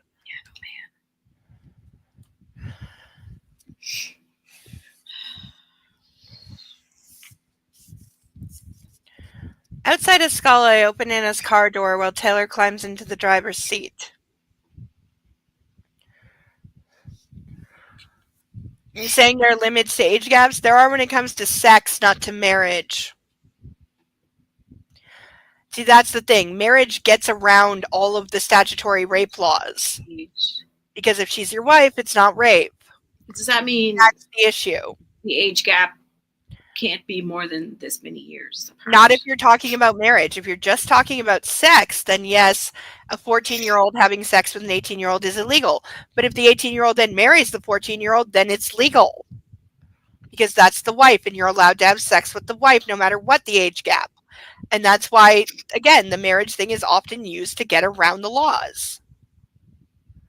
Because it basically just overrides statutory rape or any sex age gap that is illegal. If you marry it, you can fuck it, is the law. Whoa. Yeah. Puppy's on my leg because he's like, I can hear you being distressed and I'm an emotional support puppy. Where did you go? Bo! Bo! Where is he? Seriously, he was right here. There you are. Hello. Yes, hello. Belly, belly. Belly, belly, belly. Go, puppy. Come, I say. And she takes my hand. Yeah, bark at her like she's a dog. Well, we wait for the elevator, and Anna whispers, Christian, why are you so mad at me? Yeah, there you go. Come here. No, I can't get down on the pillow and cuddle you. I'll cuddle you in bed later. Come here. He's persistent. Yes, he is. He's like, no, you need to cuddle me. I'm important. Come here. Come on. Up, up. Up, up. Up, you furry little thing. Hello. God, you stink. Time to hit the button. You stink, you know that? Yeah, stinky boy. Yes, you think you need that. Okay, I'm trying to read with the puppy. Why are you so mad at me? You know why. As we enter he's such a whiny little bitch. As we enter the elevator, I punch the code into the keypad. God, if something had happened to you, he'd be dead by now. As it is, I'm going to ruin his career so he can't take advantage of young women anymore. Miserable excuse for a man that he is. A woman wrote that, and it wasn't Neil James. What? I'm saying a woman wrote that, and it wasn't Neil James, because that was way too, like, adept. Oh. If anything had happened to her, Sorry. Layla yesterday, Hyde today, hell. So this is just justifying in his own mind that he needs to keep her in his gilded cage because she can't take care of herself. Slowly, she sinks her teeth into her lower lip while staring at me. Jesus, Anna. I pull her to me and twist so that she's pinned in the corner of the elevator. Here's what she needs. We just went through this. I pull her to me and twist so she's pinned in the corner of the elevator, tugging her hair, upturning her face. I capture her lips with mine and pour my fear and desperation into my kiss. Wow. Her hands grasp my biceps and she returns my kiss, her tongue seeking mine. I pull back and we're both breathless. If anything had happened to you, if he'd harmed you, I shudder. Blackberry from now on. Understand? So, yeah. With the Oh, God. Like, I beat him in the head with it while he's sleeping. She nods, her expression earnest, and I straighten up and release her. He said you kicked him in the balls. Yes. Good. Ray's ex-army. He taught me well. That's the stepfather that she likes. Oh, yeah. Yeah, he's Mustache Dad from the Twilight movies. Bella's dad. Charlie, yeah. Mustache Dad. He's Mustache Dad. He's hot. He got the one laugh out of me in the first Twilight movie. With the yes, bring him in. Best moment. It's so fucking good. And I love that if you watch, there's 2 empty beer cans on the table. Yes. He's sitting on a third. So it's like, you know where this guy is. One. She brings him one. Yes, she brings him one. She brings him one. I love after he clicks it. Like, I will give credit. This is the one moment Kristen Stewart was actually acting, because when he clicks it, she's like, okay, I'm going. Oh, let's just get it over with. Okay. He's like, yeah. It's so good. She was great. She was great. Best moment. It's totally. Because, like, you know, like every dad who was forced to watch this movie was like, yep. Where's my shotgun? I'm very glad he did. I'll need to remember that. As we exit the elevator, I take her hand and we walk through the foyer and into the living room. Mrs. Jones is in the kitchen cooking and it smells good. I need to call Barney. It won't be long. I need to do illegal shit and you can't hear it. Sitting down at my desk, I pick up the phone. Mr. Gray. Barney, what did you find on Hyde's computer? Well, sir, it was a little unsettling. There are articles and photos of you, your mom, your dad, and your brother and sister, all stored in one folder called Gray's. That's odd. That's what I thought. Could you send me what he has? Yes, sir. Keep this between us for now. Will do, Mr. Gray. Thanks, Barney. And go home. Yes, sir. Barney's email arrives almost immediately, and I open the Gray's folder. Sure enough, there are online articles about my parents, their charitable work, articles on me and my company, Charlie Tango, and the Gulfstream, and photographs of Elliot, my parents, and me, taken, I assume, from Mia's Facebook page. And, last, 2 photographs of Anna and me, her graduation, and the photographer's exhibit. What in the hell would Hyde want with all this shit? It makes no sense. I know he has a thing for Anna. That's consistent with his modus operandi. But my family? Me? It's like he's obsessed with us. Or maybe it's all about Anna. This is weird. And frankly disturbing. I resolved to call Welch in the morning to discuss. He can investigate further and get me some answers. Okay, I would have one critical question. Because Hyde obviously knows that, like, Gray is dating Anastasia. The entire world knows this. It's not a secret. My question would be, what is the metadata on this research? How old is it? Because if it is older than her working at the company, then he was investigating the Gray family and possibly Christian himself way before Anastasia Steele ever worked. And that's very telling. That tells you something. That tells you something important. Is when did this start? Did it start when she started there? And he's acquired all this in the last week or so? Or was he interested in the Gray family long before that and she was just an opportunity? Well, it's written, so we assume that it's recent, I guess. Yes, we're supposed to assume that it's recent, and then the big twist, supposed twist at the end is that, like, no, it was all about Gray from the beginning, and he's been the real threat all along because he's about to blow up a helicopter. I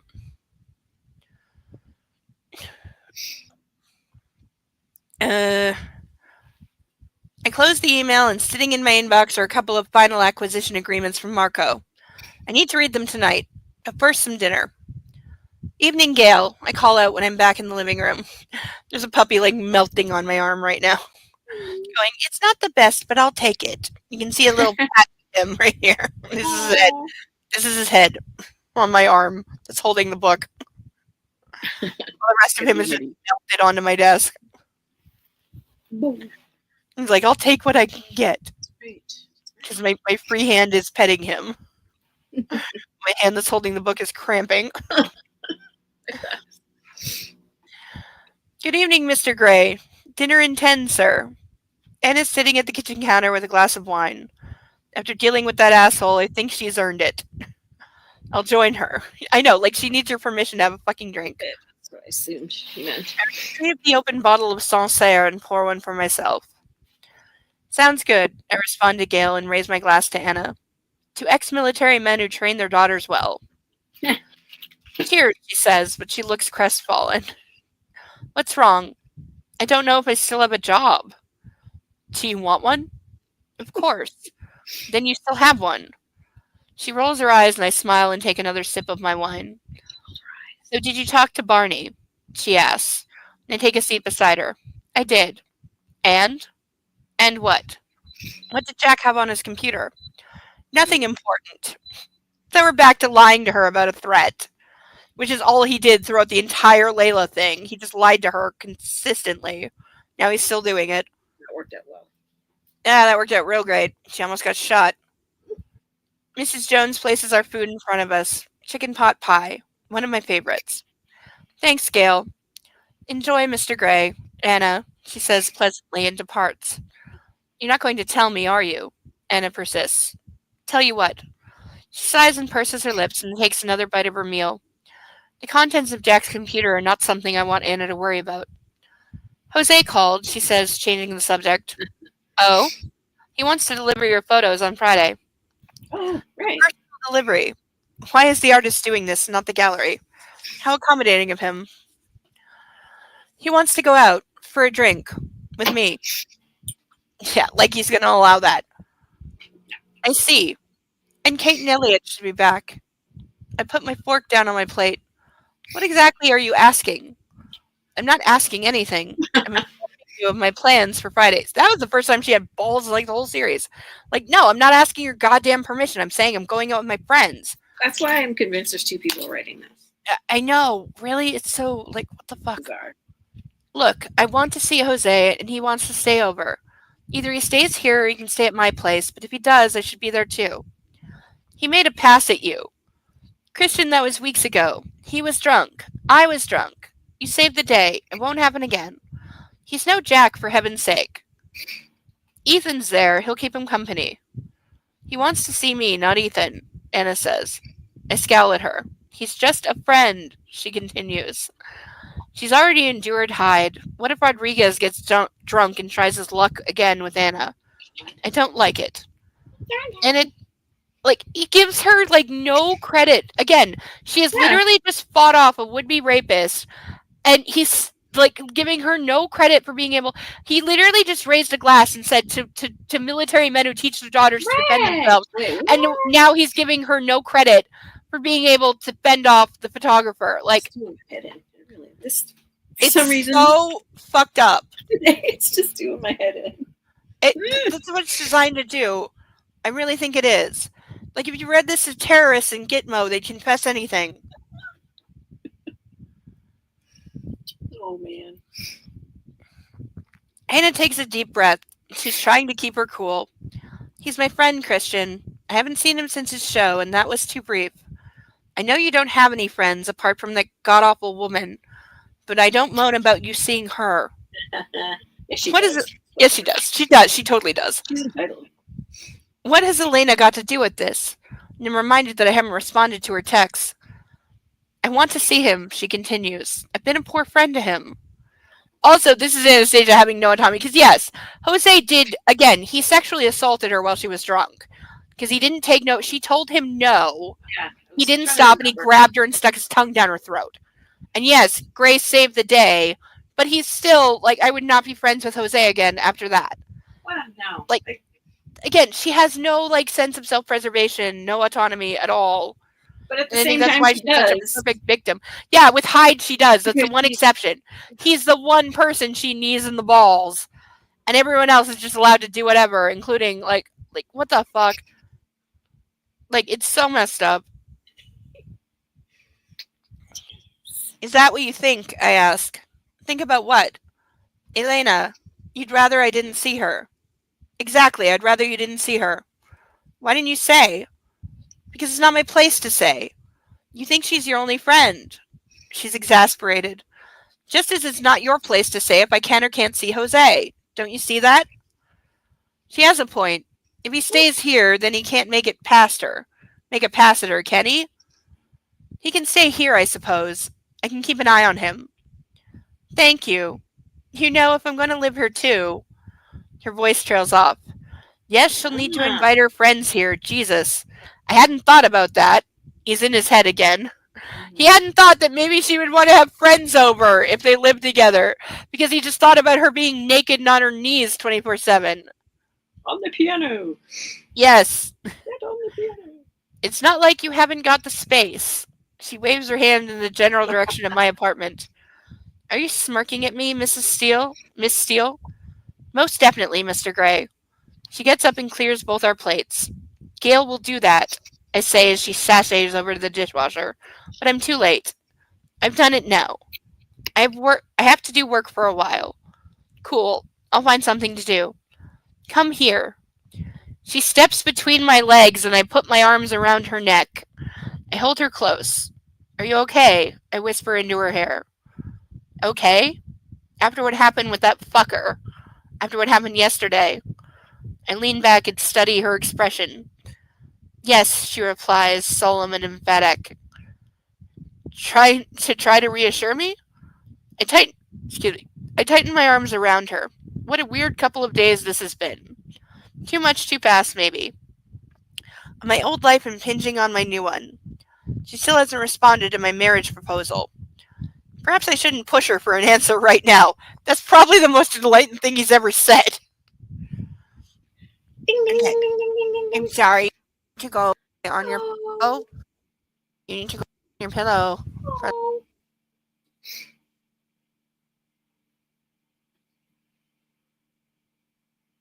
Yes, yes, yes, yes. Yes, yes, yes. Yes, yes, yes. That's a good boy. Yes, yes, yes. It's like, excuse me, I was being cuddled. What is happening? Yes. I did not consent to the end of the cuddling. You know, I just want to be cuddled and forever. So much to ask. Is that so much to ask? Yes, is that too much to ask? To rub my belly till I want food and then put me down and feed me food.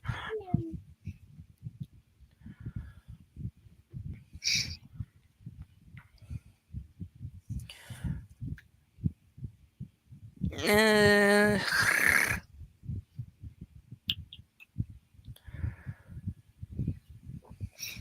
She holds me close, and for the first time since this morning, I feel calm and centered.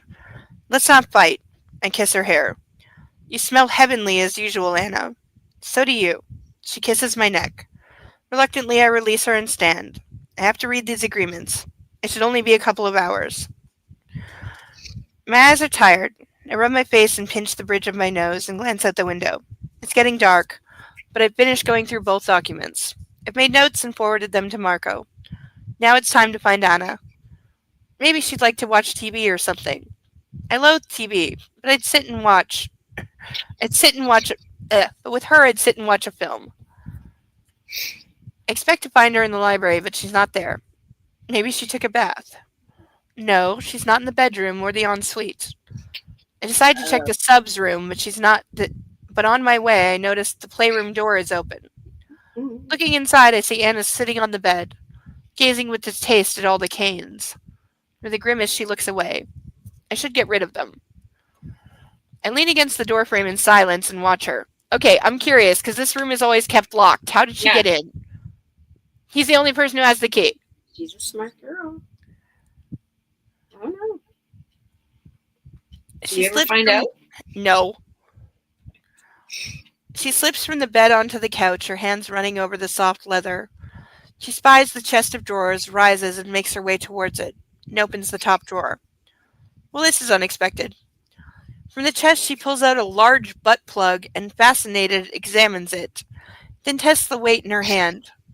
It's a little big for a newcomer to anal pleasure, but I'm mesmerized by her captivated expression. Her hair is a little damp, and she's wearing a sweatshirt and a t-shirt. No bra. Nice. Glancing up, she spots me by the door. Hi, she says, all breathy and nervous. What are you doing? She blushes. I was bored and curious. That's a very dangerous combination. I wander into the room and join her. Leaning over, I glance to the open drawer to see what else is inside. So what exactly are you curious about, Miss Steele? Perhaps I could enlighten you.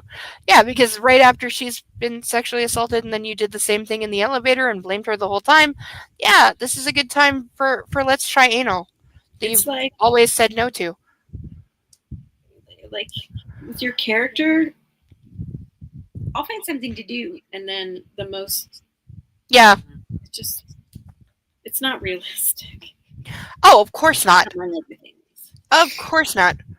The door was open, she says hastily. Really? I wonder who did that. She stops, looking guilty. Put her out of her misery, Gray. I was in here earlier today, wondering what to do with it all. I must have forgotten to lock it. Yeah, I don't buy that for a second. There's no way in hell. There's no way in fucking hell. Oh, but now here you are, curious as ever. You're not mad? Why would I be mad? Except for you screaming at her and telling her you were mad. Just that. I feel like I'm trespassing, and you're always mad at me. Like, the number of times I have highlighted and then read in a burned video the words, you're always mad at me. It's in there. I swear. It's in there because she says it repeatedly because he is always mad at her. I never really noticed that before. What the fuck would make you finding a butt plug and compel you to test this weight? Because she's deciding whether she can handle it or not. That's what it is. I wouldn't know what it is. I wouldn't know what it was. She actually, that is a thing in the first one. When they're negotiating his contract and it lists sexual toys, she goes, what are butt plugs? And this got derided so hard because I'm sorry, you're in college. You know what a fucking butt plug is. Don't be stupid. The name is self-explanatory. Like, but yeah, the weight does matter. I say that as somebody who has various sizes of butt plugs, and the size, the diameter, or the length is one thing. The weight is an entirely other thing. Because even if they're small, if they're heavy, they're going to have a much different effect. And especially if you're female, then a butt plug is also compressing your vagina. And depending on what it's made out of, if you start fucking like vaginally and there's a butt plug, it's going to have a different effect depending on how much it weighs, more than really how big it is. The weight is what makes it a noticeable thing. Yeah. But he wants to do anal. She's always been against it. And, you know, so the fact that she's like playing with the butt plug makes him think, oh, she's thinking about it. Like maybe, you know. Maybe she's completely lost her mind. Mm-hmm.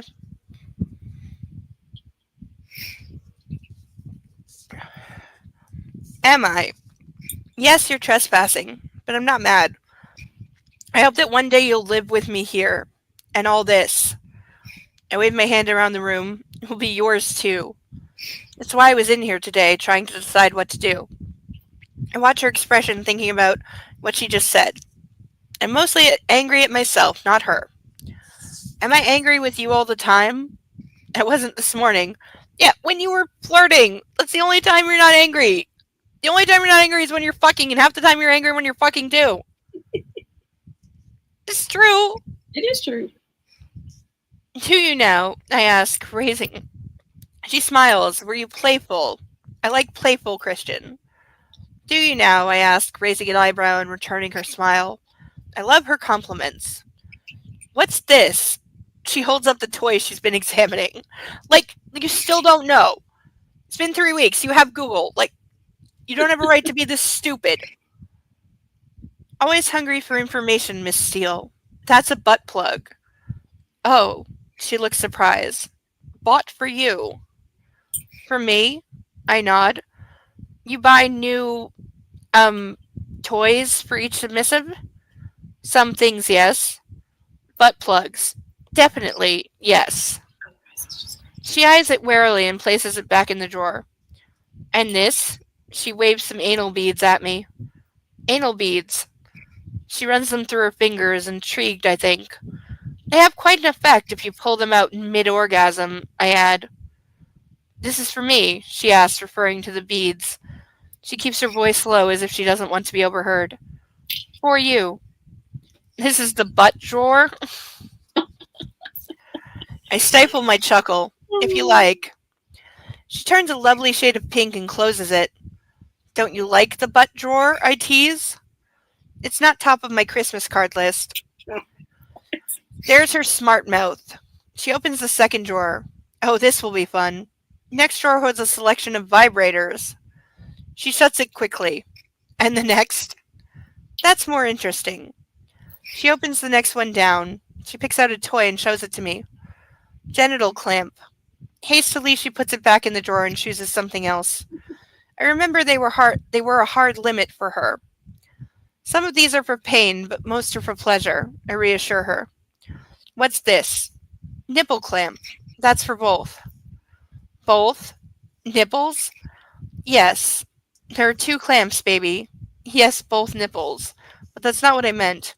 These are for both pain and pleasure. I take them from her. Hold out your little finger. I actually have the fucking nipple clamps that they're referring to and show in the movie. Really? Because they did sell a 50 Shades line of, like, Yes.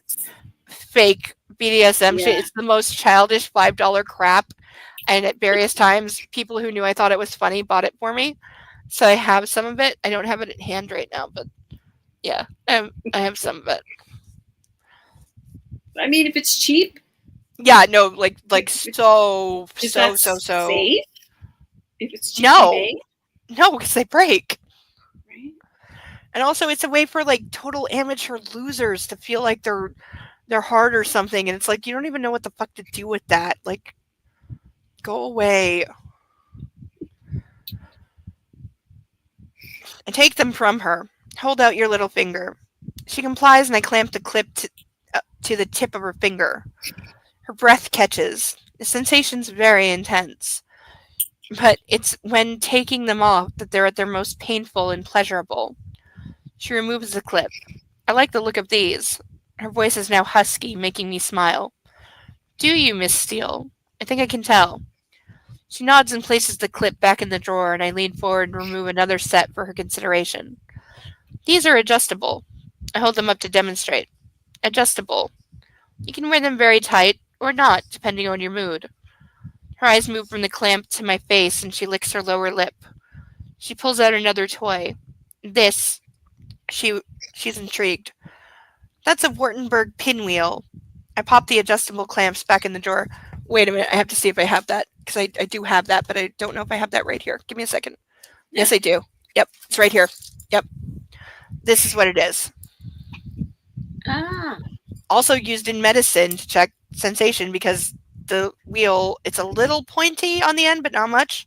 Like it won't like cut you. yeah, no. But it's meant to check in medicine. It's meant to see like if somebody thinks they're paralyzed, you run it up the foot to see if they move. Yeah. Yeah, like it's meant to just see if you can feel it. But in BDSM, you run it over a nipple or something, you know. So yes, this is a Wartenberg pinwheel. Wartenberg. One of many names. A lot of medical devices have like 50 names because they got invented at various times by various people. They're named But it's the after same thing. Yeah, but like nobody knew that it was already invented and like blah blah blah.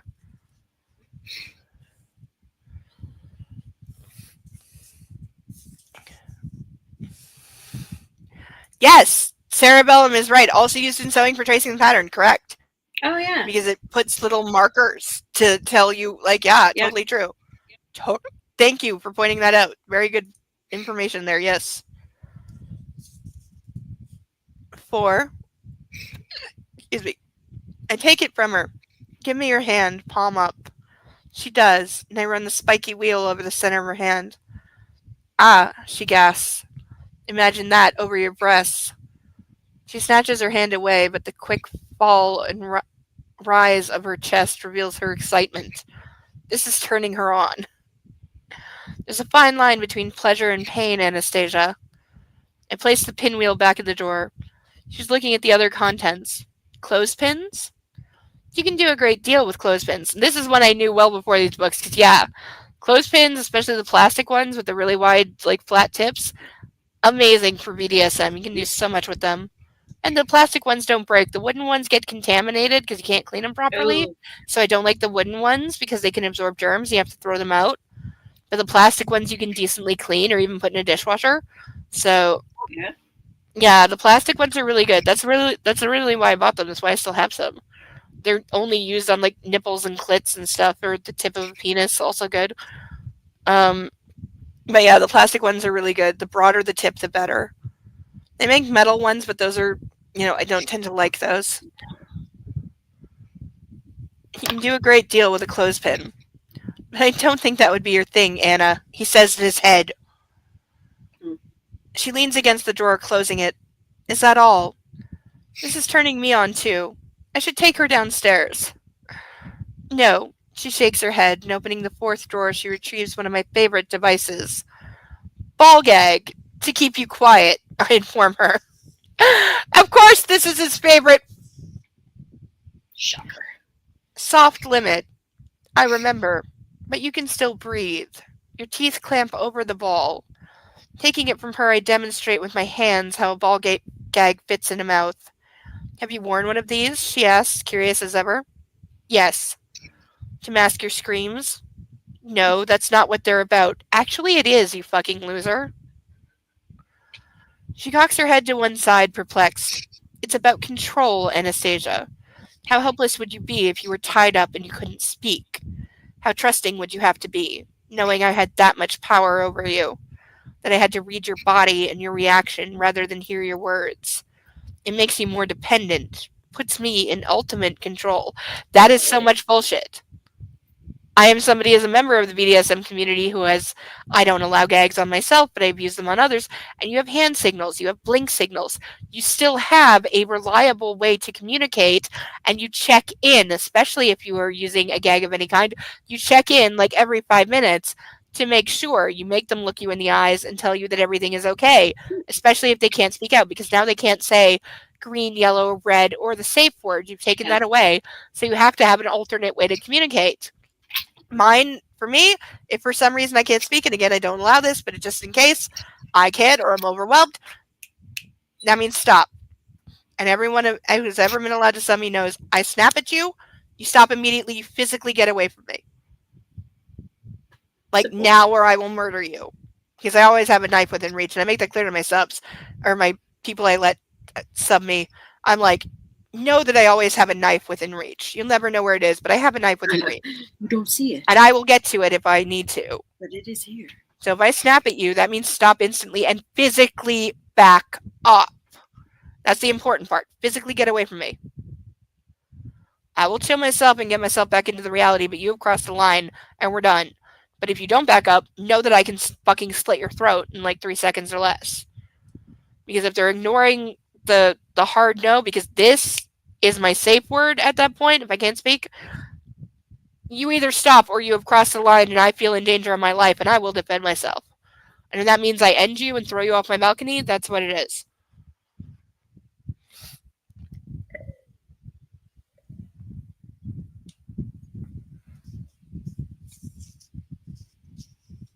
All right, we got about 9 pages left.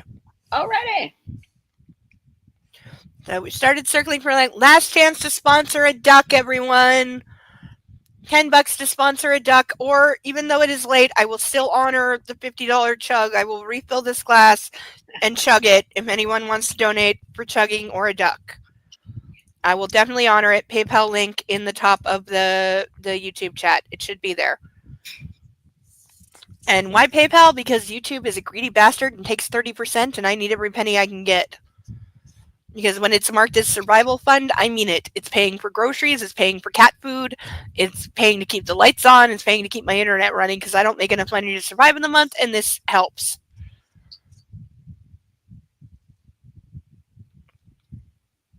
You sound like you miss it. Her voice is barely audible.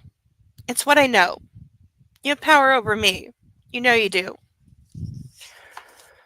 I'm highlighting that line because out of context, that's going to sound brilliant. What There's line? so much. You have power over me. You know you do. Do I? You make me feel helpless. No, she counters, shocked, I think. Why? Because you're the only person I know who could really hurt me. And he's going to take that as a compliment. Oh, yeah. You hurt me when you left. In his head! In his head! Why did he say everything important in his head? Dummy. I tuck her hair behind her ear. Oh, Christian, that works both ways. If you didn't want me... A tremor runs through her and she gazes down at her fingers. The last thing I want to do is hurt you. I love you. She strokes my face with both her hands and I savor her touch. It's both arousing and comforting. I drop the ball gag back into the drawer and fold her into my arms. Have we finished show and tell? Why? What did you want to do? Her tone is suggestive. I kiss her gently and she presses her body against mine, making her intention clear. She wants me. Anna, you were nearly attacked today. No, she was attacked today. I saw it on your face. Say it. Say it. What? He's finally acknowledging it? Apparently. Welcome to the chat, Mr. Gray. It's like, no, she was attacked today. She defended herself. Dude. That is not a nearly. You know, it's like people who argue. Have you seen Buffy? Buffy the Vampire Slayer? No, I tried to watch it, but it was too. I don't want to spoil stuff. It was too cringy for me. Because like, 90s? Yeah. It is very 90s. Just 90s. Yeah. You know, they're rebooting it. Really? Yeah. Sarah Michelle Gellar's in as a producer. I love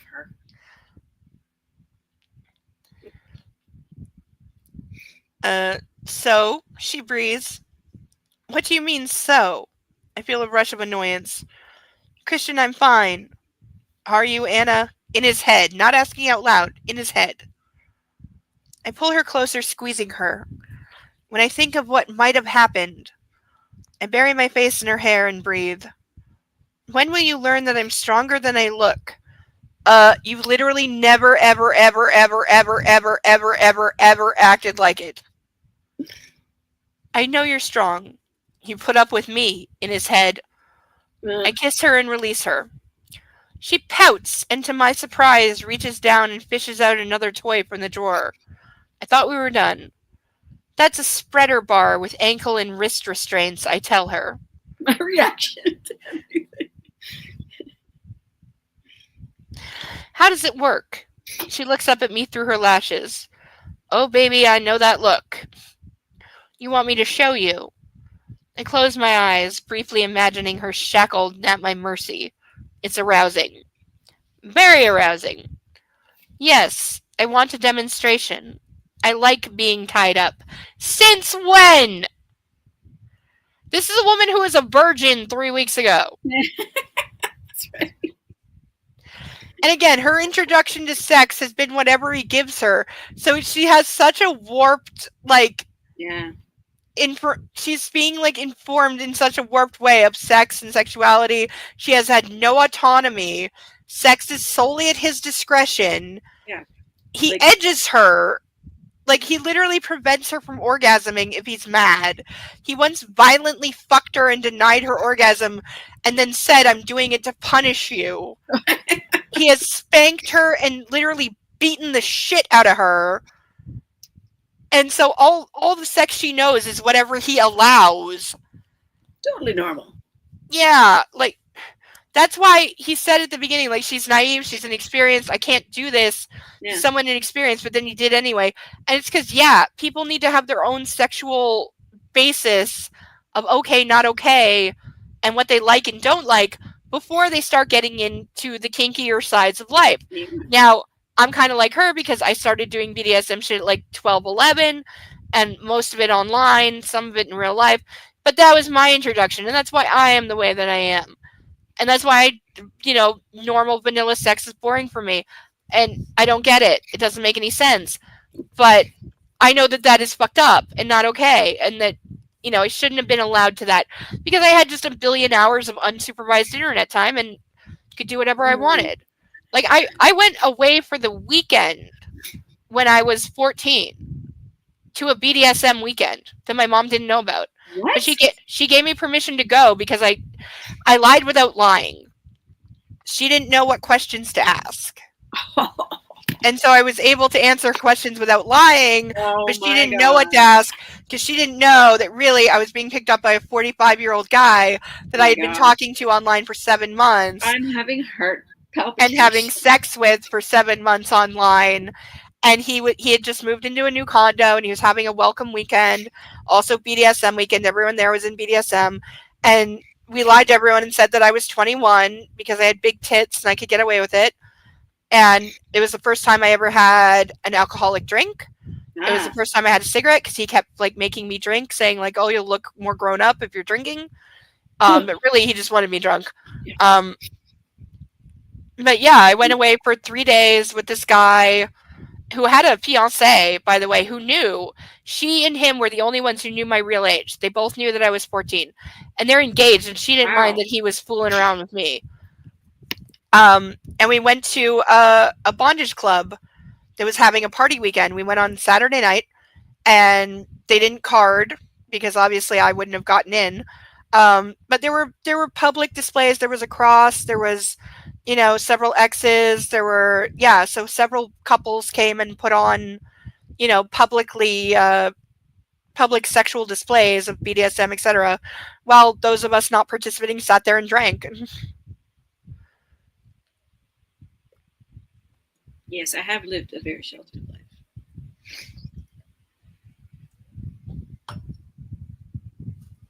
Yeah, it was in a bar. That had been. Bar? It was in a bar that had been rented out for the night for the event. Wow. It was like invitation only, and they were supposed to card, but they didn't card, so I got in no problem. At 14, private, it was a private event. Yeah, it was a private event. Just $20 admission, which the guy I was with paid for me, and he drove 4 hours to come pick me up. Oh my god! And then drove me home on Sunday. Huh.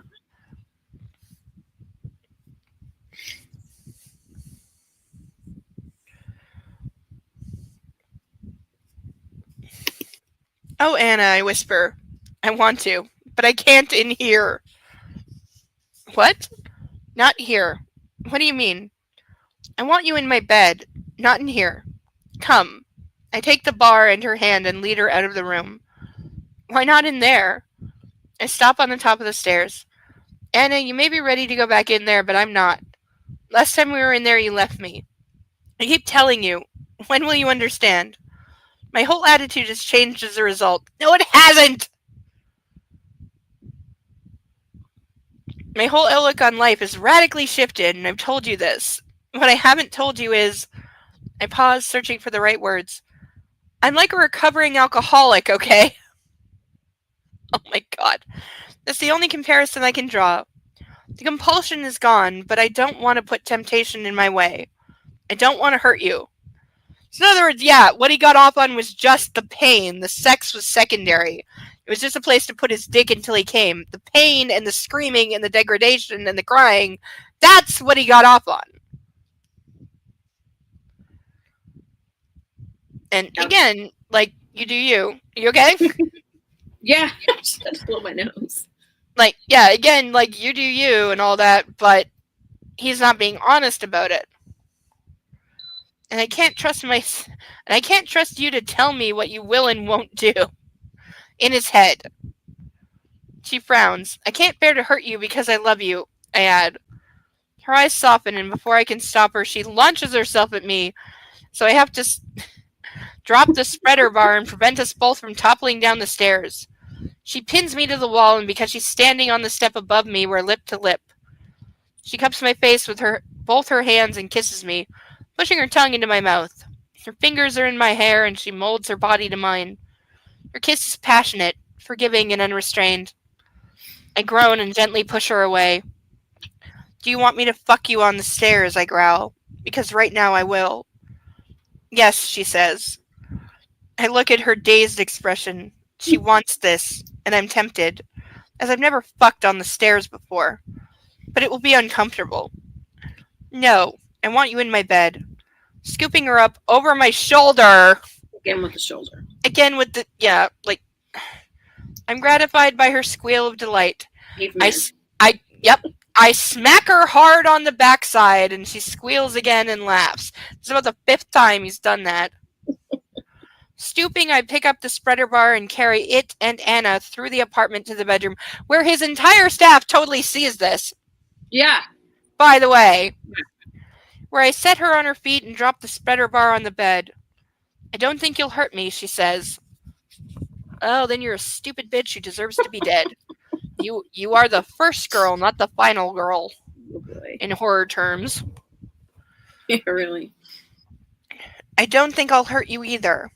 I take her head in my hands and kiss her, hard, exploring her mouth with my tongue. I want you so much. Are you sure about this after today?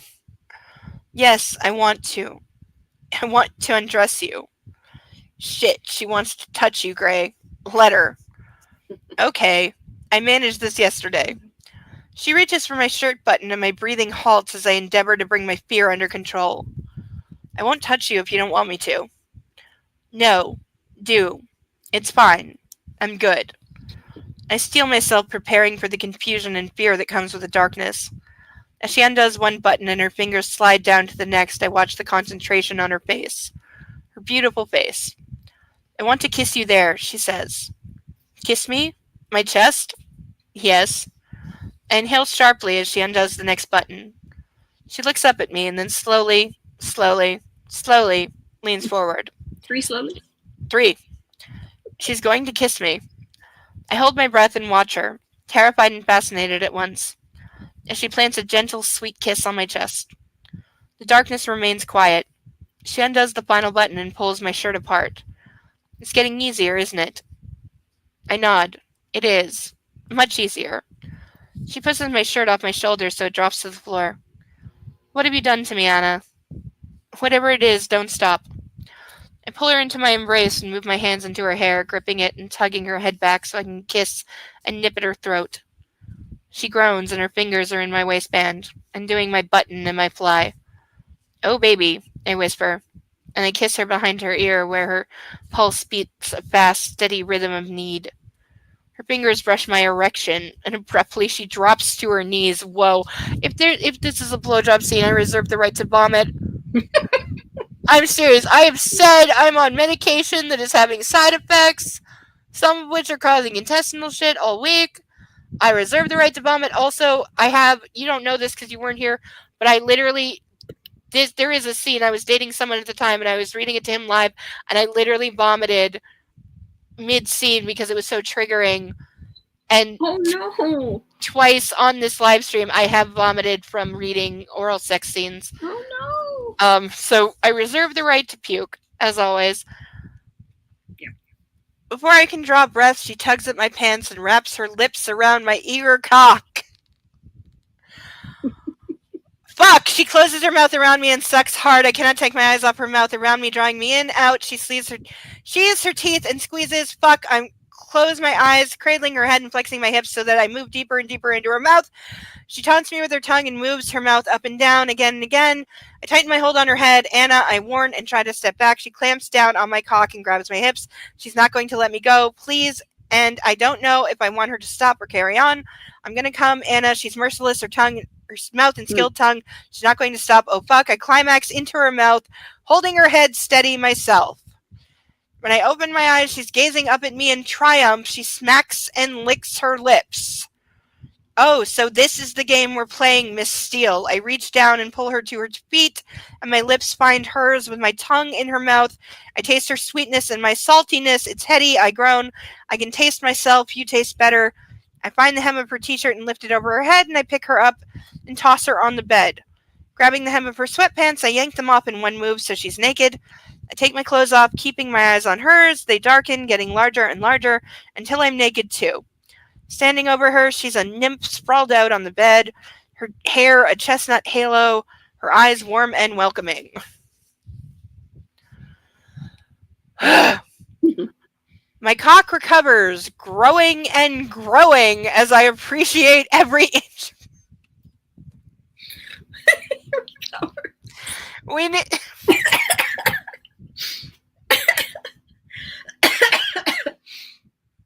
How much Viagra? All of it. Because I'm sorry, but no guy recovers in 1 second. That's why it's fantasy. Growing and growing and growing. Yes! Like Pinocchio's nose. She's a grower, not a shower. As they say.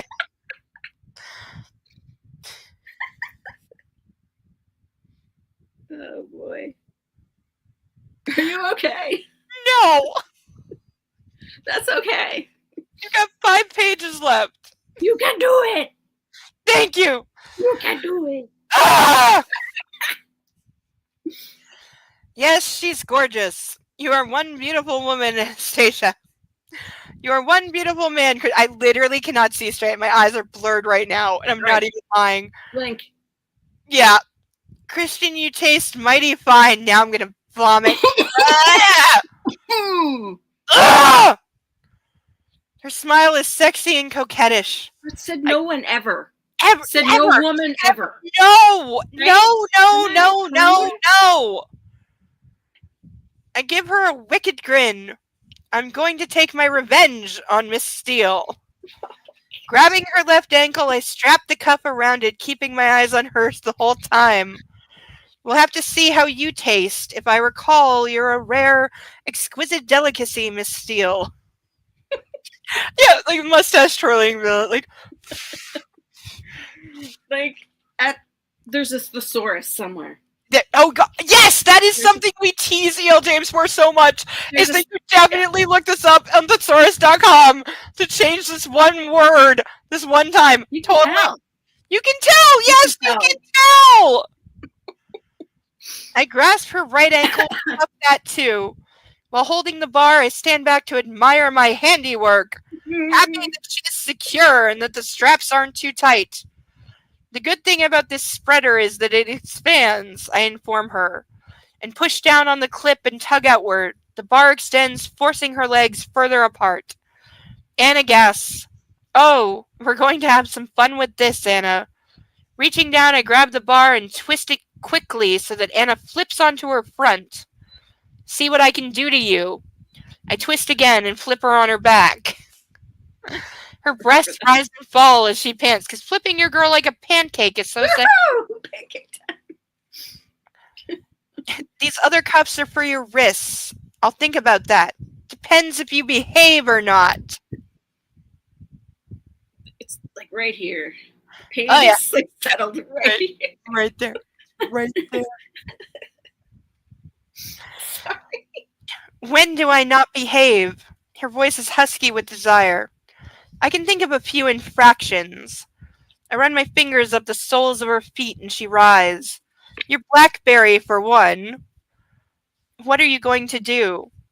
Oh, I never disclose my plans. She has no idea how hot she looks right now. Slowly I crawl up the bed till I'm between her legs. You're so exposed, Miss Steele. This is what somebody who was sexually assaulted like 2 hours ago needs right now.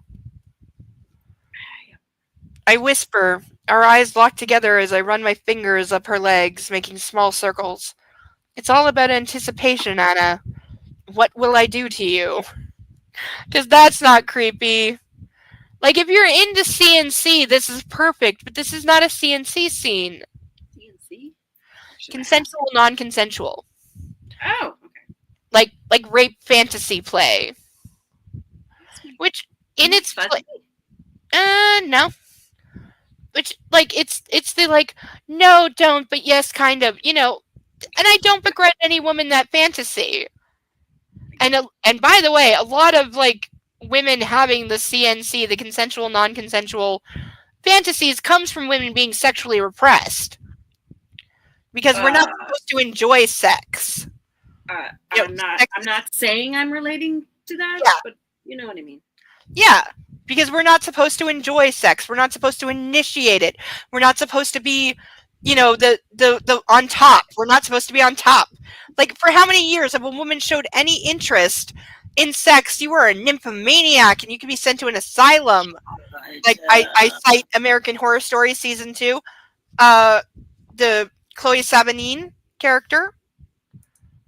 Yeah, like, women were not allowed to enjoy sex. That's why I'm sure you have heard, as I did growing up, even though we're Canadian, so we're kind of British, you heard the phrase, lie back and think of England? No. No? No, I've never heard that. Really? I'm shocked. Especially because you're from like PEI. You're from the most, like, British Eastern places. But yeah. I tell you, PEI is its own. It's its own, like, time bubble. Its own thing. It's 1585, I know. Its own thing. But yeah, no, women in England, because again, especially if you were in the upper classes, all marriages were arranged marriages, where like the bride would just, like, a 16-year-old girl would just be told, oh, Lord whatever, who's 40 whatever, offered for your hand, so you're marrying him next week, and that's how it would go. And so women, like, they wouldn't be told anything about sex or that sex even existed. It was just the marital act, the wifely duty, and they didn't know what it was. They didn't know penis existed.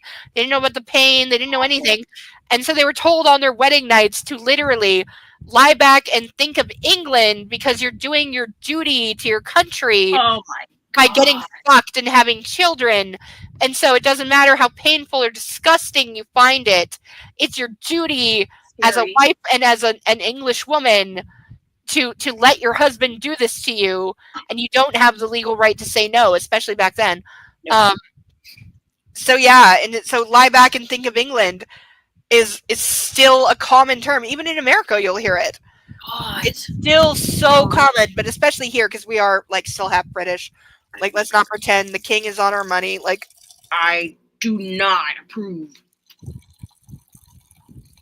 I have a $10 bill that I have one of the vertically printed $10 bills of the first time we ever put an African American woman on the money, and I'm very proud of that. I have it in glass because I literally, the day it came out, I went to the bank and deliberately got it. I asked for one specifically, and they had to look and make sure they even had one because I wanted it to be perfect. And I'm like, I'm framing this. I need it to be perfect. And so yeah, I got one because I was like, yeah, we finally put an African American woman and a woman who is not the queen, because this is before the queen died, on our money. I'm like, damn right, I want one. I want that framed, and I want to, like, leave this for future generations to say, fuck you. Because I also point out, and this is true, when Trump took office, the U.S. was about to put Harriet Tubman on the $20 bill. They had actually made the plates and started actually making the money. He ended it and put a stop to it. Of course he did. They were about to do that, and I really wanted one. I was going to go to a currency exchange and buy an American 20 with her on it just to have it in, to frame it, to put it next to my $10 bill, to have, like, a collection of, like, women, and again, African American. They're both African American women. Yeah. 6 weeks. That wine should never last 6 weeks. Where are you getting 6 weeks? Does it have a label or some shit? I'm not sure where you're getting 6 weeks, but yeah. Wouldn't that be something? I don't know. On the box, I think it says it's good for, like, 5 months or something. On the side? Where? Good it to the Oh, left. fresh up to 6 weeks. Okay, it does say that. Oh. I didn't even notice. You're right, Fresh then. up to 6 weeks after opening. Okay, I take issue with that. Because I know that the thing with wine is it degrades by oxygen. And so once it's open, there is like a valve on it though. But I also know that the bag inside is not entirely airtight because even when it's empty and nothing else will come out, if you pull the bag out, there's still like an entire glass of wine in there, but the bag doesn't crumple all the way because it's not vacuum sealed properly. So if you fold it up and squish it, there's an air pocket and there's still a bunch of wine in there because I have to take it apart to throw it out. Because you can't throw the cardboard in the recycling with the plastic, you have to take it apart. I thought you had to And so let that's wine. how I learned that. I had to let it breathe. Yeah, that's a thing too. I don't know anything about wine. I really don't know that much. I know that after you open it, there is like a X amount of time before it. I don't know if it actually goes bad, like it's dangerous to drink, or if it just doesn't taste very good. Maybe? I don't know. I'm not sure, but I know it has something to do with oxygen. Probably.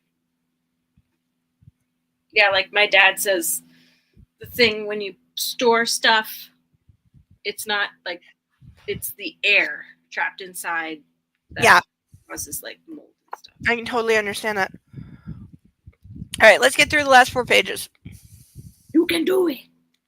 Thank you. We're all in this together. How exposed you are, Miss Steele, I whisper as our eyes lock together, and I run my fingers up her legs, making small circles. It's all about anticipation, Anna. What will I do to you? She tries to wiggle beneath me, but she's trapped. My fingers travel higher to your inner thighs. Remember, if you don't like something, just tell me to stop. Because at the beginning of this chapter, you so fucking stopped when she told you no? No does under his control, no means No means try harder.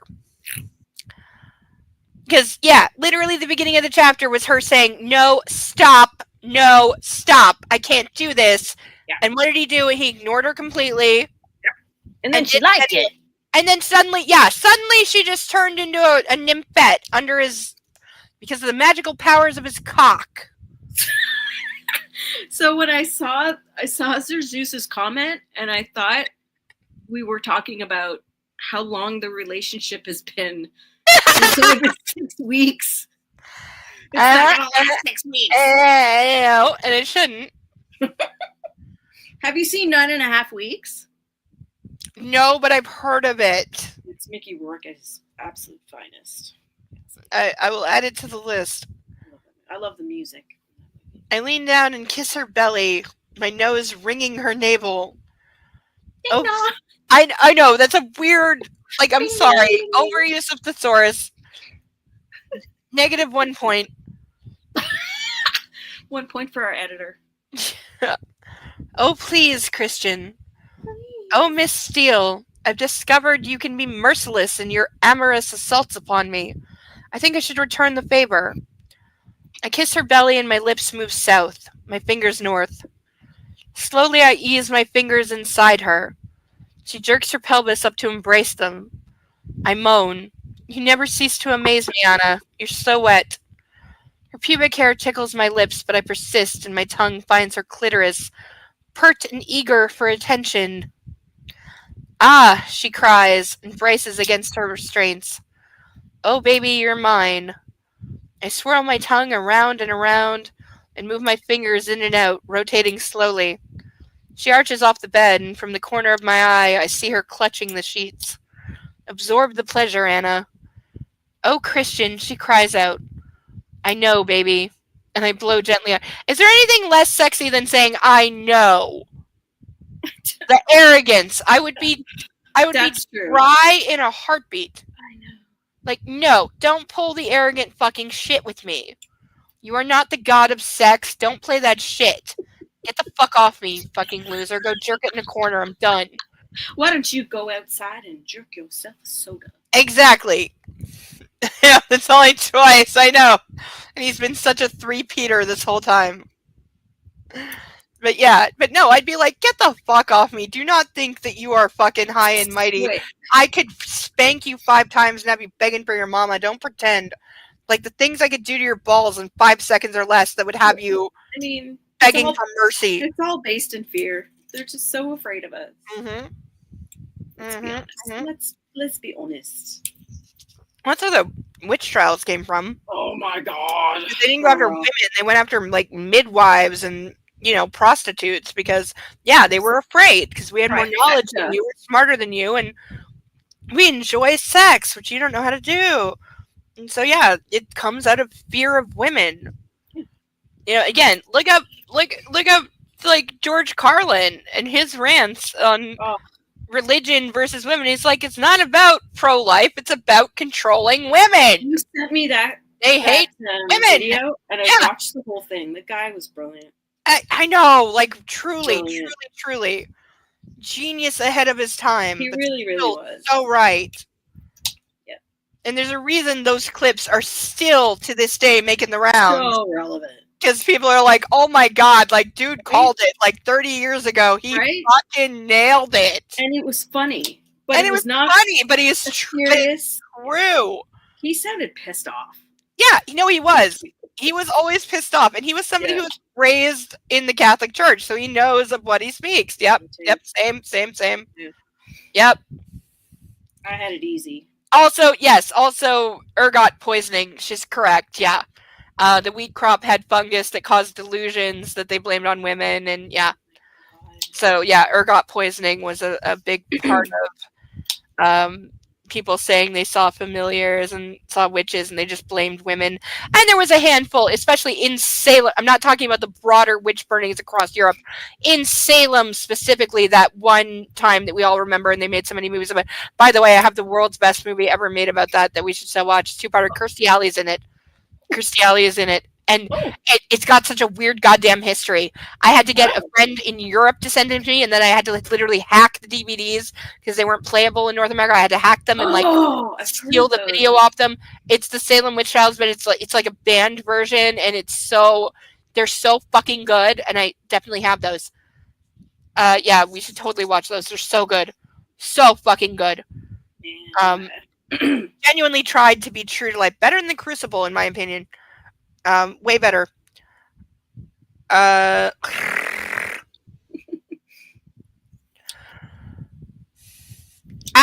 Please, she pleads. Oh God, what is the most craven thing a man can say when having sex? Say my name! Say my name, say my name.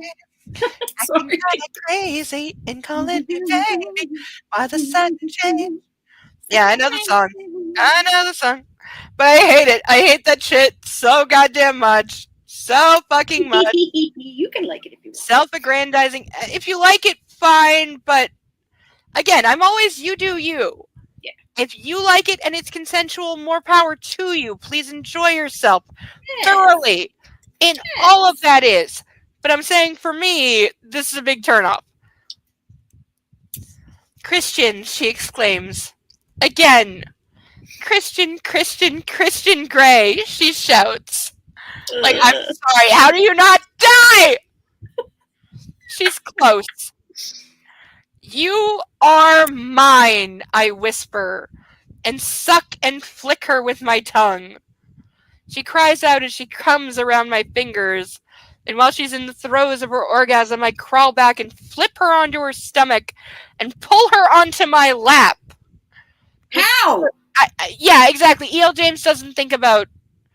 There's a scene in The Mister where literally he has 3 hands. Wait, what? No, there's a scene in The Mister where he has 3 hands. From what E.L. James describes of what he is doing, he would have to have 3 hands to do it. The girl has a bar... attaching her ankles, and he flipped her onto her stomach, and now he's pulling her onto his lap. She's not Cirque du Soleil. Exactly. She's not. No, we've said repeatedly, we need to send D.L. James those, like, posable models that artists use, the wooden ones. You can bend it to try and draw the pose. But, like, we need to send her those so she can practice the sex scenes to see that it doesn't work, because this doesn't work. Why did she not research this? Because why bother? Yeah, she's made a lot of money, it. Billions, literally billions. So annoying. We're going to try this. If you don't like it or it's too uncomfortable, I'm trying to tell me. picture this. Like, Don't. It will hurt your brain. yeah, It will hurt. Yeah, no, it will hurt your brain to try to picture this. She's breathless and dazed. Lean down, baby. Head and chest on the bed. So basically, she's ass up. Okay. She complies immediately, and I tug her hands backwards and cuff each to the bar next to her ankles. No. How are you not breaking her spine? She's a pretzel. Exactly. She's not that flexible. Who is? Because she's on her face with her, like, literally, she's on her face, and now you're pulling her arms back. How long are her arms? And she's going to smother. And yeah, she's going to suffocate on the bed, but like her legs would have to come up. She'd have to bend her knees like all the way up for her wrist to even come close to reaching her ankles. She'd be in a hogtied position, literally hogtied with her back like seriously arched. And it, again, depending on height, this is dangerous. This is how you dislocate things. This is how you cause serious back injuries. You know, and again, like, this is also, by the way, this is how police will hogtie somebody. Yeah, in America. They don't do that anymore. Not many places do. A couple do. I Like saw that one or once. two And I was like, Alabama. ooh, But no it's dangerous. wonder. Oh, you can tell how dangerous it is just from looking at it. First time I saw it, I was like, oh. And then they throw somebody on their belly in the backseat of a car with no seatbelt and drive with them like that. It's like, are you trying to kill this person? Like Zeus, who we've had many debates about. I've been on Zeus's channel. He's in the chat. Zeus is in the chat, and we've debated a couple times on his channel about police tactics. And one of the things I said about the rap that they tend to use, that I disapprove of, and that we agree on, is that once somebody is in that rap and they're incapable of moving, there's no good way to seatbelt them in the back of a car. So driving with them in that position where they cannot defend themselves and they're just helpless bouncing around the back seat is very unsafe. It's one of the things that we instantly agreed on is like, okay, you might say that somebody needs to be restrained to that degree. I disagree. I think it's overused. I think it is dangerous in and of itself. But if you have somebody who is like psychotic on drugs and they do need to be restrained, that is a very unsafe way to do it. And it's an unsafe way to transport somebody when you cannot seatbelt them in for safety. You know, I've always thought that about that that's thing. the concern. It's Always. like whether or not you had to use it, that is one argument. But transporting somebody once they are in the wrap safely, that is a different argument. And there's no safe way to do it. And what I said last time we talked about it and we agreed on was, like, sometimes they have people who are like too big to fit in the back of the car. Like maybe they're 6, 7, you know, they're really tall, or they're pregnant out to here, and there's not room in the backseat of most cop cars for a woman who's pregnant out to here. So they will call for a transport van. Paddy wagon. More room, paddy wagon. And we were like, well, why can't they have a transport van designed to accommodate the wraps? Why can't you say, I have somebody in the wrap, so I need a van that's designed to accommodate them where they can be belted in and we have seat belts or something. You need the wrap. Do you really need it? I think it's over fucking used. Yeah. I think it's overused, but you know, it's always been. Yes, I know. Oh yeah. Yeah, so sexy. Uh-huh. That's always been a thing. Like, you know, and they have their hands behind their back. Uh-huh. And they're strapped in. Their legs are completely like I think now they can bend their at the knees. They can't. No. I've seen some where they can. I've seen one where they can. Okay, maybe that's newer. So sitting up is better than. They're locked in sitting up because there's a chest harness that's literally keeping them like bent like this. If they're sitting up, they can be belted in, and you can fall like over. Like this is such a stupid design flaw. It is. Like I hate the existence of the thing, and I think it's horribly overused. I get the and yes, idea. dislocations are painful. Like I dislocated and broke my shoulder once. I didn't know that I had broke it. In fairness, I didn't know I had broke it. I knew I dislocated my shoulder. I slammed it back. I thought I was okay. Then I couldn't sleep for about 3 weeks, and I had oxy for my back, and I was popping them like Pez, which I never did. I never, ever, ever, ever, ever, ever, ever did that. I'd had them for years, and at most I took I always broke them in half because one was too much, and I would take a half 3 times a month. So the fact that I was popping them every 4 hours, I was in serious pain. I didn't sleep for days, but I didn't realize I had broken my AC joint. I broke my collarbone joint, and I didn't know it. I didn't know because I really didn't think it was that bad. So I didn't go to a doctor for about 3 weeks because that's how much I avoid doctors. I was in excruciating pain to the point where I'm screaming every time I move. And I still didn't go to a doctor, which in hindsight, I needed more therapy. Obviously, because that was fucked up. And I'll admit it now, 15 years later. But I don't have full range of movement in my my left side because of it. When my arm is up like this, I can't move my arm any higher than this. It never. No, because it healed badly. Because it wasn't, treated properly. Because I didn't know. I've heard that sound when someone's shoulder is popped back in. Yes, I know Paddy Wagon is derogatory because it comes. I can say it because I'm Irish. So am I. I'm 15%, but it's still derogatory. 75%. It is. Yeah, it is a reference to that. It's true. I don't mind it. I really don't. I don't mind it. Get over here to going in the paddy wagon. Going to the big house. Way off topic. That's okay. We got a page and a half left. Oh man, her ass is in the air. She's breathing. I know. She farts right now. Waiting for me. Anna, you look so beautiful. I grab a condom and quickly rip open the foil packet and roll it on. With my teeth. With my teeth. I was waiting for it. I was waiting for it. I was waiting for it. I was waiting for it. I run my fingers down her spine and pause over her ass. When you're ready, I want this too. I brush my thumb over her anus and she tenses and gasps. Not today, sweet Anna, I reassure her.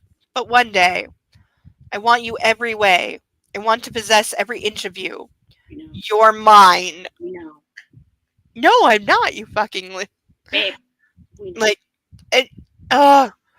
Moving on, I ease my finger inside her. She's still wet. And I kneel behind her and bury myself in her. Just no warning, just full wham. Bam. Oh, and here's the response. Ugh! Gently, she cries. Ah. I still shit. That's an opinion. I hold her hips. You okay? Gently, she says. Let me get used to this. Gently. I can do gently. No, we can't. No. I ease back and then slowly forward, filling her.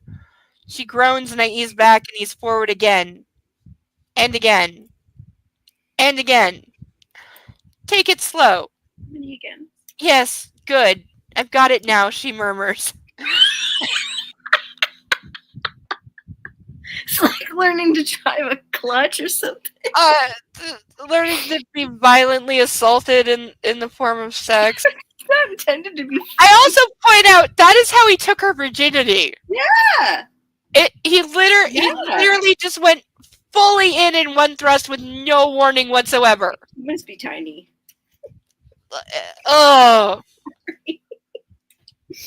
Oh god. I groan and move a little faster. She starts mewling with each thrust, and I go faster still. She scrunches up her eyes and opens her mouth. How can he see her face? I know, he can't. The author can. Breathing in a gulp of air with each thrust. Fuck, this is exquisite. Yeah. I close my eyes and tighten my fingers on her hips and lose myself in her. Over and over. Until I feel her pulling me inside. She cries out and comes, taking me with her, so I climax inside her, calling out her name. Anna Baby. It's not her name. No. I collapse beside her, feeling utterly spent. And I lie for a moment, relishing my release.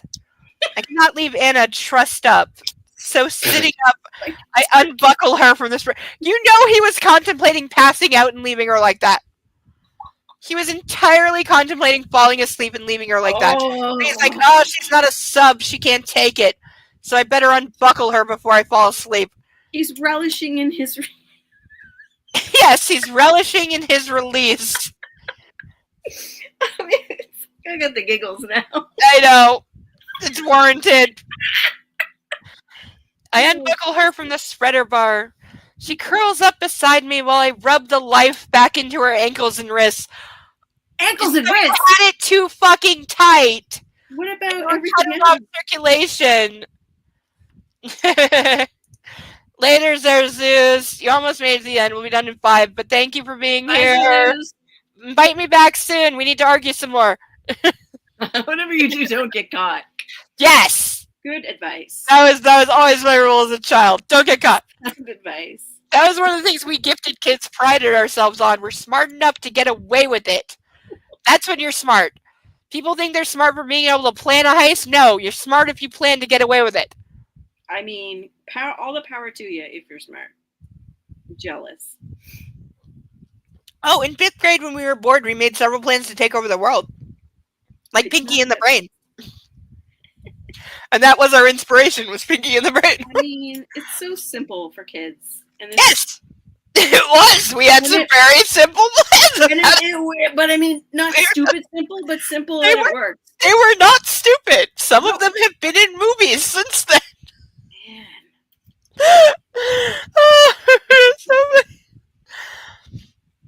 Yeah.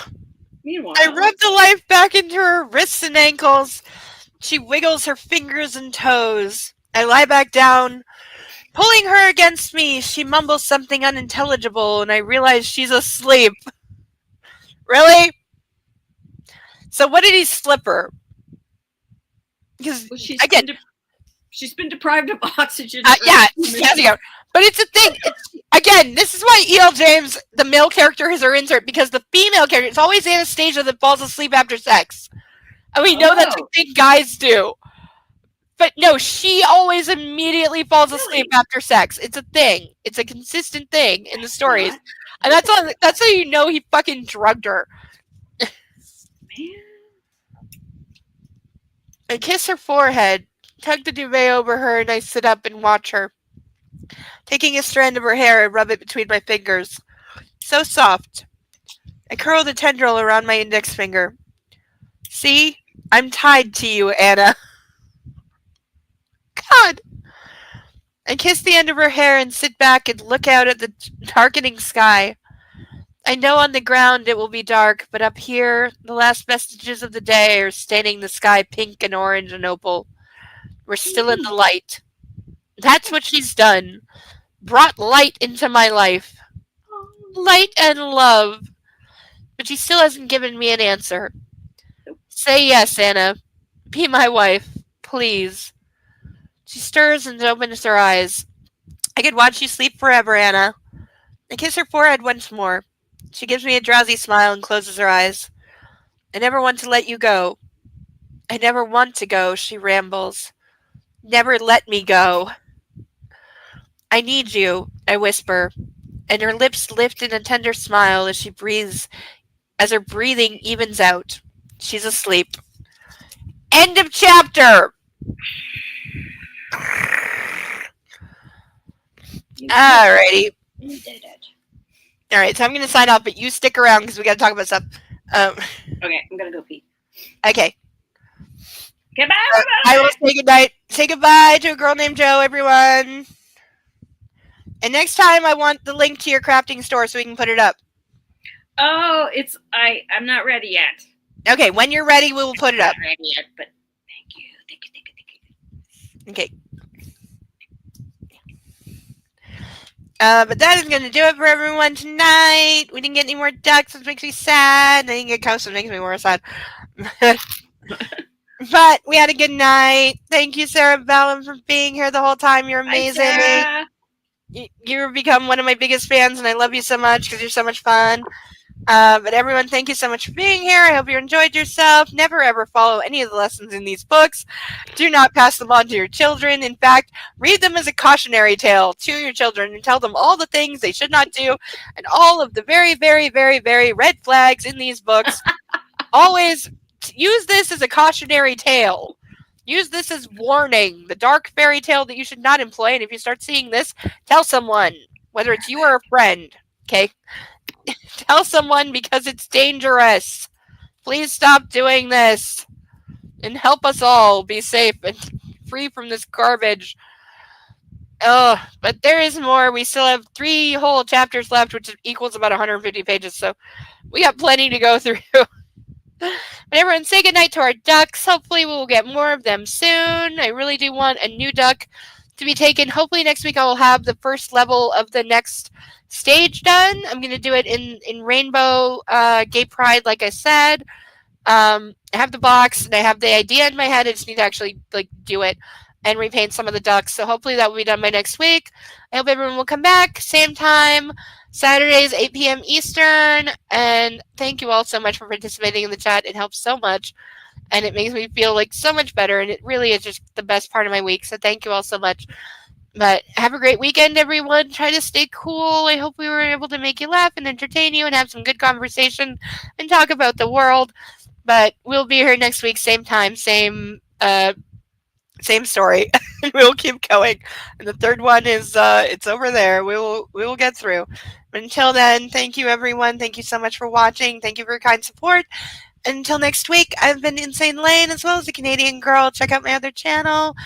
And there's Zeus's channel as well. And I'll see you all later. Bye-bye. Love on a